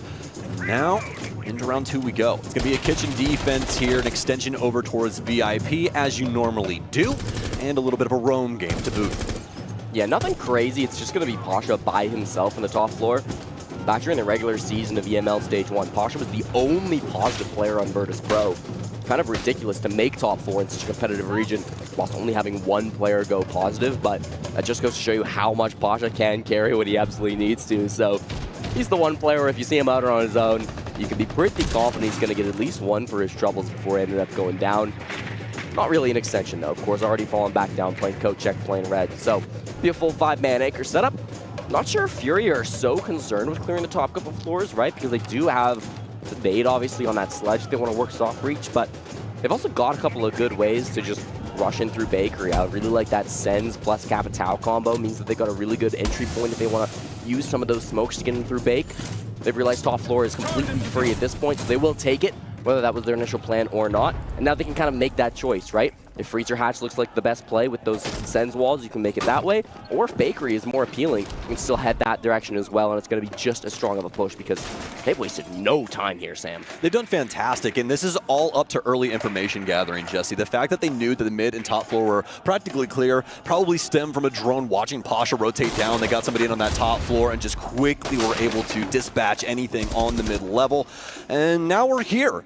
We've got that mid floor covered. You're going to more than likely see Nade work his way in and start working this verticality with the sledge. It can become a little complex later on down the line if we do start to see, Virtus.pro start to fight back. Fortunately enough for him, not a lot of nitro cells in the lineup on defense, so will make his life a little bit easier, but you still have to be careful. And there's a drone watching the back of Dan right now. He's going to be the first target as they try to rush him down. So the Sens wall from the restaurant window as well being set up right at the start of the round. So there's going to be a lot of pressure on Dan. It's really important that he doesn't fall without getting at least 1 or 2 kills. Ideally, he stops the planter from dropping in Freezer Hatch, but with how much pressure looks to be coming his way, he could have a lot on his hands. Yeah, it could be multiple bodies all honed in on VIP. IQ scanner out here will discover one of the players on their phone inside. I do believe that's Shepard as he pilots one of those yokai drones around. Dan, a very important position here. Knows there's bodies around, and he beats KZ out. But does he know there's another one here? He'll take the fight, and he'll win it out. And that might be the moment for Virtus.pro. It will be. Off the back of that effort, Shepard lines up 2 as well. And what a moment here for Virtus.pro as they equalize up against Furia. So the really interesting thing from Furia's push there, Sam, is they didn't actually drop anybody through the Freezer Hatch. Instead, they walked 2 players at Dan. One came down the white stairs, and then Philippox just entered the garage door. And Philippox had the defuse kit.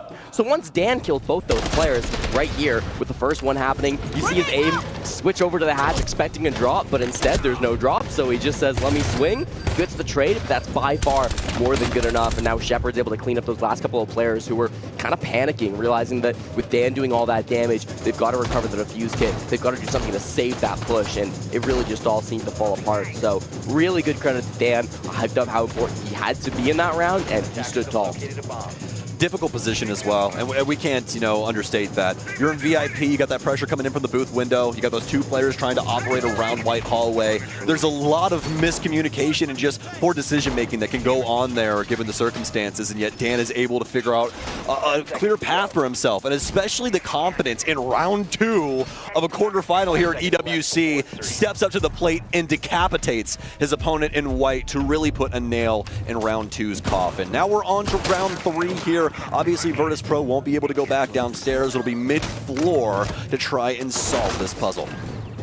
I should mention as well, it's a little bit interesting that we see Furia. Of course, this was Virtus.pro's map pick, so Furia chose what side they wanted to start on. They ended up choosing attack, which is not the conventional choice that teams would usually go for. I will say Furia have an excellent attacking win rate on this map so far this season, 59%. So they are a confident attacking team on Cafe. a little under their defensive win rate, still 70% on the defense. So again, Furia is a great team on this map, but maybe just they can get the hard part out of the way first. Maybe they think they don't want to let VP kind of get those attacks under their belt and start to warm up a little bit. Lots of different reasons teams might choose to start on the attacking side, but it makes it all that more important. The VP do rack up the score count in the first half. They want to be getting like a 4-2, 5-1, 3-3 with the absolute minimum in the half swap, because once they get to attack, it's going to, by natural causes, become a lot more difficult to win rounds. Take a picture. That's exactly what Cafe's about.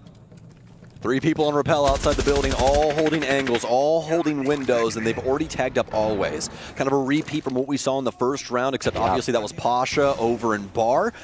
And Furia is trying to do the same thing. The last time Virtus.pro got a little bit too active in the building while Furia was waiting on these angles, and they just got pick after pick after pick. They were able to take the map control after that and then progress into a very solid round. How does Virtus.pro respond?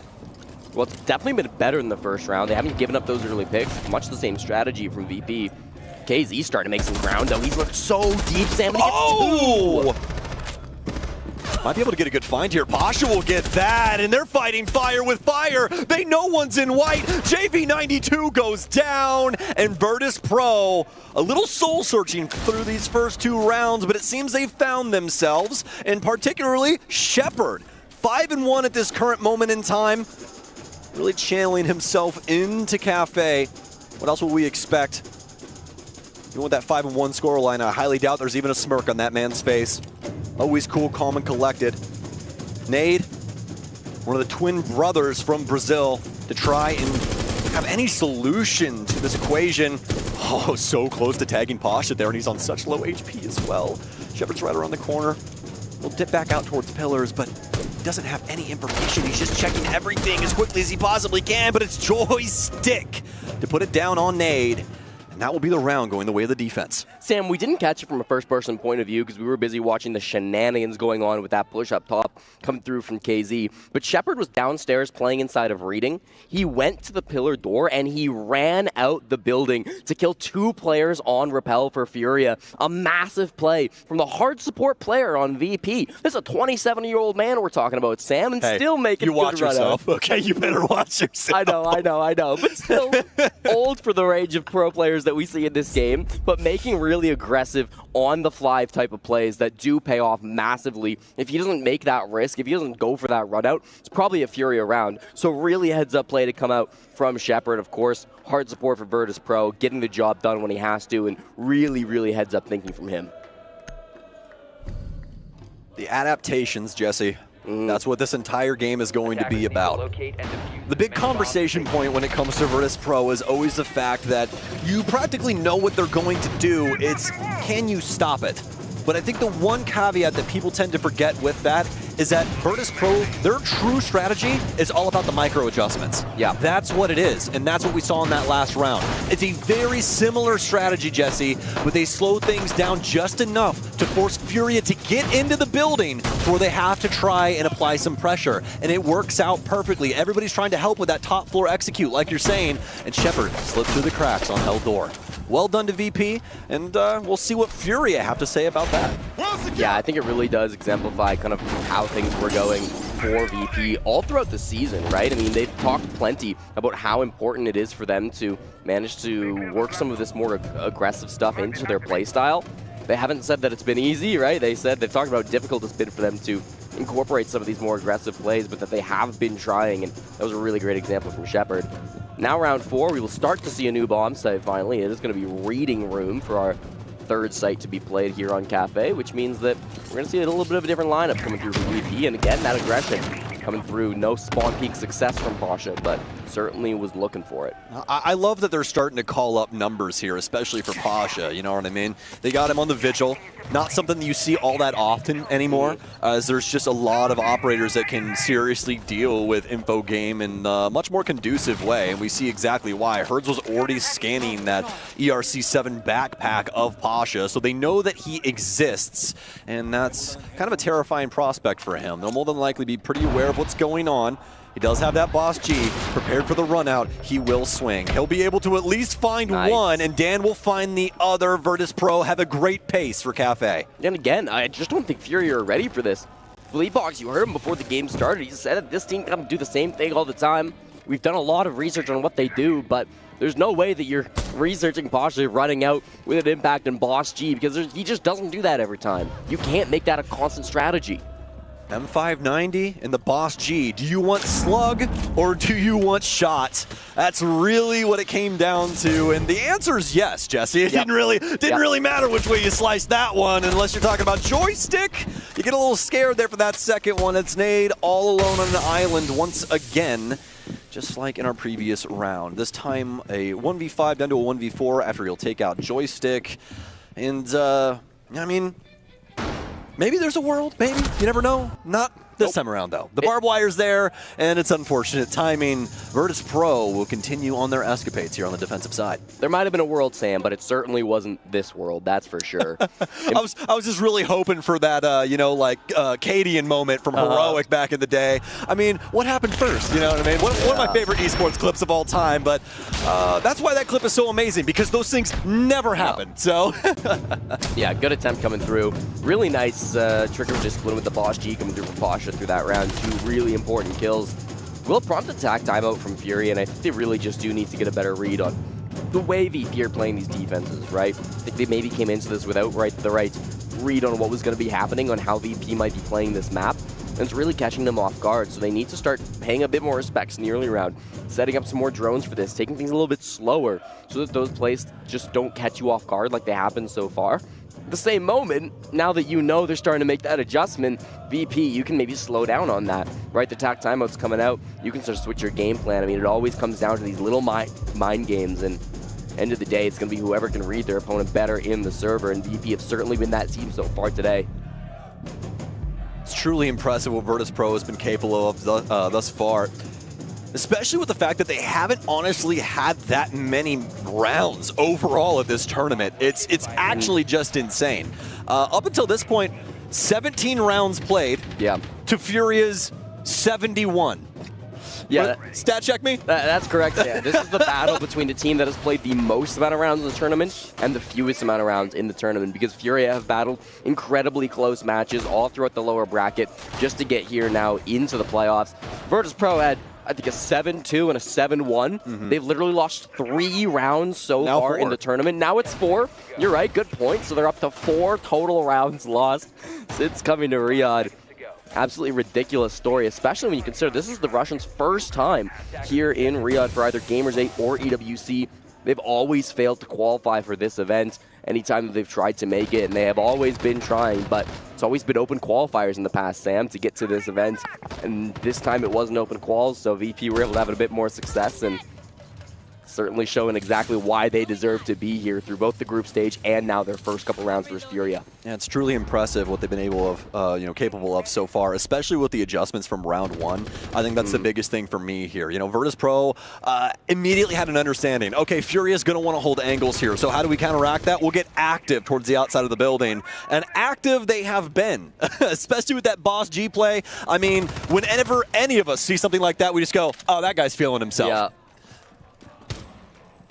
Once again, going to be one of those basement defenses. Everybody's on the first floor for Virtus.pro, so should be a slower round that we tend to see. Furia, much the same operator lineup. They don't have the Sens this time, but they're still looking to go top down, then probably get a push in through Freezer, whether they go the hatch or they do the same thing as last time, where they do just try to make an entry through the breach and go that way after they clear out the VIP player. But again, it is Dan playing that position. No longer on the Warden, instead swapping himself over to the Vigil. The right call, because he was on drone the previous time that he was playing this position. So if he does get pushed and there is a rat drone somewhere inside of VIP, he'll be able to hide from cover with that. So I actually really like that change in operator coming through from Dan, despite the fact he's playing the same position. Some of these players on Furia, though, are looking for different angles. Yes, sir.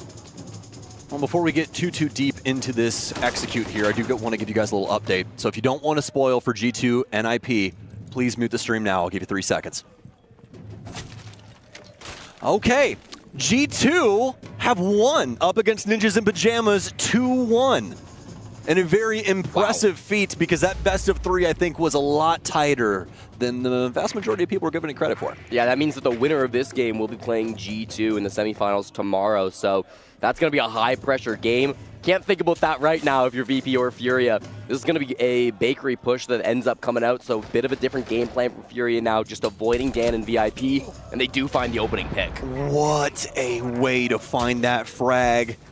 The eye of the needle, Herds capable of pushing a camel through it, apparently. He'll take down one. Always will finally find something for the defense, as they've done a pretty good job of being able to just take their time here and see how Furia is going to try and enter the building. But Furia have done a bang-up job of breaking down said building. I mean, Virtus.pro looking quite worse for wear. A very long angle here and a shot that must be hit. The case is going down, but they can't kill the red player. The verticality up top is too strong, let alone the fact that Herds is decimating every opponent that he comes into contact with. Furia with a fine adjustment on this round, recognizing that Furia, or rather VP, really wanted to slow things down, bring it back to bear on the site. So Furia choose to, well, peel up the floorboards and make things complicated. Another round for Furia on the board, another one that comes after a double entry from Herds. Doesn't happen from the windows this time, Sam. He's just playing by big door, and the swings come his direction, and man, Herds does not miss those very often. I would argue maybe the best aim in the world when you're looking just at individual mechanics. Always leading the world in headshot percentage, 71%. Highest of any player at this tournament when you look at the season overall. Headshot's not everything, but I think it really does speak to his consistency in finding those frags and finding them in maybe some of the more difficult ways. Herds was always able to step up and do that, and it's incredibly impressive considering after yesterday's victory over W7M, he tweeted about how he's got tonsillitis at this event and how he was playing through a fever through his entire game yesterday.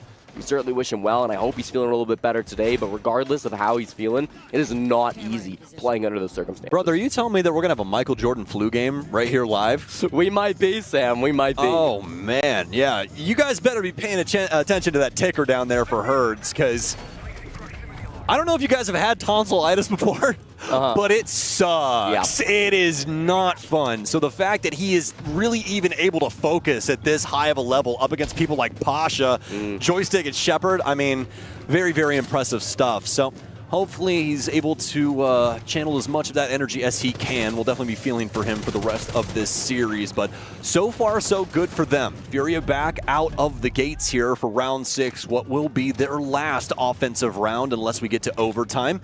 Couple of adjustments here. I especially like that since we did have that third ban come in here, Furia are now bringing out some more creative operators, some of the things that are a little bit more annoying to deal with on the defense. Practically 4 out of the 5, really. I mean, Ash is just a little icing on the cake, right? Blackbeard, Deimos, Lion, Dokkaebi, things you don't want to hear said if you're on the defensive end. The logic bombs come out, and so do the first couple of kills. Sam Shepard gets the first, but it's traded back by KZ on the Deimos. Managed to make a lot of big space, and KZ's not done. What? Still finds more. Triple kill come through with the pistol. They're finding everybody now. VP have to run back to site. Herds is putting this case down. JV, yes, gone, but it's up to Dan. This was just KZ legitimately walking through the map and eliminating every single person that he could find with a revolver. Truly disgusting stuff. And sometimes that's all it takes, folks. It's not as simple as him just walking in. They spotted that gap, and they're able to abuse it to its highest potential. Off the back of those logic bombs, off of the back of the early information, they're able to capitalize and take that third round. Yeah, that's exactly it, Sam. I mean, everything was happening at the same moment in that push. Logic bomb was coming out, plant was going down, KZ was killing everybody. So there's a lot of things to focus on if you're Virtus.pro in a round like that.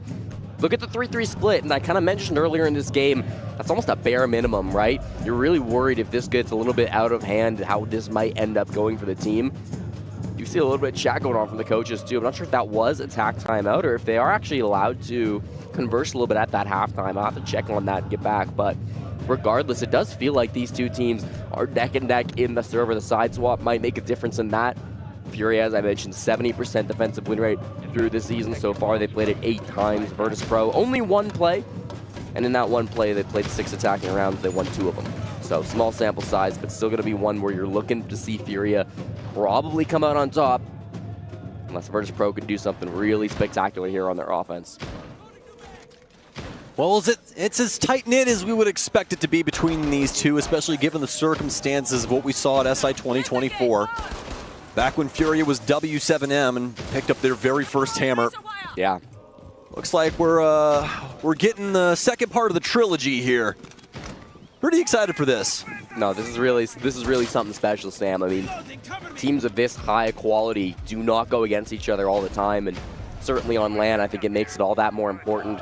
Elimination, best of 3, just raises the stakes even more. So we're certainly getting the game that we wanted out of these two teams. Furia used to start top floor. This is not a bomb site that Virtus.pro seemed to like at all. They didn't even run it once. That might have had something to do with the Clash and Castle ban, right? Those coming in make the top floor a little bit more risky to hold on to. Only one of the two do get banned. Castle and Azami, it's only the Castle this time, which will leave Azami on the board, and it's actually not brought by Furia, so they don't feel like it's going to be that necessary to their hold. Might have prepped to hold without it and just got comfortable that way.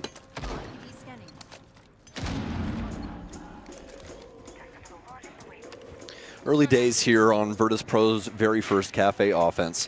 And as expected, to the roof we shall rise as we start to drone things out. Obviously a bar cocktail defense here for Furia, and a pretty straightforward one at that. Some laser gates to hold up potentially some windows and doors, and then Doc Warden to really just try and get in the face of the opponents. You can really say that just about the rest of the lineup there for Furia, as they'll look to try and fight fire with fire once Virtus.pro attempt to make their entry. It's quite a heavy commitment to the second floor. Both KZ and Fleetbox are playing down there. They have rotates up, of course. White stairs will be the main way to get back to the site, but it'll be interesting to see if they want to do anything from down there. A Nitrocell does get held by KZ, so that would kind of be the main threat that he brings, but it's got to be paired with information. Otherwise, you're just tossing with blind luck. Could be a swing over onto Heaven as well from these players that might just run out that reading room doorway. But for now, Sam, I mean, it's been all quiet. There's the first strike, and Nade able to grab that kill. It's going to be Dan going down. The most important piece of the puzzle when it comes to the utility available for Bravo to try and steal, but obviously still want to have the capability to have that gun up, but Joystick will have the equalizer. Okay, we're rolling back the clock here, my friend. Nice shots at a Joystick and that 5.52 commando. It'll bring us down to the last minute. Diffuser's on the roof, so they've got to be a little bit cognizant of that. Somebody's got to go back to get it. It'll be Always who is tasked with that job. Meanwhile, everybody else just focused on getting the site control, Sam. They've got loads of map pressure at the moment and man advantage. Okay, Z running into a little bit of an issue here with that cocktail window player. He'll get lit up just a little bit. Joystick will flirt with the cigar door, wraps over to New Balk once again here. Don't believe that he knows somebody's down low near Brown, though, so this could potentially become an issue. You most definitely know that JV is playing around Deep Freeze, though, as this deployable shield's here. He's been sending shots for a while. He'll blow up that shield and try and swing on, and he'll find the first one. The second one will go the way of JV92. It's a triple kill. They need to find a place for the K's, but KZ! Practically wearing a ghillie suit here inside of Cocktail. He'll take him with the super shorty. Oh, Sam, the trades were absolutely perfect for Virtus.pro right up until they weren't. They had such a good clear. They were using their numbers. They knew where these players were at. They said, Fleetbox below, we can ignore him. That's fine. JV's inside a freezer. We can double swing him. We'll get the trade. We still have numbers. That's fine. We know that we know that KZ is inside a Cocktail. We still got 2 players left alive. That's okay. We can make a swing and get the trade, and it's totally fine. Until it isn't. Just better on the side of KZ, prone inside a Cocktail. Hopefully we get to see that once again, too. Might have whipped the first one, but then the super short, he just is able to get it done in the end. That's such a scary round for the way that it plays out. I will say, Sam, even if he loses that, Fleetbox is still alive, and there's only about 7 seconds and not holding the fuse kit. So I'm going to say that they probably win it anyways, but KZ makes it easier. Why not? Yeah. And honestly, just so impressive that he was able to make so much chaos in a moment like that. I mean, you could see the eyes of the IQ staring at him in the face while swinging into Cocktail, but there's so little time, Jesse, you can't communicate something like that. That's why that other player's looking all the way on the other side of Cocktail. He just never got to see the head of KZ.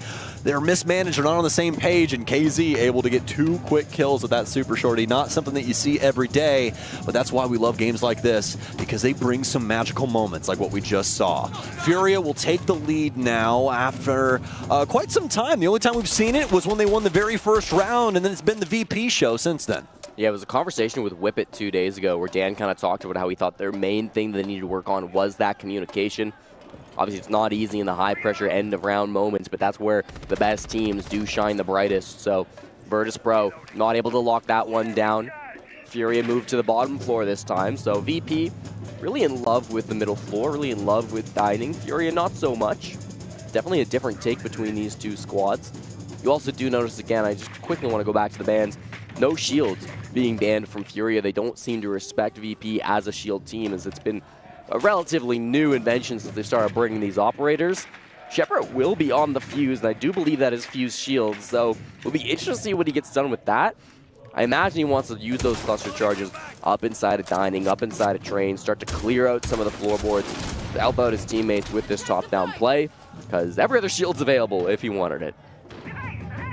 Yeah, he wants to make it a living hell inside of the site. You know what I mean? You get all that verticality up here, and what's the one thing that really sucks when you're bringing up that verticality from the top floor down low? Sometimes you just can't dislodge people correctly to get them to move into the angles you need, right? For sure. And this is one of those things that can really solve that issue. And what else do you notice? Oh yeah, Furia's banned Grim, and they banned Capital. That's exactly what they don't want them to have. Shepard is trying to supplement something to try and assist this situation. So I'm going to expect it to be a freezer take at this point. They could still pivot, but if it is, talked about how important Dan was in that position. It's going to be Hertz playing that spot this time around. He's going to be the one, the warden. He's going to be the one who needs to step up and make sure he can get a kill or two before this push comes forward. These cluster charges start to do some damage, and Casey down already from a vert angle. That's the smoke off the board. Probably the most important operator you could have killed. And that's the thing about those cluster charges. It's going to force movement, and they're able to get that smoke because of it. 40 seconds remaining, and yes, that might seem like a little bit of time, but Virtus.pro, they've got all the time in the world when it comes to the siege clock.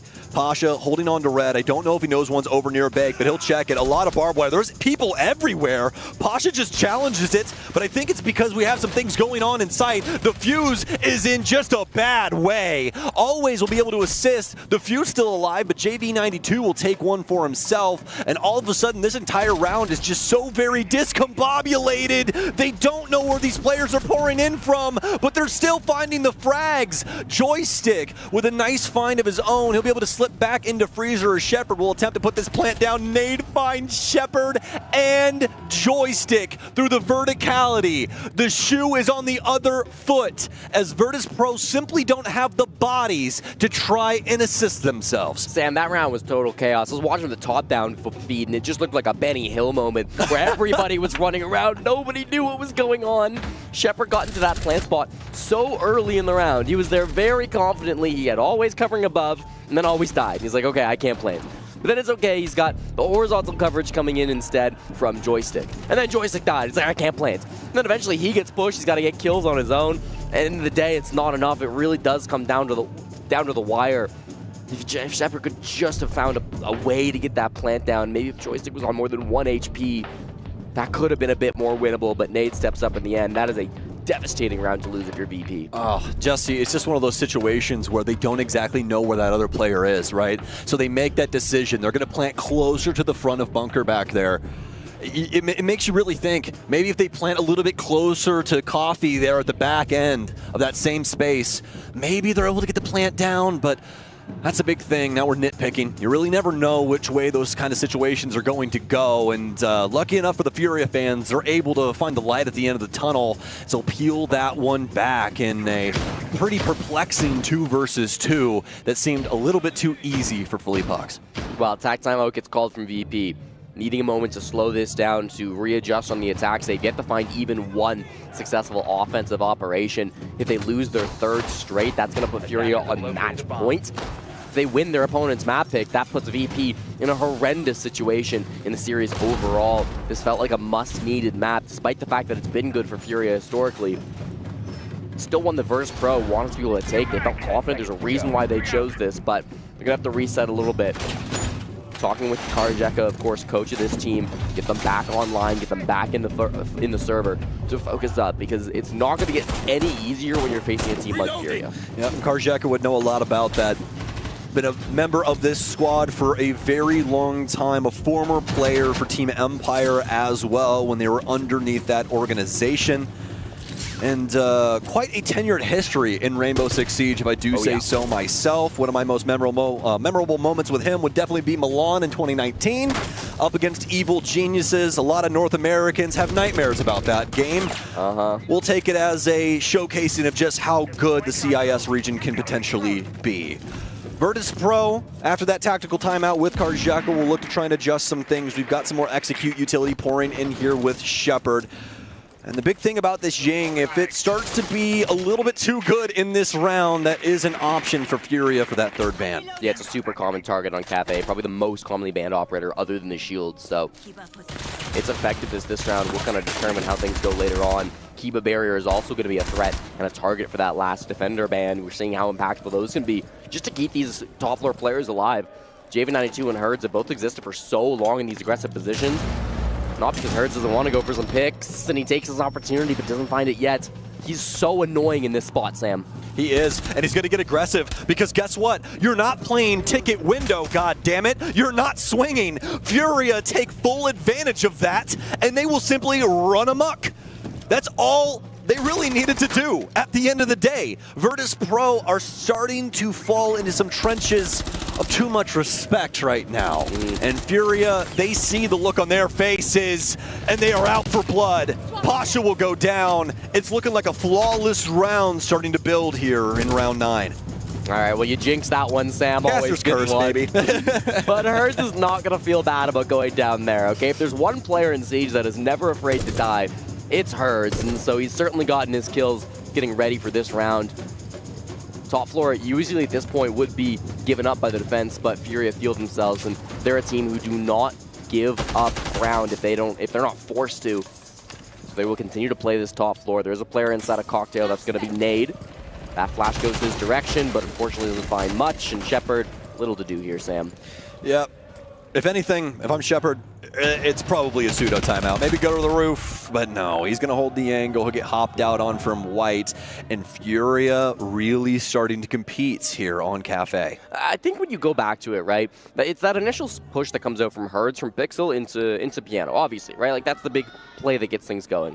That play happens in minute 40, Sam. That's pretty deep into the round, right? I mean, it's not the end of the round by any means, but at that point, Virtus.pro have had a decent chunk of time to start to work the top floor, to get in. You saw that they had played a position inside a Cigar. They'll start using some of their utility, but at a minute 40 on the clock, they still had all 4 Candelas in pockets, all 2 Smokes still in pockets, still a Nade in the pocket of Always, all 3 Selmas still in the pocket of Pasha. They just hadn't really been using their util up until that point. There was still a lot that they could have used, and I'm sure it would have come. I'm sure VP were planning on using that utility in a really great way to clear out those top floor players.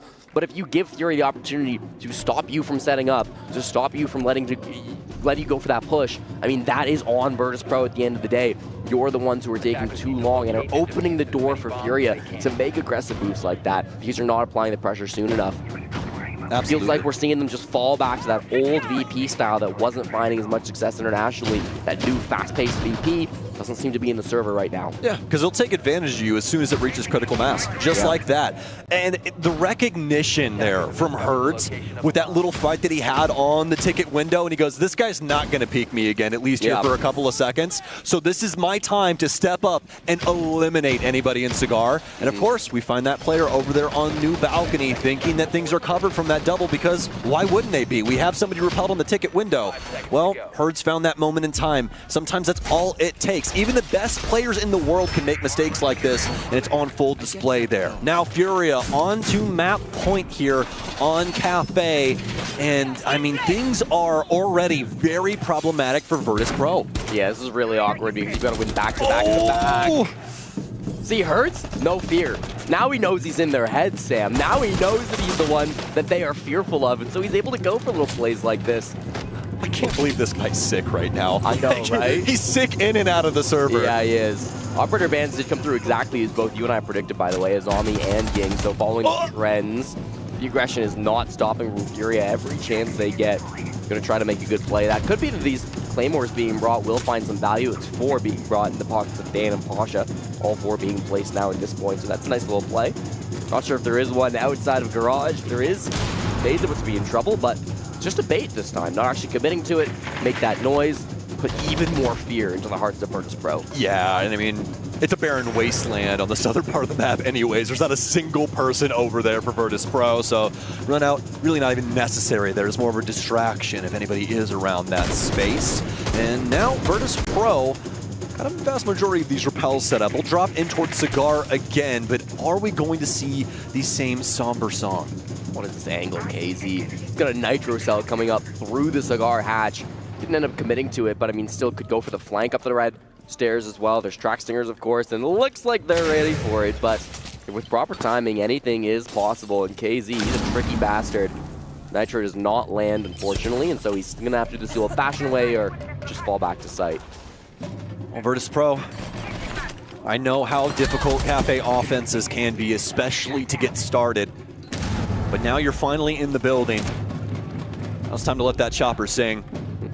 See if there's anybody that could potentially get this pick. I love this aggression from KZ. He knows that nobody's going to influence anything from this other portion of the building, so he's just being a damn nuisance. Yep. Just keep that thing dinging. What, do you want to get down off the rappel, Shepard? I know that you have to manage these windows, and guess what? If I stand right here, then you can't do anything about it, unless you want to rappel all the way over and I shoot you in your face. So far, so amazing here from Furia, as they are doing everything in their control up against VP, minus stopping the plant. Nobody knows this man's planting in the middle of goddamn Long Bar, and Virtus.pro are somehow winning the round. What in the hell is happening?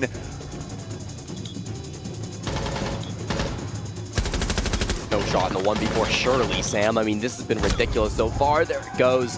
Dan finishes him off, and that's going to be a clean round going down. Beautifully played and read by Virtus.pro. They saw what Furia were doing, okay? They said there's guys throwing nitros up the Cigar hatch at us. There's guys running outside of the garage breach. There's so many players down below that we can probably just go plant. And Dan was the one to find that entry point, thread the needle, get the defuse kit on the ground. Immediately after that plant goes down, stands up, gets the first kill of the round, and keeps them coming. Got the final frag too there, as you saw in the replay, so was really able to just dominate the round, start to finish. Beautifully played by Dan. He found the gap, realized the games that Furia were playing, and decided, I'm not going to play along. No shot.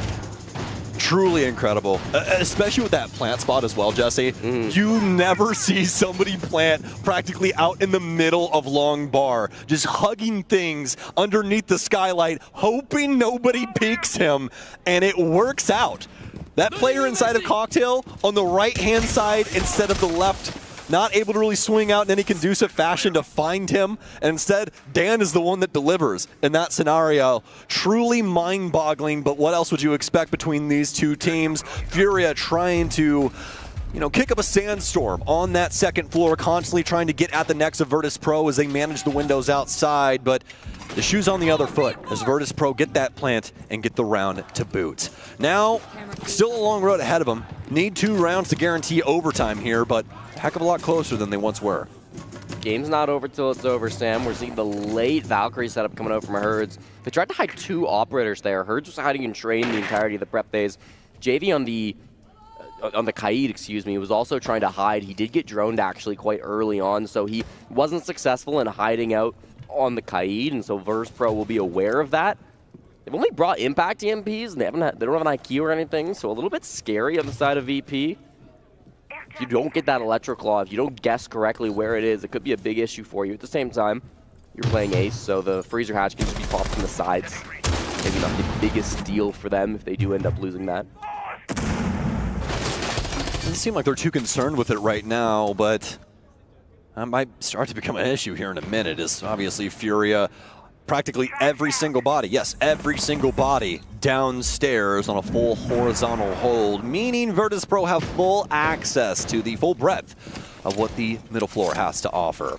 Looking to try and get rid of this, it'll be an EMP down low, as they're more than likely putting an Electro Claw underneath on the ground, and that's exactly what it is. It's over near Coach Check as JV92 tries to hold on to things, but he won't have the opportunity.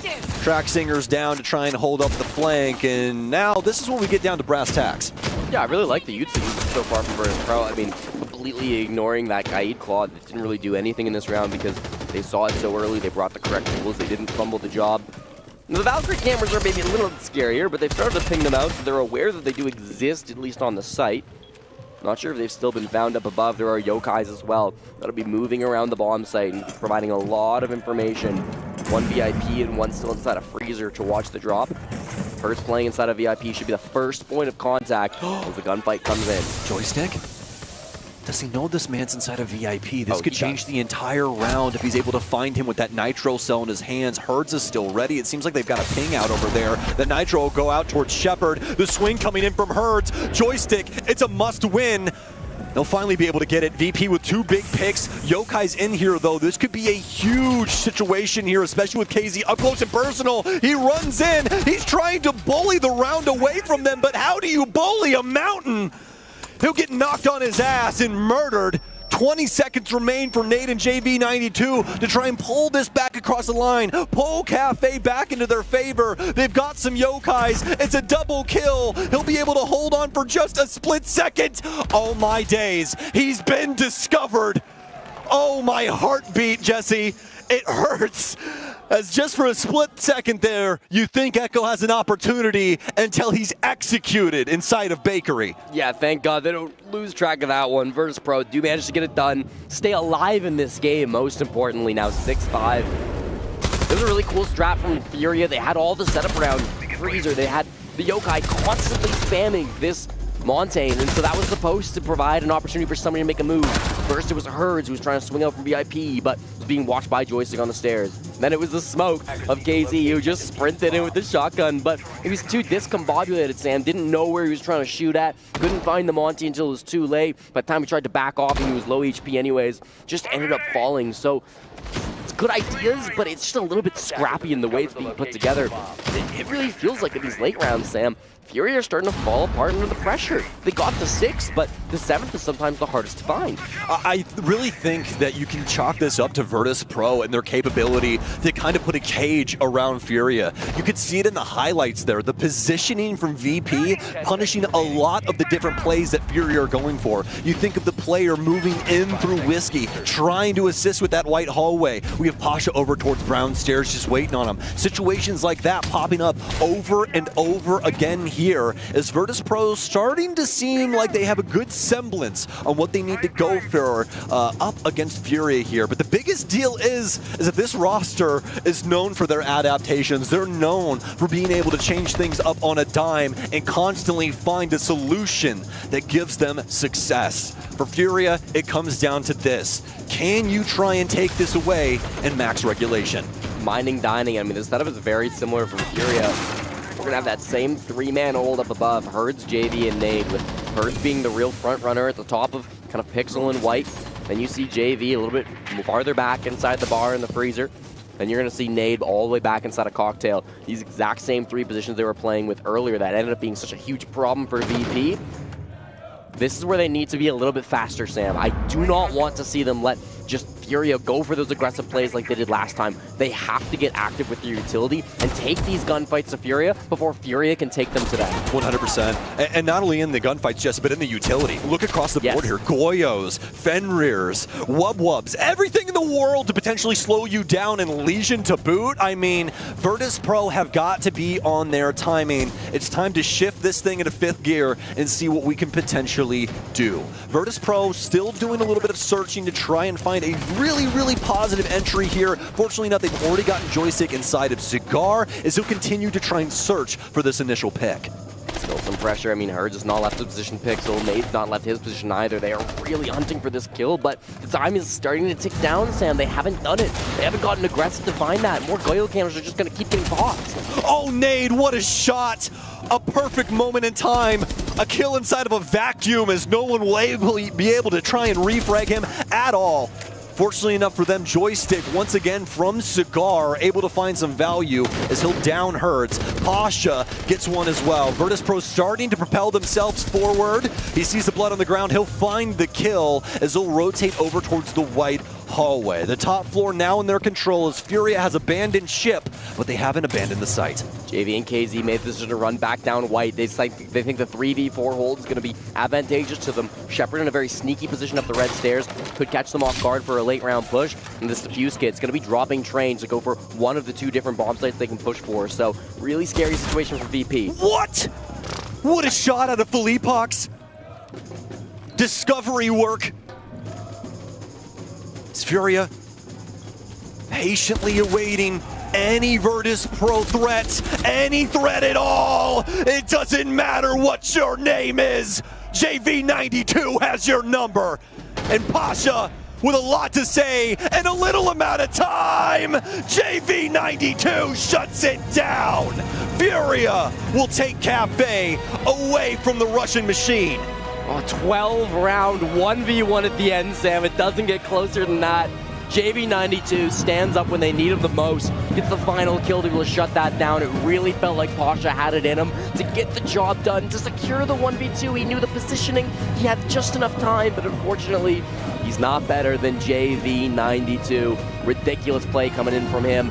1.31 KDR heading into this tournament. Probably the most consistent support flex inside of Siege right now. He is so incredibly talented, and he always lets you know too. One of those players that will step up and talk about it after he makes a big play. Really well done by JV. Well, what an amazing map here on Cafe. I'm excited to see what our analysts have to say, and fortunately enough, they're ready right now. I'ma keep it a bang a buck. As the analyst, we don't really have much to say. You guys will probably find out why pretty soon once the camera does turn to us. But until then, this has been an insane appetizer of what we can expect in the next couple of maps. And honestly, even like round after round, there were highlights of exactly what we touched upon earlier, and where we're like, there is always going to be a little bit of magic that Furia just pulls out of thin air to be able to close things out. There is, and honestly, when we're looking at Furia in this crowd and the fans, I can imagine that they're bringing that spark, they're bringing that fire. These fans in the crowd, we sat there for a little bit as well. The passion is insane. It is incredibly loud in that arena, and they're supporting Furia to this first victory here today. I mean, starting out on attack is quite a risky choice, especially on Cafe, but it worked out so well for them. Yeah, it was a big surprise for me. Obviously, when you see that kind of map being picked, you should expect the team that picks it to end up in attack, because the team then in front of them will pick the easiest side, the defense. But Furia comes in with a gamble. They come in and they choose attack, and they have 3 attacks that they put down, and that's the biggest difference with VP.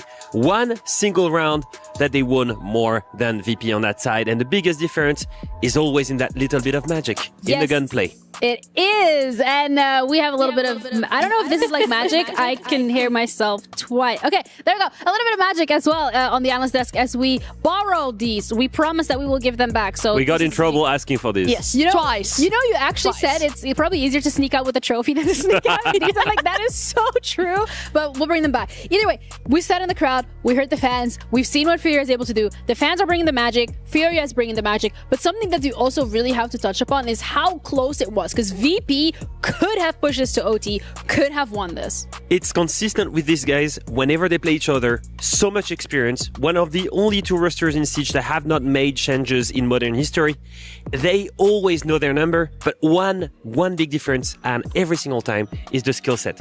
If we take a look at some of these rounds, honestly, there were so many examples of VP playing the right way, but then Furia overcoming them with sheer skill here. It was a consistent thing across attack and defense. Let's take an example here on round 3. You see Gridlock going into this crossfire, gets the first kill, trades the second one instantly. Another example here. You see a bakery hold, very turtle. You see the Melusi, the Aruni, all of this to turn burn time. Hertz quick picks this, dry pick by the way, gets an insane skill here, and then the Capital bolts from Philippox enable him to get the second kill once again. And we see another example here. In defense, when he's on dock, look at this player holding him on minibar. He's scared. He doesn't want to take the gunfight. He's too scared of the gunfight. So then Hertz recognizes that and pushes in, gets the cigar kill. And later in the round, you see Philippox, he goes up, get the kill, and Doc is still in piano. everyone is so scared of this player because they always win the important gunfights. Which is crazy to me, because normally we say this about Virtus.pro all the time. You do not want to give these players 1v1s because they have that incredible gun skill to be able to win out that 1v1 successfully. But then when we look at Furia on the other side, if there's anyone that has incredible gun skill, it is these 5 players. They step up every single time, and it just reinforces the point that I made about Hertz as well, right? That quad kill, the 6 rounds other than that, he only had 2 kills. So once again, he is being anything but the Avatar, stepping up when Furia need him the most. Yes, and VP now also needs to step up as they have just lost that first map. We still have 2 more potentially coming your way, but at least 1 coming up next in this best of 3 of Furia against VP. So stick around because you don't want to miss it.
Level up your gaming experience with over 8 billion playlists, only on Spotify, the official audio streaming partner for the 2025 Esports World Cup.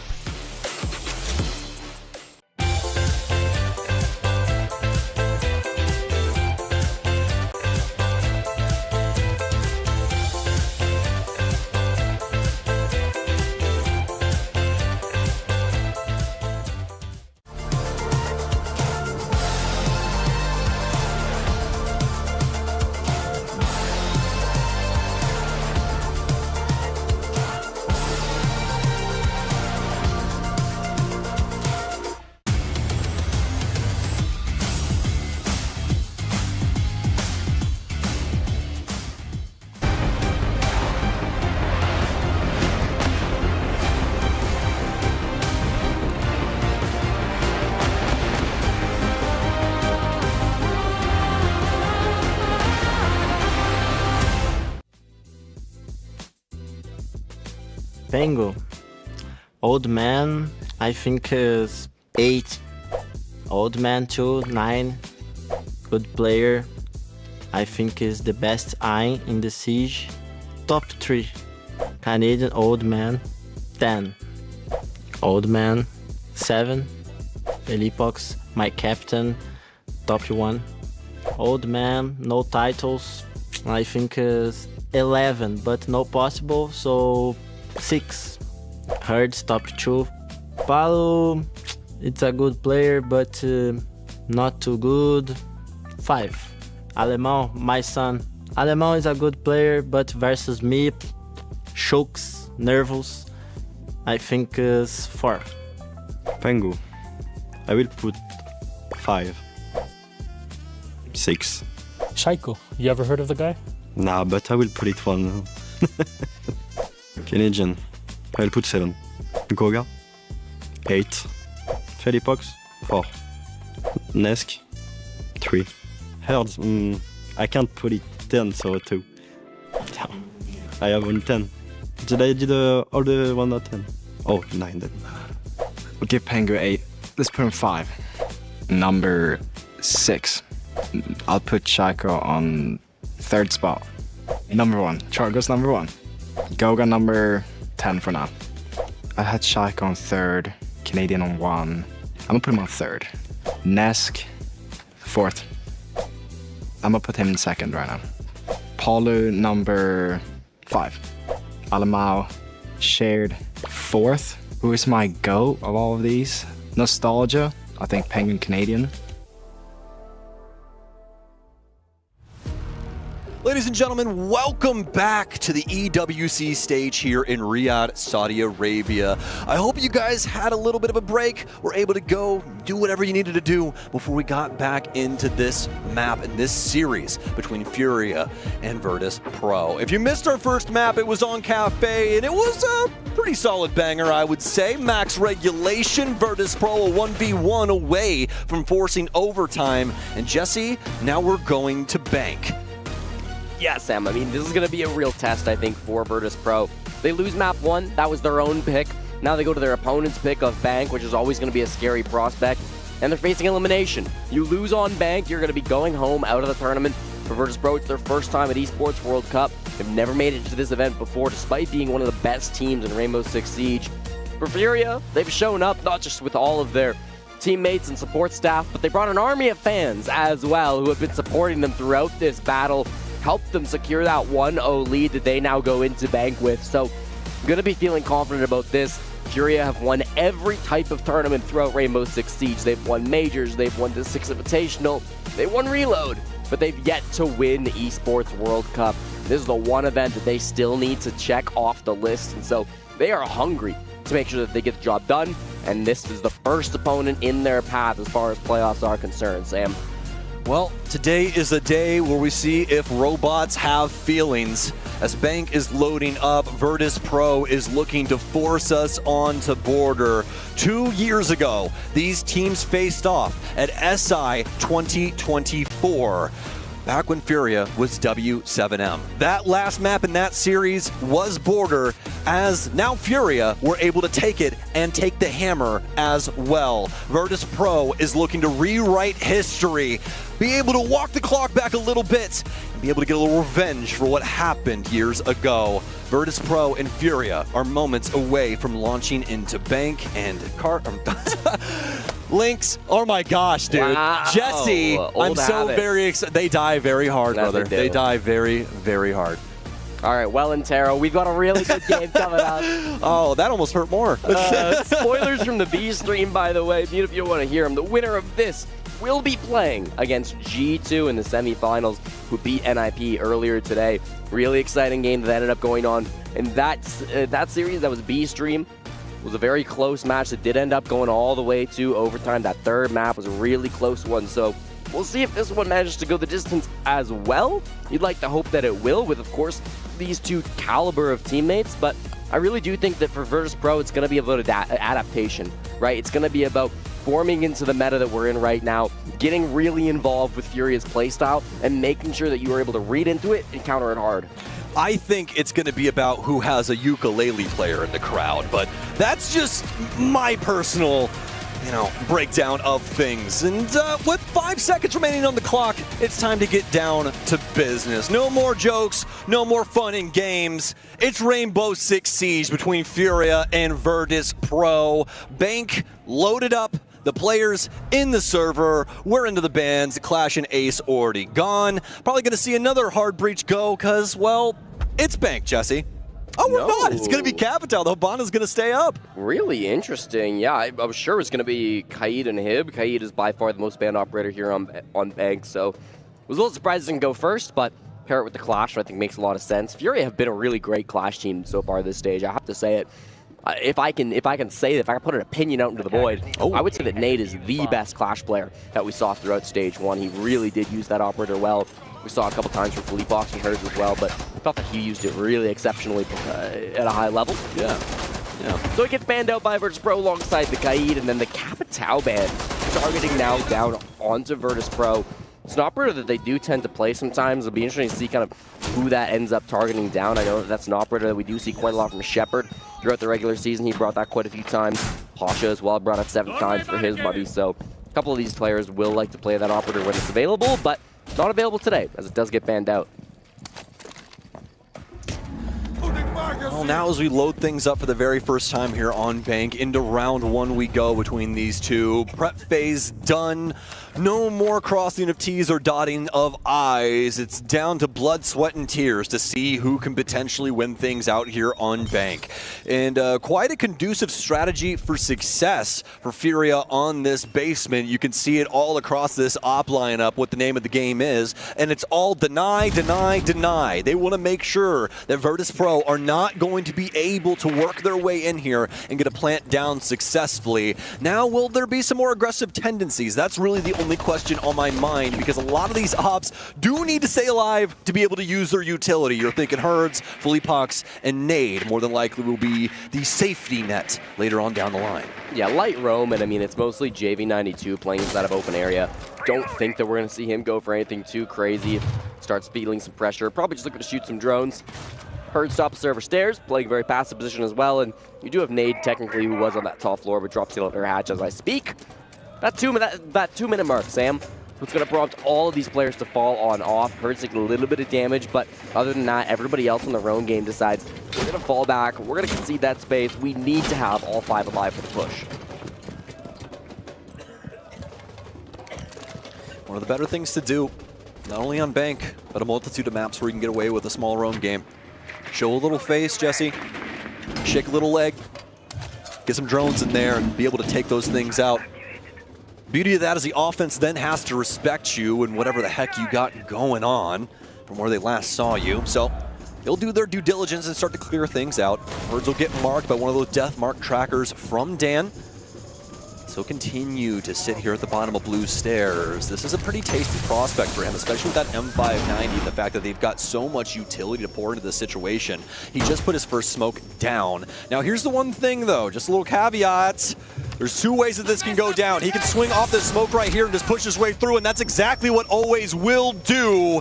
Persistence is the name of the game, and Virtus.pro now making headway towards the bomb site. Maybe we don't need Blackbeard, Sam. I mean, Always just makes this operator look like it's completely irrelevant. Coming in with the fuse and doing just as good of a job to take down that kill. Long angle from KZ all the way back in garage will find Shepard, so it's going to equalize numbers, but this is a traditional push, right, Sam? Virtus.pro inside security, 30 seconds still to go. How do they deal with the Tachanka? How do they deal with the Echo? That's my big question. Really, it's just you got to kill him, Jesse. They have so much utility right here to stop all of this. Always is just going to continue to burn. They've got a yokai too. They have no choice but to shoot the opponent. There's no space here for Always to try and work this. It's now or never. They're waiting to see if potentially somebody can get him. Somebody finally finds Nade, but the fire was already in transit, and that's more than likely going to be it. Dan tries to stick it. He's on 1 HP. He'll adjust, but he's going to get stopped by the yokai. He's got one more blast, and Furia, good as gold from the gold vault for the yokai wielder. And that's just good old-fashioned util bank basement, Sam. I mean, yeah, baby. That's what we love to see, right? Good stall coming through. They wasted a lot of time top floor. I mean, it was weird because there wasn't really much committed there, but it still took Virtus.pro quite a bit of time to get their first pick onto Herds, and the fact that it got immediately traded out too, it felt a little bit bad for them. They were in the 4v4. A couple of aggressive gunfights started to whip down the numbers from Furia 2, so they're starting to get some good picks on the Virtus.pro, but then it really just does come down. So the operator's always worried about Tachanka and Echo. You don't have time to deal with those, so somebody has to go hit the back. Joystick did his best to try, but he never really found the gap he was looking for, and ended up just having to go try to help his planter in any way he could. Wasn't the right call in the end. They couldn't get that on the ground, so really tough coming out from VP. A game of seconds in this case, but those seconds favor Furia. Yeah, and it's unfortunate because, you know, Furia with that early roam that we talked about, showing face and forcing VP to respect the potential roam, they put so much time into that basket, and that's really where things started to fall down. It's not that they didn't make, you know, solid headway, it's that the timing was poor. And with that amount of utility still on the board from Furia, I mean, we all know it's just green lights for this squad. So they're going to carry it on over into round 2. We'll see if Virtus.pro have any adjustments that they want to make. Really, it's all going to be about that early information gathering for me, Jesse. Yeah, Sam, I think it's going to come down to kind of what they can glean in these first big 60 seconds at the top floor defense. So they don't have to take gunfights in the early couple seconds if they push this one with 30 remaining. I mean, it's not the end of the world because you don't really need to take map control on a site like top floor. Stock is always going to be an important point of interest, and that's being held down by KZ at the moment. The main window is going to be a big problem for them too. The mirror window currently being held in the pocket of Herds. It's going to be set so that he can put it right next to the first, Sam. If they destroy the first one, the second one comes out in the exact same position. So that'll be kind of the game plan from Furia. Make sure they have vision into CEO. Positioning will have to be pixel perfect here from Furia on this top floor, Jesse. As we all know, you make one little slip up and you are decimated from a window angle, whether it be from the lobby or over towards those sun windows. Doesn't really matter. Buck underneath here for Dan, and so try and rip up the floorboards above him. Little anti-verticality there from the Kiba barriers. Virtus.pro doing their best to try and find any gap, any potential here, but continuation of the same story as we will reapply and constantly Furia maintaining their position. But the window is still closed. These Kiba barriers make it impossible for the Buck. They're eventually going to get bored and just place the second mirror window anyways, because why not? Now you'll show that both of them here are going to be here inside of Janitor. Makes it really tough now. You brought that Zofia instead of the Ashley. You really don't have good counters. It's a nice pick from Dan, but the util's still there. And a nice pick from KZ, and once again, equal footing. And what do you notice? Very similar time frame to what we had in the last round. And VP, not winning the fights that are a necessity at the current moment, wasn't able to find KZ. Always will get a kill onto Felipox, though, as they'll start to open the door back up for themselves. But a pretty bang-up job done by Furia thus far. Still have the potential of delaying and denying things too with the utility that they have at their disposal, but Virtus.pro also have a lot more access to the building than they once did. 40 seconds, I mean, always is jumping out the building. He's going to rotate over to the square window, to the CEO windows, but again, Miros will be watching those if he tries to jump on in. He's going to have to choose some other way to get in, maybe Banana instead, but there's no good option here, Sam. Yep. That's why you're seeing what we're seeing right now. It's not the worst thing in the world. We've seen plenty of kills from the Skylight Repels before, and Shepard will find one.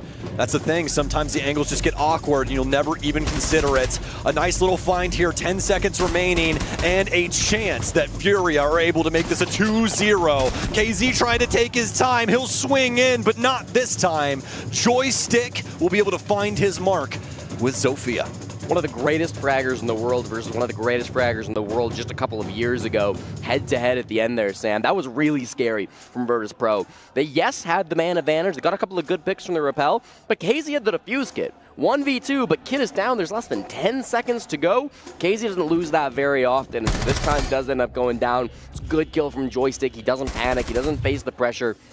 Could have been a real disaster if just a couple of fights went the other way, but that's what we've seen all day long from these two behemoths, right? Every single round gets down to the wire. It's always so incredibly close. KZ does what he can here, but Joystick is too disciplined. Really nice job winning that fight.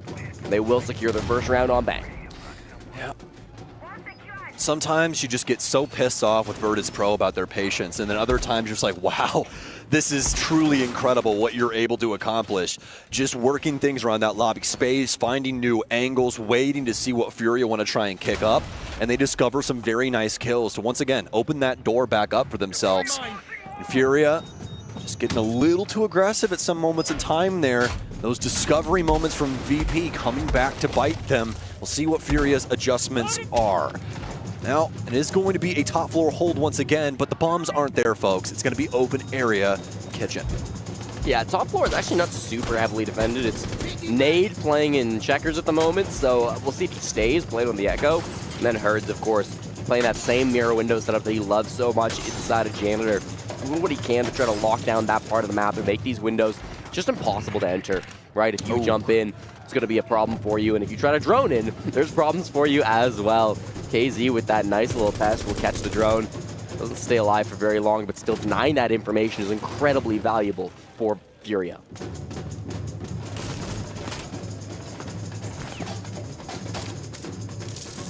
They'll continue to work this top clear. And unfortunately for Nade, his ankles will get eaten up by those bees. Apparently didn't have any bug repellent on him today. So continue to get marked over here. They'll know he's all over checkers. Frag grenade in, but Virtus.pro do not want to attempt for that swing just yet, as it more than likely would lead to their death. We need to see if there's any potential for the spiral space, or if there's just a gap down low. Pasha will continue to search. Okay, knows there's one on the long angle, gets tagged up all the way from top square. And that's the thing about these walls up here, Jesse. Some of these angles get ridiculously long, and this is one of these that are constantly fought over, and Dan will find it with the cameras. Okay, that'll do good. Manages to find the long angle coming in with the DMR, so that's going to really start things off from Virtus.pro. Was worried they wouldn't be able to. Big trade coming out from Pasha and KZ. 1-for-1 as they shoot each other over towards elevators. Top floor now going to be fully held by Virtus.pro. If they can start to use this verticality, that would be big for them. They don't seem to know 100% that the top floor is free for them. With a man advantage in 65 seconds, I really like their chances during this push, Sam. They are out of the Bs, so always won't have any of that to help them out, but they've got quite a bit of hard breach, so that stock hatch is looking mighty juicy as they start to move their push over that direction. And square as well. Going to be looking like a really fine option if that is the direction of the push. Only 2 drones remaining, and one of them's Shepard that he's currently piloting. It was over towards that lobby area. He'll hop back on and he'll shove it in towards Teller's office. Not gonna have that hard breach come in here. As you can see, Kitchen starting to be the focal point of this push. They do have to worry about blue, as this is always a hot commodity for rotation, and that's a beautiful find. That's just Joystick being smart and playing bank a bajillion times. Yeah, he went down through the sewers, Sam, outside the building, so knew exactly what he had to do to deny that important position. Reflank from Hertz, though, is on top floor. This could throw a huge wrench in their plans if he lives, but he dies. What a find. JB92, the last one remaining, but has he slipped through the cracks? That's the real question. A nice find here on Shepard, but Dan's there to be able to sweep it under the rug. And Virtus.pro will get around here yet again. Another one of those rounds where it's like you're worried about how much time is happening with not a whole lot going on, but slowly but surely, Virtus.pro hold their angles and they're aware that eventually it'll pay off. They're confident in their ability to get those long-range fights. They just get one. It's just on the nade, but that's good enough for them to start then moving into the top floor. Trade happens elsewhere around the map. They start to take that man advantage and use it really well with the time management. VP in this clock. They like to flirt with it, Sam. Sometimes it gets a little dangerous, but it doesn't seem to matter. In this round here on Bag, it does feel like they've got a good handle on it. That Grim may be being a bit too annoying over the last couple of rounds, though, as it does get removed. I think it's a pretty solid idea. You don't exactly see echo bans all the time, but I respect that as well here. I mean, they've gotten a lot of value out of those yokais, especially knowing that they have access to that downstairs side again, taking away one of those very impactful operators, let alone impactful, Jesse, but the one that actually decided the round the last time down here. Probably a pretty good idea. Yeah, I think it makes a lot of sense. It does maybe open the door now for Furia to play a bit more aggressive, right? They don't have that double anchor position anymore where they can deny with all that utility. Well, how about instead go for a little bit of a roam up above? Could be an option for them. They still got the Chachanka, of course, and Nate's not going to want to move off that because he can do just so much ridiculous destructibility thanks to that beautiful rattling gun coming out from him. Starts to pop a lot of this utility early so the attackers can't get a hold of any of it, and it really will come down to some of these other players on Furia. Are they going to extend up above or not? You just really got to feel bad for the devs, right? They do all this cool stuff for us, and you practically see every single pro immediately remove it from the map whenever it's there. It does make a whole hell of a lot of sense, though, for this basement. Yeah. I mean, especially that fire pipe right there. You do not want to have to deal with that thing. I don't know if any of you guys have even tried to stand in one of those yet, but they do a heck of a lot of damage. What'd you see? Oh, Joystick just took a 99 damage as he jumped into the top floor. Oh, God. Really scary stuff as he's lit up to 1 health remaining, but he is going to be okay. Gets back on that drone as he's safely in the site now. Kind of safely. I mean, that comes back down to it, right? You're playing a little bit more aggressive if you're Furia. You're taking some more of these risks because you don't have as much utility to rely on back at the bottom floor. Absolutely. And if you're able to convert something like, you know, Herds after all those mute jammers go down or whatever the situation is into something of value, you know, getting a big pick, that can really change up the fate of this round, especially with how slow rolling Virtus.pro have been and processing the map.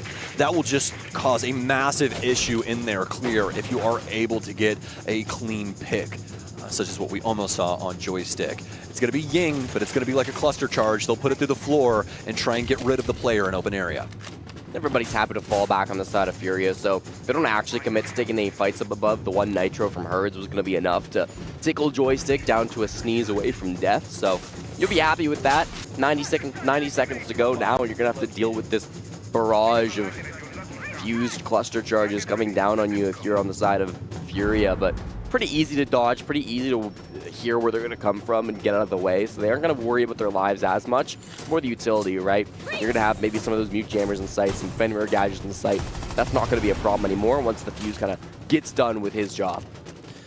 Same as last time, always going to put a can opener here on the bottom. Follow up on the other side. They did the cluster charges upstairs, so they didn't have to really worry about, following through like they did on the wall previously. Cluster charge on, and then obviously a can opener. This time around, though, always will start the plant. The fire eating at him as he will make it away with only about half of his HP.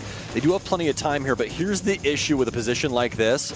Guys, look at the amount of fire grenades that Tachanka gets. He's got 16 of those up until Dan murders him. He swings in, he finds the kill. Dan! Oh my! The plant goes down! Who the hell needs a Virtus.pro when all you need is Dan? What the hell is that? A quad kill for him. He's looking for the ace. It's practically all him and an always plant. They know where the last man is too. He'll try and bully him with the shield, and that will be a Dan ace. A flawless round for Virtus.pro after they ban away the yokai. Dan was the single best player of our group stage, Sam. After the first 2 days of EWC, Gen.G gave him a 149 rating, highest of anybody here at the Esports World Cup, and that's a great example of why. During groups, he had 15 kills and just 4 deaths, which is ridiculous, given they played 2 whole matches in that group stage to get here to playoffs, but he's just ridiculous when he needs to be. One of those players that can be counted on in any situation to adapt to any role that he needs to.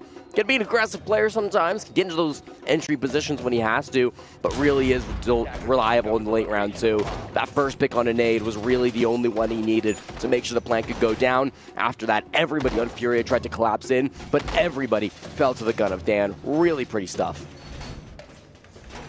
9-1 now, by the way, so chasing even a better stat line than he had in the group stage. That's disgusting. Just so gross right now. Especially after we saw on the first map, the fact that Virtus.pro are putting up such a solid fight here on Bank, especially on the offensive side, where Furia truly are trying a lot of different strategies up against them. Well, there's a will, there's a way. And Virtus.pro do not shy away from a solid bout. That's the one thing about this squad I've always respected so highly of them. 3-1, Virtus.pro looking to make it impossible for Furia to try and equalize this offensive side. They've been looking so dominant on thus far. Let's see what Furia have in the tank. Worth noting at this point, too, Virtus.pro up 3-1. They've yet to win Bank all season long. They played it 3 times, twice against G2, couldn't find success in either of those games, and then also lost to Gen.G once this season in the EML. So a couple of times they've tried it, yet to find any success. Furia 4-1 record in Tier 1. Their only loss was 7-5 to NIP. So both these teams have played it quite a bit, but Furia have had a lot more success. Had more success in general, but on this map in particular seems to make a big difference. Huge from Herds just there to destroy the Twitch drone and keep his mirror window alive.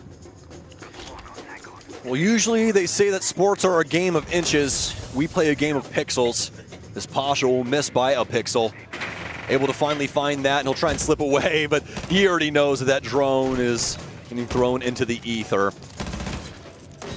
KZ will be able to clean up another one. A Goo Mine out towards the Monty. Plenty of time here for Virtus.pro to work with. I love the situation that we are being presented from the offense here. This is a much quicker offense than we're used to seeing from them. Yeah, certainly. They're starting to take a lot of good space. That Monty play that we really haven't seen so far this series. Shields have not been a big aspect of either of these teams' games, both through the season and now in this matchup either, but starting to come out from always. He's getting good information on KZ's spot. Nobody really with him at the moment. Dan is in a position where he could come back him up, but at the moment nobody is behind him, so it's a bit of a bluff as KZ is standing his ground. Always. He's going to have to work himself away and get this Goo Mine out. Finally, he'll get some help from Square here as his team will work its way in around him. KZ usually ends up winning those, but Dan, I think he's found himself yet again.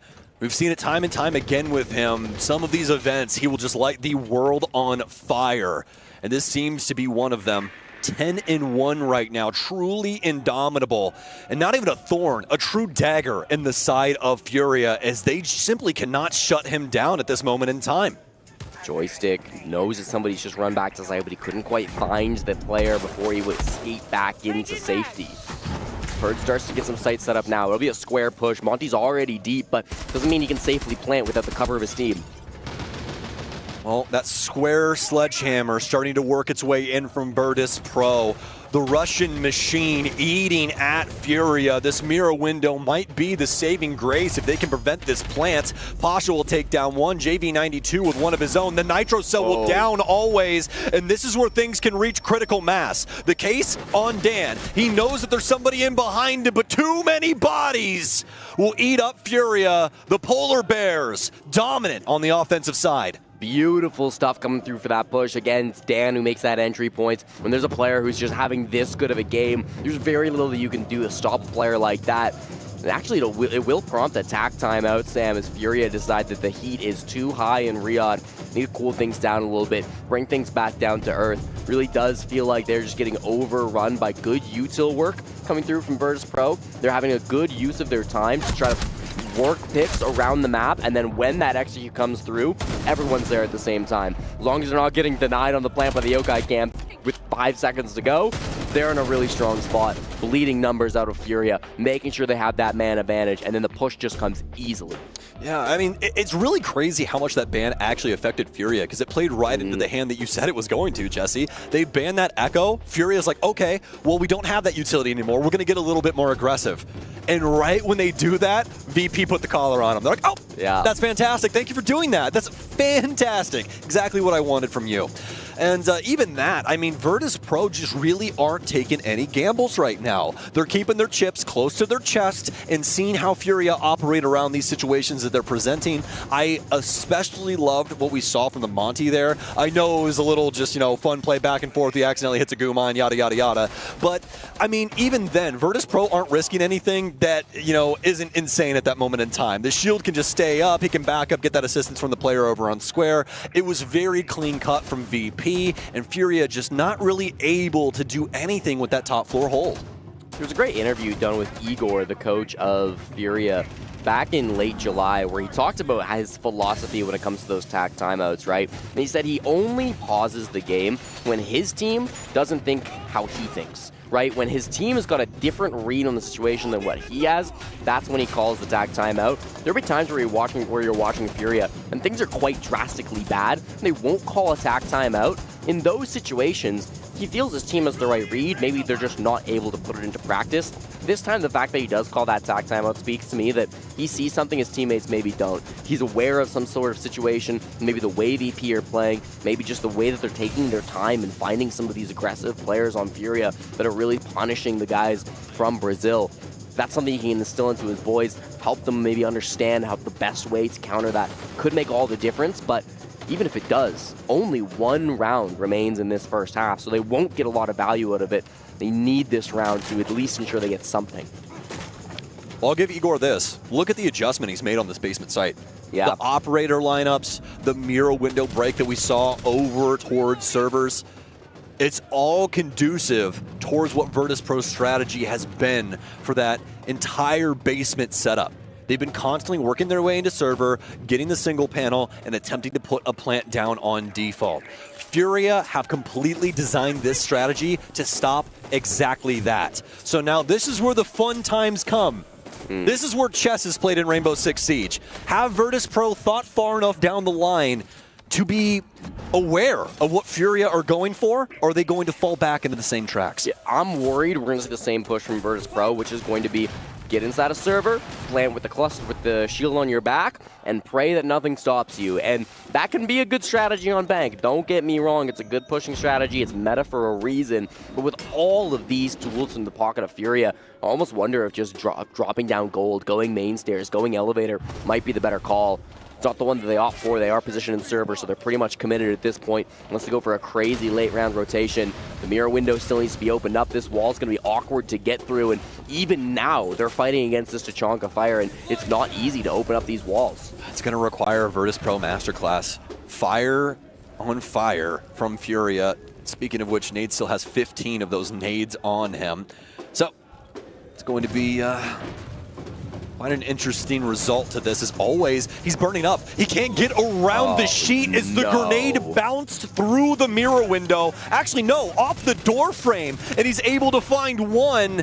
This round falling flat on their face is Virtus.pro. Furia, they set up the tripwire, and so far it's going off without a hitch. Yeah, I mean, they read him perfectly. The Sens walls might not make too much of a difference now. There's still 5 players that can sprint through the wall if they want to. Here comes the plant attempt. We'll see if there's a response. I love the light screens here. It's going to require something out of Furia to get things done. Joystick, he's able to get the plant, and this is a pretty difficult post plant. Pasha will be able to get one. Do they know that Joystick's inside of server? That's the biggest question. Furia's got a lot of bodies to try and donate to this problem. The biggest thing is that both of these guys need to stay alive for some bit of time. If one of them dies, it's all downhill from there. Fire grenades out. Nade will get one. This case starting to look more and more tantalizing. Shepard with one of his own. He'll be able to get another. Can he get there in time? Oh, it's ticking down, and it's over. It's planted in the corner. That hatch not even useful in this situation. That's tough, man. They really did manage to get the plant down. There's no way they get the plant down, but with the Sens wall covering, there was no chunk of fire to come through. Managed to get locked down, and so I thought, great, this is going to be a 5-1 for VP. That's an incredible way to get the defuse kit down. And then you lose the post plant. That's a tough one because, I mean, you mentioned it, one of the strongest attacker post plants in Rainbow Six Siege, but just based on where they planted that defuse kit and based on that one server player going down without getting even a single kill, kind of tilted the scales back in favor of Furia. Man advantage was just too much to overcome. Nice attempt on that final attack from Virtus.pro. They still get 4. They're still feeling quite confident about their position in this game. That was by no means a do-or-die round for them. It certainly was feeling that way for Furia. They'll get to move on to the attacking side, a side that's been favorable for them. Again, they've played this map 5 times so far this season, and they've got a 67% attacking win rate, so they are quite good at playing on this map on the attack. But Furia as well, I mean, they're going against a strong opponent. Virtus.pro on the defense on this map can be quite deadly. I say that. Through 17 rounds, only an 18% defensive win rate, so that might actually be quite concerning. Uh-oh. I did not like that stat at all. No. That's a very scary stat. That was a jump scare. Basically, every team has like, you know, a 45 to 60% defensive win rate like on every map, right? Because defense is like pretty standard. Yeah. 18% from BP. Again, sample size of 17 rounds is a little bit scary. I'll repeat myself, they haven't won this map, so expect those win rates to be low, but even still, man, they're going to need to show better defenses than what they showed in the EML. Truly, truly. You guys might have heard me ooging and ogging there when Jesse was talking. That's because of the bans that we saw come through from Virtus.pro. 90% of the time or more, we see Habana and Ace banned out on this map. They choose to ban neither one of them. They ban One Shield and Grim. Yeah. Jesse, is this going to come back to bite them? I mean, I think it's a decision they've made purposefully, Sam, right? I think if you don't see one, you often don't see the other. It's a real decision that teams need to make.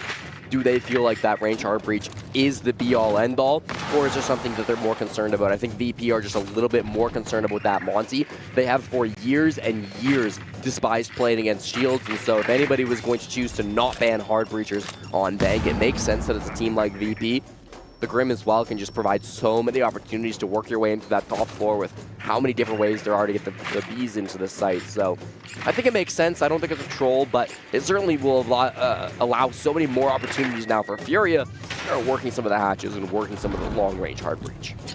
We'll see if it ever does rear its head, because at least for this first round, Virtus.pro won't be affected by the bans that they've selected. Not a single range hard breach available on Furia, so instead they'll be looking for more traditional means to work their way through. Pocket EMP in the hands of JB92 as he'll disable that beeper for the administration office. Works his way in here, or rather, teller's office, but still works his way in down low. Probably just be sitting down here for a while, see if he can get any rotations out of Virtus.pro later on. Moment, no need to panic if you're Furia.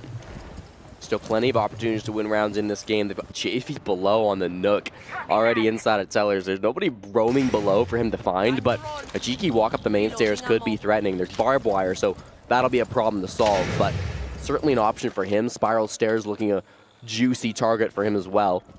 Still have KZ down below as well, currently playing inside a basement, so this will be a double kind of flank now coming up the staircase. Oh, the timing, and Pasha misses! Oh, no. You'd never see that. JV92 making the most of the situation, but Furia and Virtus.pro going round and round, body for body right now, until Furia are able to bully their way into the top floor. They will shore up this scoreline practically automatically when they request it. What a first offense. Yeah, and that really highlights kind of what Furia do best, right? This team have been together as a 5-man unit for like 3 years at this point, Sam, right? It's been a very long time since they've been playing each other, and they've been playing at the highest levels, right? These guys are former world champions for a damn good reason. Part of that's the coordination. When one person makes a play, everybody makes a play. It's not just the Nook that's walking up spiral stairs, it's the Dokkaebi that's walking up the main stairs. It's the Ying that's rappelling in through the windows. It's the Sens who's holding long angles on the windows, right? It's every single player on Furia making the move together. And if you're Virtus.pro, all of those moves are happening in different positions. You can't just look one way and see the push. You've got to look 360 degrees, and that's a really tough thing to do on the top floor of Bank, especially after an operator like Castle gets banned out. 100%. And let alone that fact, but just the calamity that Furia and a lot of these teams cause when they go for those 3-2-1 executes, it's impossible to calm, Jesse. You just have to hope that your whole team is in the proper position to be able to solve the issues that are now being presented. And fortunately enough for Virtus.pro, I mean, they did have a pretty solid opportunity there until the Checkers players started doing a little bit too much. Yeah. So for Virtus.pro, that round will slip away. They'll immediately go downstairs. The most favorable site. There's no way. What? Did they shoot him with a shotgun? Dan had to have went down from... I could have sworn he got shot from behind by accident. Unless Herds immediately made his way in. What was the call there? Give us 1 second, guys. We're figuring it out, okay?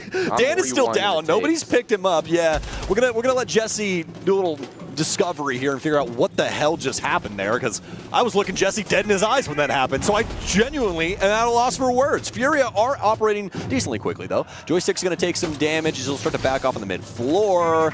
JV92 and the rest of the gang will continue to try and clear things out. I think it was just always shooting him with the shotgun, unfortunately. Yeah, I mean, just through the walls, that kind of stuff can happen. It's a little bit deceiving, right? Because during prep phase, there's no team damage, but after that clock hits 3 minutes, you better be careful. It's very true.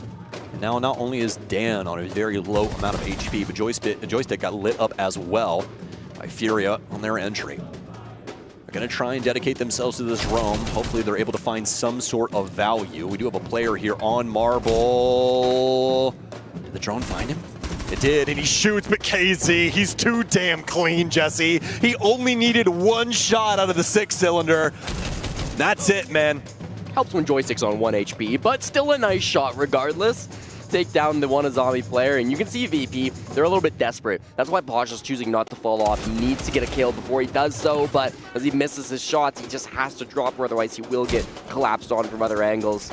Disappointing roam game from Virtus.pro. That's why now we gotta see some more swings coming up. Always aggressive on the main stairs. Other of these players maybe looking to get aggressive through the hatches.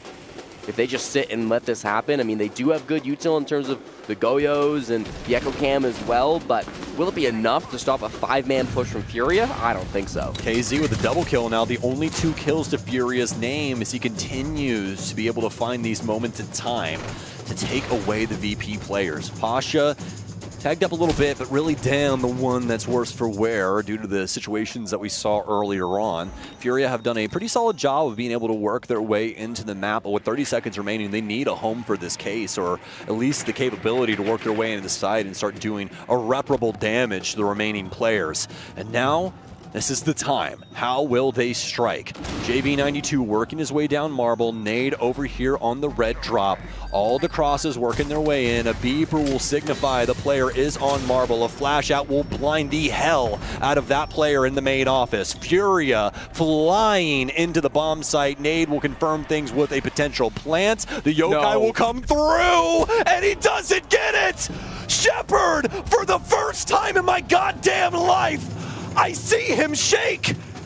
Sam, he missed. He missed the yokai. He was so panicked.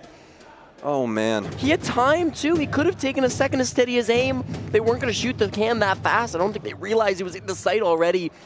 Oh, devastating mistake from Virtus.pro. Stolen from out from under them. That could have been a Shepard masterclass play, but instead, that initial 2K entry from KZ ends up being the real decider of this matchup, with the man advantage being way too powerful. Oh, that was a scary round for Furia fans, but they must be ecstatic that they managed to get away with it and tie this game. I mean, that's just as terrifying gets. Yeah. I mean, Furia, count your lucky stars, because I'm telling you, we've watched this man for 7 years. I've never seen a moment like that when it comes to Shepard. Truly incredible, but what else would you expect from Virtus.pro versus Furia? It's a tie ball game here on Bank. Is Furia are really bringing Virtus.pro back into reality. Yep. No, this is starting to look a little scary. That 18% defensive win rate is rearing its head a little bit as Virtus.pro have been struggling on the defensive side. They go open area to complete the site rotation, despite the fact they have not been able to win either the top floor or basement round. From the side of Furia, we've got a very explosive lineup. The Yings, the Blitz coming through as well, the Capitao coming forward. Joystick on this Warden is going to be an absolutely critical player this round. He's starting top floor, so he might get aggressive. As I say, he drops down. Keep an eye out on him. He's kind of the one player that really has a hard counter to most of the operators on Furia. Well, Furia will start by doing their due diligence when it comes to the info game. Getting some drones in over here towards Square will be JV92 on the Lion. As we were talking about, a very aggressive lineup coming out of Furia here. The capability to work off of the back of a lot of utility, a lot of very grandiose aggression could be flung into round 9. Dan, trying to maintain his position up top, does know that players can have some influence over towards Square as that angle's been open for a while now. Fire out as they start to look to try and burn things down inside of Kitchen. We do have that player inside of Archives attempting to rotate, especially with Felipox working his way in. This could be a plant coming down soon as Furia are bullying the defense. It's down to Pasha, but he hits a shot. It's a trade instead, though. It's Shepard to try and get anything done, but it doesn't matter. They don't even go for a harsh execute, Jesse. They practically just walk into Kitchen and plant. Yeah, I mean, it's a full confidence push coming in for the Panthers. Really beautiful stuff to take down Virtus.pro on a full 3-round site rotation. Top floor, bottom floor, and mid floor. They do it with that time by just having good flank watch. They had a player ready for Dan. He was that one guy still top floor playing on the dock. Could have thrown a real wrench into that plan, but because he was on the dock, he couldn't really do much vertically. Again, the plan was coming cafeteria, so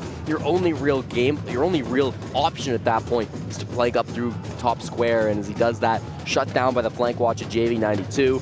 Site entry is absolutely masterful. The entry duo of Herds and KZ looking as deadly as they always do. I say that Hertz is 3 kills at the moment, but it's still those impact kills that we're seeing in the right moments, right? And I think once he gets on attack, that's when he really starts to heat up as well. Yeah, 100%. And now the T coming in from Virtus.pro. Garjeka, some words to say. And really, what do you say at a moment like this? It's really just down to the strategy more than likely. Try and get an adjustment in here. Try and get in front of Furia, because that's the big thing that we've seen so far. Furia have really had a pretty easy time of starting off in the building, and that's the thing that you don't want them to have. Yep. Once Furia is able to check off that first box, they are in some of the most powerful positions that they can possibly be as this squad, because they can go in there and try and take those gunfights. A lot of times Virtus.pro have been trying to peel things back and find other ways to be able to affect the game, but Furia have constantly and consistently been able to find their way through these rounds. Sam, VP are on the ropes, but they have been playing well this series, right? Map 1, they brought it down to a 7-5. It was a 1v1 round 12. Could have gone either way. It was an incredibly competitive Cafe. Then in this round, they really dominate on their attacks. They go up 4-2. They look like the better team on Bank, but it's just been slipping away from them. And if this is how VP go out of the Esports World Cup, if this is how they just crumble and let Furia take the second map, steal that 4-2 advantage they previously had, it would not feel right. I have to imagine that an attack timeout, be able to go back to any bomb site that they wish, VP will have answers to this Furia squad, because There's no way they go out with a whimper like this. They need to have a battle back, at least make this map close. Show us the Virtus.pro that we've seen through the majority of this series.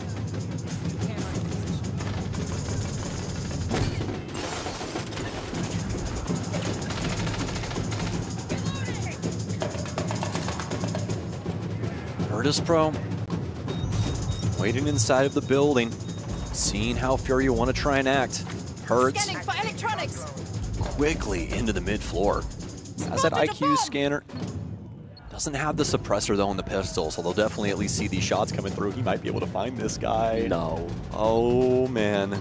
As long as he doesn't stay on that phone too long, then Herds more than likely won't even attempt to bring out that 5.52 commando. It's always, he's on a hard floor, so he should be okay. True, that as well. It's a little awkward sometimes up there. There are certain patches of this floor up above Herds where he won't be able to get any damage through, but a lot of this is soft as well, so you have to be careful. You can see Herds trying to make heads or tails if this is a position where he can try and shoot through. More than likely not, at least from my past brain here on Bank, but it's been a while, so don't be shocked if Herds all of a sudden pops this guy. Looks like we do have some camera work still to go around, but at a bare minimum, Furia will recognize where that guy is. It's good information in any case. Stalling out a little bit, we see Always is playing inside of meeting, northeast corner. These last couple players on the side of Furia, I mean, they can still work around this info too. On the rappel, that's a head that just gets spotted by JV, but he's missing it slightly. It was Shepard playing on this top elevator position, just on the Kanto wall, making sure that he can maintain this spot. That's where the ranged hard breach would really start to find value, but again, not really being brought on the side of Furia. Instead, it's a spiral push that's incoming, Sam. Philippox on the shield starting to make his way up, and they get an entry pick onto the best player of VP. This is terrifying. This is exactly how you don't want this to go. If you're one of the Polar Bears, a Nitro Cell out will start to repel. Some shots come in towards him. Furia making some headway here as they'll wrap around Banana. JV92 will be able to take down Shepard, and it's all starting to fall apart for Virtus.pro. They just haven't found a way to successfully step up to the plate. KZ with the double kill. He'll try to wrap around. He'll get the trade and at least stop the Flawless, but what the hell does it matter when the round is slipping away? And so is the map. Furia looking indomitable on this offensive side. That's a big push coming out from Furia as well. One round away now, Sam, from making it to the semifinals, securing themselves a date with G2 on the other side. It could be a ridiculous match tomorrow if it occurs, but they've still got to get that last one. It's a ridiculous, another rappel down to the skylight from JV92. He's obsessed with those moves today. KZ, the real star, of course, getting in through checkers, get 3 kills, including the one that gets traded out onto him. So KZ, probably the MVP of that one, but it's really just the team play, Sam. Everybody focusing their attention towards that one side of the map. They didn't give a lot of early warning signs either where that push was going to come from. They weren't spamming a lot of it with nades, with information. It wasn't until that first smoke grenade went out that Shepard realized and everybody on VP realized, oh, it's going to be a lobby push. It took them a little bit to kind of come to that realization, and that split second started to make that difference so the Fury could find the kills. They have not lost a single bank attack, Sam. They are on match and series point. They just need to win one more offensive round. Virtus.pro has 0 momentum in the world. They need a miracle. They need a hero. Everybody has been quiet on Virtus.pro since their offensive side. Dan hasn't found a kill. Joystick is non-existent. And Shepard, poor Shepard from what we saw from this previous basement round. All things that they will be forced to shove into the back of their mind. Forced to deal with later on, but that could be a problem in and of its own right. The mental fortitude will be challenged. 2 rounds here up against what could be the best roster we've seen in the last 2 years in Rainbow Six. Well, you asked for a hero. Joystick and Pasha will be the 2 duos that roam inside of open area. Traditionally, Sam, these 2 players aren't looking for fights. They're looking to shoot drones, get back to the bomb site. But desperate times call for desperate measures, and I wouldn't be shocked if in this situation they choose to get a bit more aggro. Oh, speaking of aggression, this could be the decision right here. JV92. Over inside of E2, he knows these players are in open area. You can see the droning. JV92. Practically a sniper rifle in the hands of the Habana.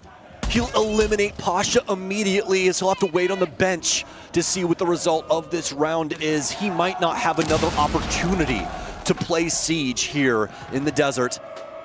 The drone out for KZ as he will continue to consistently work this map. Virtus.pro will peel themselves back. Furia know they've got full top floor control. They've avoided the real danger at the start of this round, and now they can start the util work. Jumping in and getting the plant down 5v4 is not going to be easy, but you've done it a couple times before, and with the man advantage, it becomes all that more likely that the round will end in a success. We need great util play from Virtus.pro. We need a Nitro from Shepard to get big kills. We need Toxic Babe from Always to stall out time. We need a big swing from Joystick to make a big momentum shift. Something has to give, because if you let Furia just set up and go for the execute that they want to, after clearing all the utility that lies within this site, you're not going to be able to walk away successful. Well, the stars at night, the snow-capped north are absolutely gorgeous, but they're asking for those things to align right now. And sometimes those things simply can't happen. Furia, moments away from this execute, as the fire is the only thing that is stopping us from seeing the result of what is this beautiful round that is building up. Their holding match is really aggressive, Sam. This could be actually big for them. It really could be. Flash grenade in JV92's hand. Still the fire persists, another Toyo out. They found a little gap at the back end here, but another smoke grenade out too. Great utility work from VP, but now the aggression comes in. Nade with the plant, JV92 and the rest of Furia with some nice shots, but Nade, he's confirmed the plant. Furia now putting VP in the hot seat. It's a 2v2, a 1 versus 2, and there is a new apex predator at the top of the food chain. It's the Panthers over the Polar Bears. What a plant spot coming out at the end there. Nade gets it down in the smoke so that it can't get denied by the Nitro cell. Shepard got so many big kills, but just like the last time in the basement, Sam was an inch too far, wasn't able to get the job done. They'll go home after that result, Sam. Virtus.pro are out of the Esports World Cup, their first appearance here in Riyadh, not able to find success. Furia moving on to face G2 in the semifinals. They are bound for greatness, but the opponents will just keep on getting tougher. Today they can celebrate with their fans, bask in the glory and the drums of Brazil, because they just did a very difficult task in taking down one of their best teams, but there are more difficult opponents to come down the road. You ever seen a Panther take on a Samurai? I can't say I have, Sam. Oh, well, man. I'd like to. Do I have a story for you? Oh, yeah. That'll be tomorrow, folks. But guess what? We had a heck of a series in between these two, and once again, a proving point for Furia. They are one of the best goddamn teams in the world, and you better respect that. I mean, Sam, if I can put an opinion back in the broadcast, I've been saying I think this is the team to beat this event. There are some really bright stars out there. Again, G2 are looking really great. A couple of North American teams that have turned some heads as well. SSG, Shopify, battling it out right now on the B stream. I mean, there's some really strong teams out there, but Furia have the legacy. They have the history. They have yet to lose a single tournament since Siege X release, winning Reload down in Rio de Janeiro and then winning the SAL in Sao Paulo as well. They are flawless at the moment and look like they could go flawless in EWC too. It's just so crazy that Furia, even when the fire starts to come their way, that pressure starts to mount, they just seem as cool as a cucumber, man. Yeah. Like, time and time again, these guys are tested, and they are just so talented. And to do it with tonsillitis. Yes. I mean, are we kidding ourselves right now? Herd's completely under the weather, but you would never be able to know if he didn't reveal that information on social media, playing like himself as he always does in these games. An aggressive monster in the server. Maybe didn't have the best stats today. I understand that, right? Wasn't the leading MVP on Bank, but still stepped up in the big moments where his team needed him. 100%. And really, when it comes down to this series, I mean, you really have to tip the cap over to Furia. Able to handle the Russians in a very serious manner, especially with how things were looking on Bank. But that will do it for Jesse and I in this series. We're going to send it down to Ian at the stage. I'm telling you though, boys, Stokes, I wish I looked as hot as Ian. It's still Milosh on here, and I get to have a chat with Felipox. First of all, big congratulations on this win against Virtus.pro. Not an easy game. Cafe looked tight. They are well known for how effective they are, but we can't forget it. You have a full Furia crew cheering for you all day today. Yeah, we have this amazing crowd that came all the way from Brazil. So, just in Portuguese a little bit, muito obrigado aí, galera que apoiou pra caralho nós aí. Tamo junto demais, fez a diferença. and that's it. The crowd really made a difference for us today. And about Café that you asked, they repeat a lot of plays, and we did a really good preparation, and I think it's what won us the game. Was it also the case for Bank? You said before, a bit more control, you had better aim, especially near the end of the rounds. Yeah, it's the same as Café. They were doing pretty much the same thing as we watched they do. And we did a really good preparation, and everybody was killing really good today, really good aim. How could you even hear one another through all of this? Because we're sitting just backstage, and there's all this crowd. You got used to it, right? You've won in Brazil. You've seen what it's like when you have a full crew cheering behind you. We have only a tiny little smidge of what you experienced at SI and Reload here. Yeah, we played with 90K people in Ibirapuera in Brazil, so we are used to it, and we liked it. We like this environment, we like this support, and I think we thrive in situations like this. And speaking of thriving in these sorts of situations in Brazil in general, you play G2 next Alemão on the other side. Naturally, we always used to say, oh, he has struggles when he plays against Brazilian teams, but that was not the case yesterday. It's been changing. What do you have to say to G2 before that game? G2 is always an easy match. Alemão always shakes against me, always shakes against Hertz. Hertz is his father, so I think this time is not going to be different. There you go, Papa Feli, Papa Hertz. That is for tomorrow, Furia versus G2. Very much looking forward to that game, Felipox. Thank you again. Congratulations to Furia on the win against Virtus.pro. Let's send it back to our desk.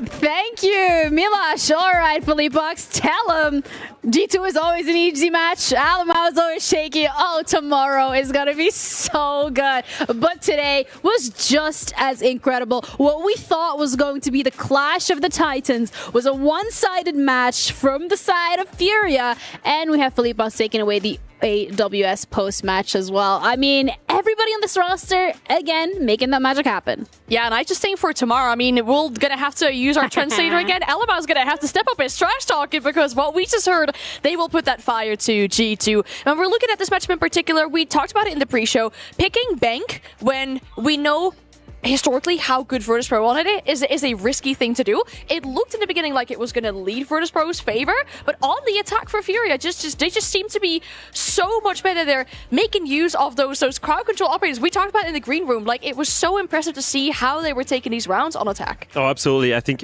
when we look at the highlights of this game, you look at the first side. As a reminder, by the way, it was a 4-2 lead for VP. I don't know if, some people may have, forgot that, but like everything changed when Furia switched to attack. And what happened? When the Fire Nation attacked. The Fire Nation attacked. Everything changed because they were abusing the Blitz, the Lion, and all of this stuff. And then on the very last round, they recognized it's not going to be a room, and they go with a full execute. And now, he's recording the Key Crush. Igor is living for it. Oh yes, Nate, you're loving it. This is like the best part of the competition where you get to be a little toxic off the server once you do manage to get that win under your belt. And so far, a little bias maybe from my end, but I've seen a lot of Key Crushes over the event. Siege is the best ones, okay? Like, the players, they know care about it. It's fun. And they know how to deliver some of that entertainment value. You just love it that they control like such a big machine. Like, I just want to go and play with it, but you should probably let I don't think they should give you that. No, but we do have the MVP as well for this match. I mean, currently being praised by the crowd right now. He's being praised by the crowd. It's KZ. Okay, we are having maybe a little bit too much fun, but I mean, incredible performance, as we already said, from every single one of the players. So picking an MVP was not necessarily the easiest one of roles, but KZ is just that one little notch above the rest. Yeah, and the consistency, I think, is a big thing as well, right? We talked about Hertz being off and on sometimes. This man is just always there, it feels like, and celebrating with the crowd as well. Did you see it afterwards? Yeah. Like, just celebrating with the people. I love to see that so much. He passed the vibe check. Absolutely, and once again, I will agree with you, Anne. Once again, I will say this is consistency. You look at JV, incredible fragger, but inconsistent. You look at Hertz, even more inconsistent and even more incredible. You look at one guy that's always there. He used to be Nade. For me, it's KZ. Always in that flex role, always the smart ones. He gets the multi-kills, not by being aggressive, but by playing for himself. And honestly, across the match, but across the whole season, he's the standout player for me. The current Furia Reminder that after SI 2024, we lost them. They weren't there. They were failing to qualify to majors. Right now, they're back to their prime. They've won Reload. They won the first ever CJX International event. They've won SAL finals. For the first time ever, they are Brazilian champions. And they've just beaten VP in 2-0 to go face the European champions in G2. And history might actually repeat itself, because what happened to VP when they lost to the Brazilian team at SI? They what lost to the happened champions. to VP when they lost to a Brazilian team in Montreal? That Brazilian team went on to win the major. What happened to Boston? That team went on to win 6 Invitational, and that was What's FaZe. going to happen here? Well, it might be the same. Honestly, this could be some big copium, and especially for the Furia fans that are out there. No, but like, it would be really good for them, right? We see this passion from the crowd, and I love that as well. It means something to play on a stage in front of people that are supporting you. Furia must be feeling that as well, because let's be honest, this team isn't always used to being the favorites from the crowd, especially when they were winning all these majors in European territorium. They were never really the favorite, so thriving off of that is a big thing for them. Yeah, I think as well, like, it just further highlights what Philippe said earlier at the tournaments, where it's like, this is the only one that we don't have under our belt yet. This is the only trophy that's missing. And of course, you have a couple of beautiful keys that you could potentially put in there on top of the recording of Heard social. say he's ready with his big smile. You remember that piece? Yes, I do. That was actually a really good speech from the side of Philippe. You gotta give it to them. But I think as well, what you also have to touch upon here is VP. They didn't want to play a Brazilian team. Sometimes that's just the way how the cookie crumbles. But they have had a really good showing here in the tournament, Leo. And it's something that you've touched upon, where we've seen an evolution from VP when it comes to their playstyle already. It's no longer that cookie cutter that we're used to. And I'm excited to see how that further plays out on the ML. But also, you know, maybe we'll see them in Munich. Resilience is the word for me for these guys. They've stuck together through thick and thin, through every single things. They have kept the same players. They've just right now are on the right path to evolution and success. And we don't see that very often, where orgs continue having that same roster regardless of the results. So that is something really, really beautiful. But we have them also ready for the exit interview. So let's head over and have a couple of words before they do leave the tournament. Welcome back, everybody. I'm here with Virtus.pro Dan. Dan, I know today didn't go the way that you wanted it to. I just want to ask kind of how you're feeling right now. Terrible feeling. Nothing to say more. I can understand. I can relate. I guess, you know, one thing that we talked about with coming in here, obviously this was a rematch. Again, it didn't go the way that you wanted it to. I would say you guys have a very good grasp and understanding of the other regions, whether you're playing your own region of EUL, whether you're playing the Americans, whether you're playing APAC. Brazil seems to be a team that you guys struggle with from time and time. Is there any reason as to why that seems to be the consistency? I think maybe if I knew what's the reason, we would have won every tournament, but we need to think how to beat them. Like every time, especially on first map on Cafe, we were better like on 2 heads above them, but somehow we lost this map. On Bank, they were just better on attack, and whoever plays better on, they played better on defense, and whoever plays better on defense on Bank wins the game. That was all about it. For sure. Well, I don't want to keep you too long. Obviously, I want to let you get back to your team. Is there anything that you want to say to the VP fans back at home, your family members, your team, your organization? Sorry to the fans. We disappointed you. We will try to keep working on ourselves and be better for next tournament. Thank you. Thank you, Dan. All right, well, that wraps it up for us. Furia advances to the semifinals. VP and the boys, I hope you guys have a safe flight home, and I'll see you guys later. Back to the desk. Thank you, Lax, for your great work on the interviews, and also commiserations to VP for coming out of this tournament. And I think, you know, just saying that this is one of those learning experiences that they're taking away and they're moving forward. Of course, that's what you want to hear, and that's usually the answer that you will get from the players. But the vibe that we've had from VP so far in the tournament and the evolution that we've already seen in just these last couple of days, I'm very confident that, you know, they put their words where their mouth is.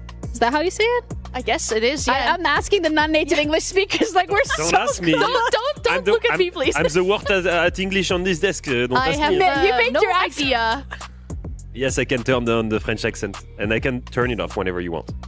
I don't know.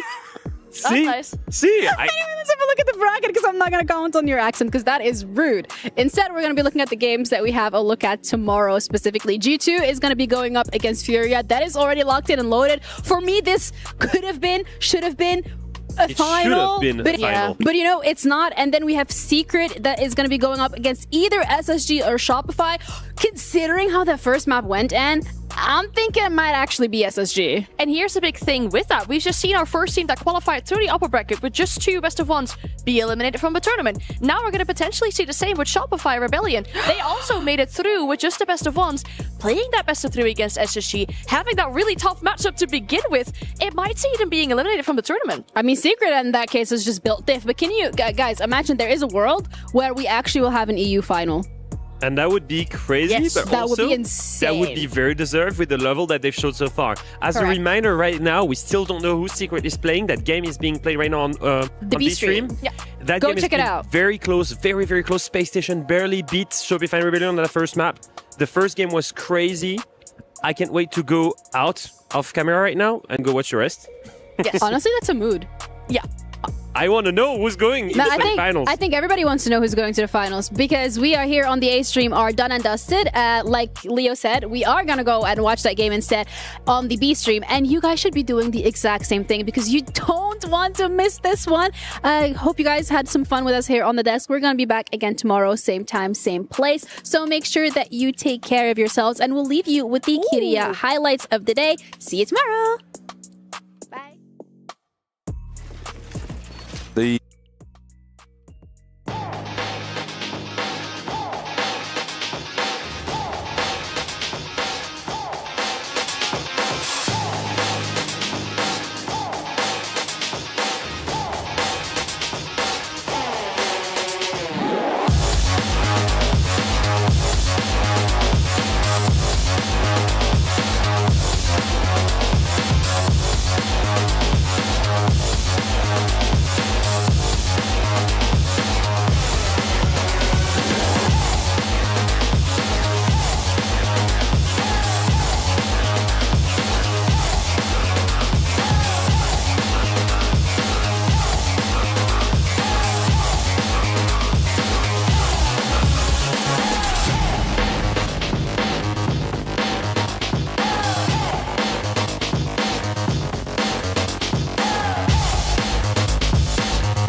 lately I feel I can't find my feet. Pushing closer, my heart skips a beat, and now I'm falling deeper than I fly. I can't control it. Dark against the sky, it's not so black and white. It's like I told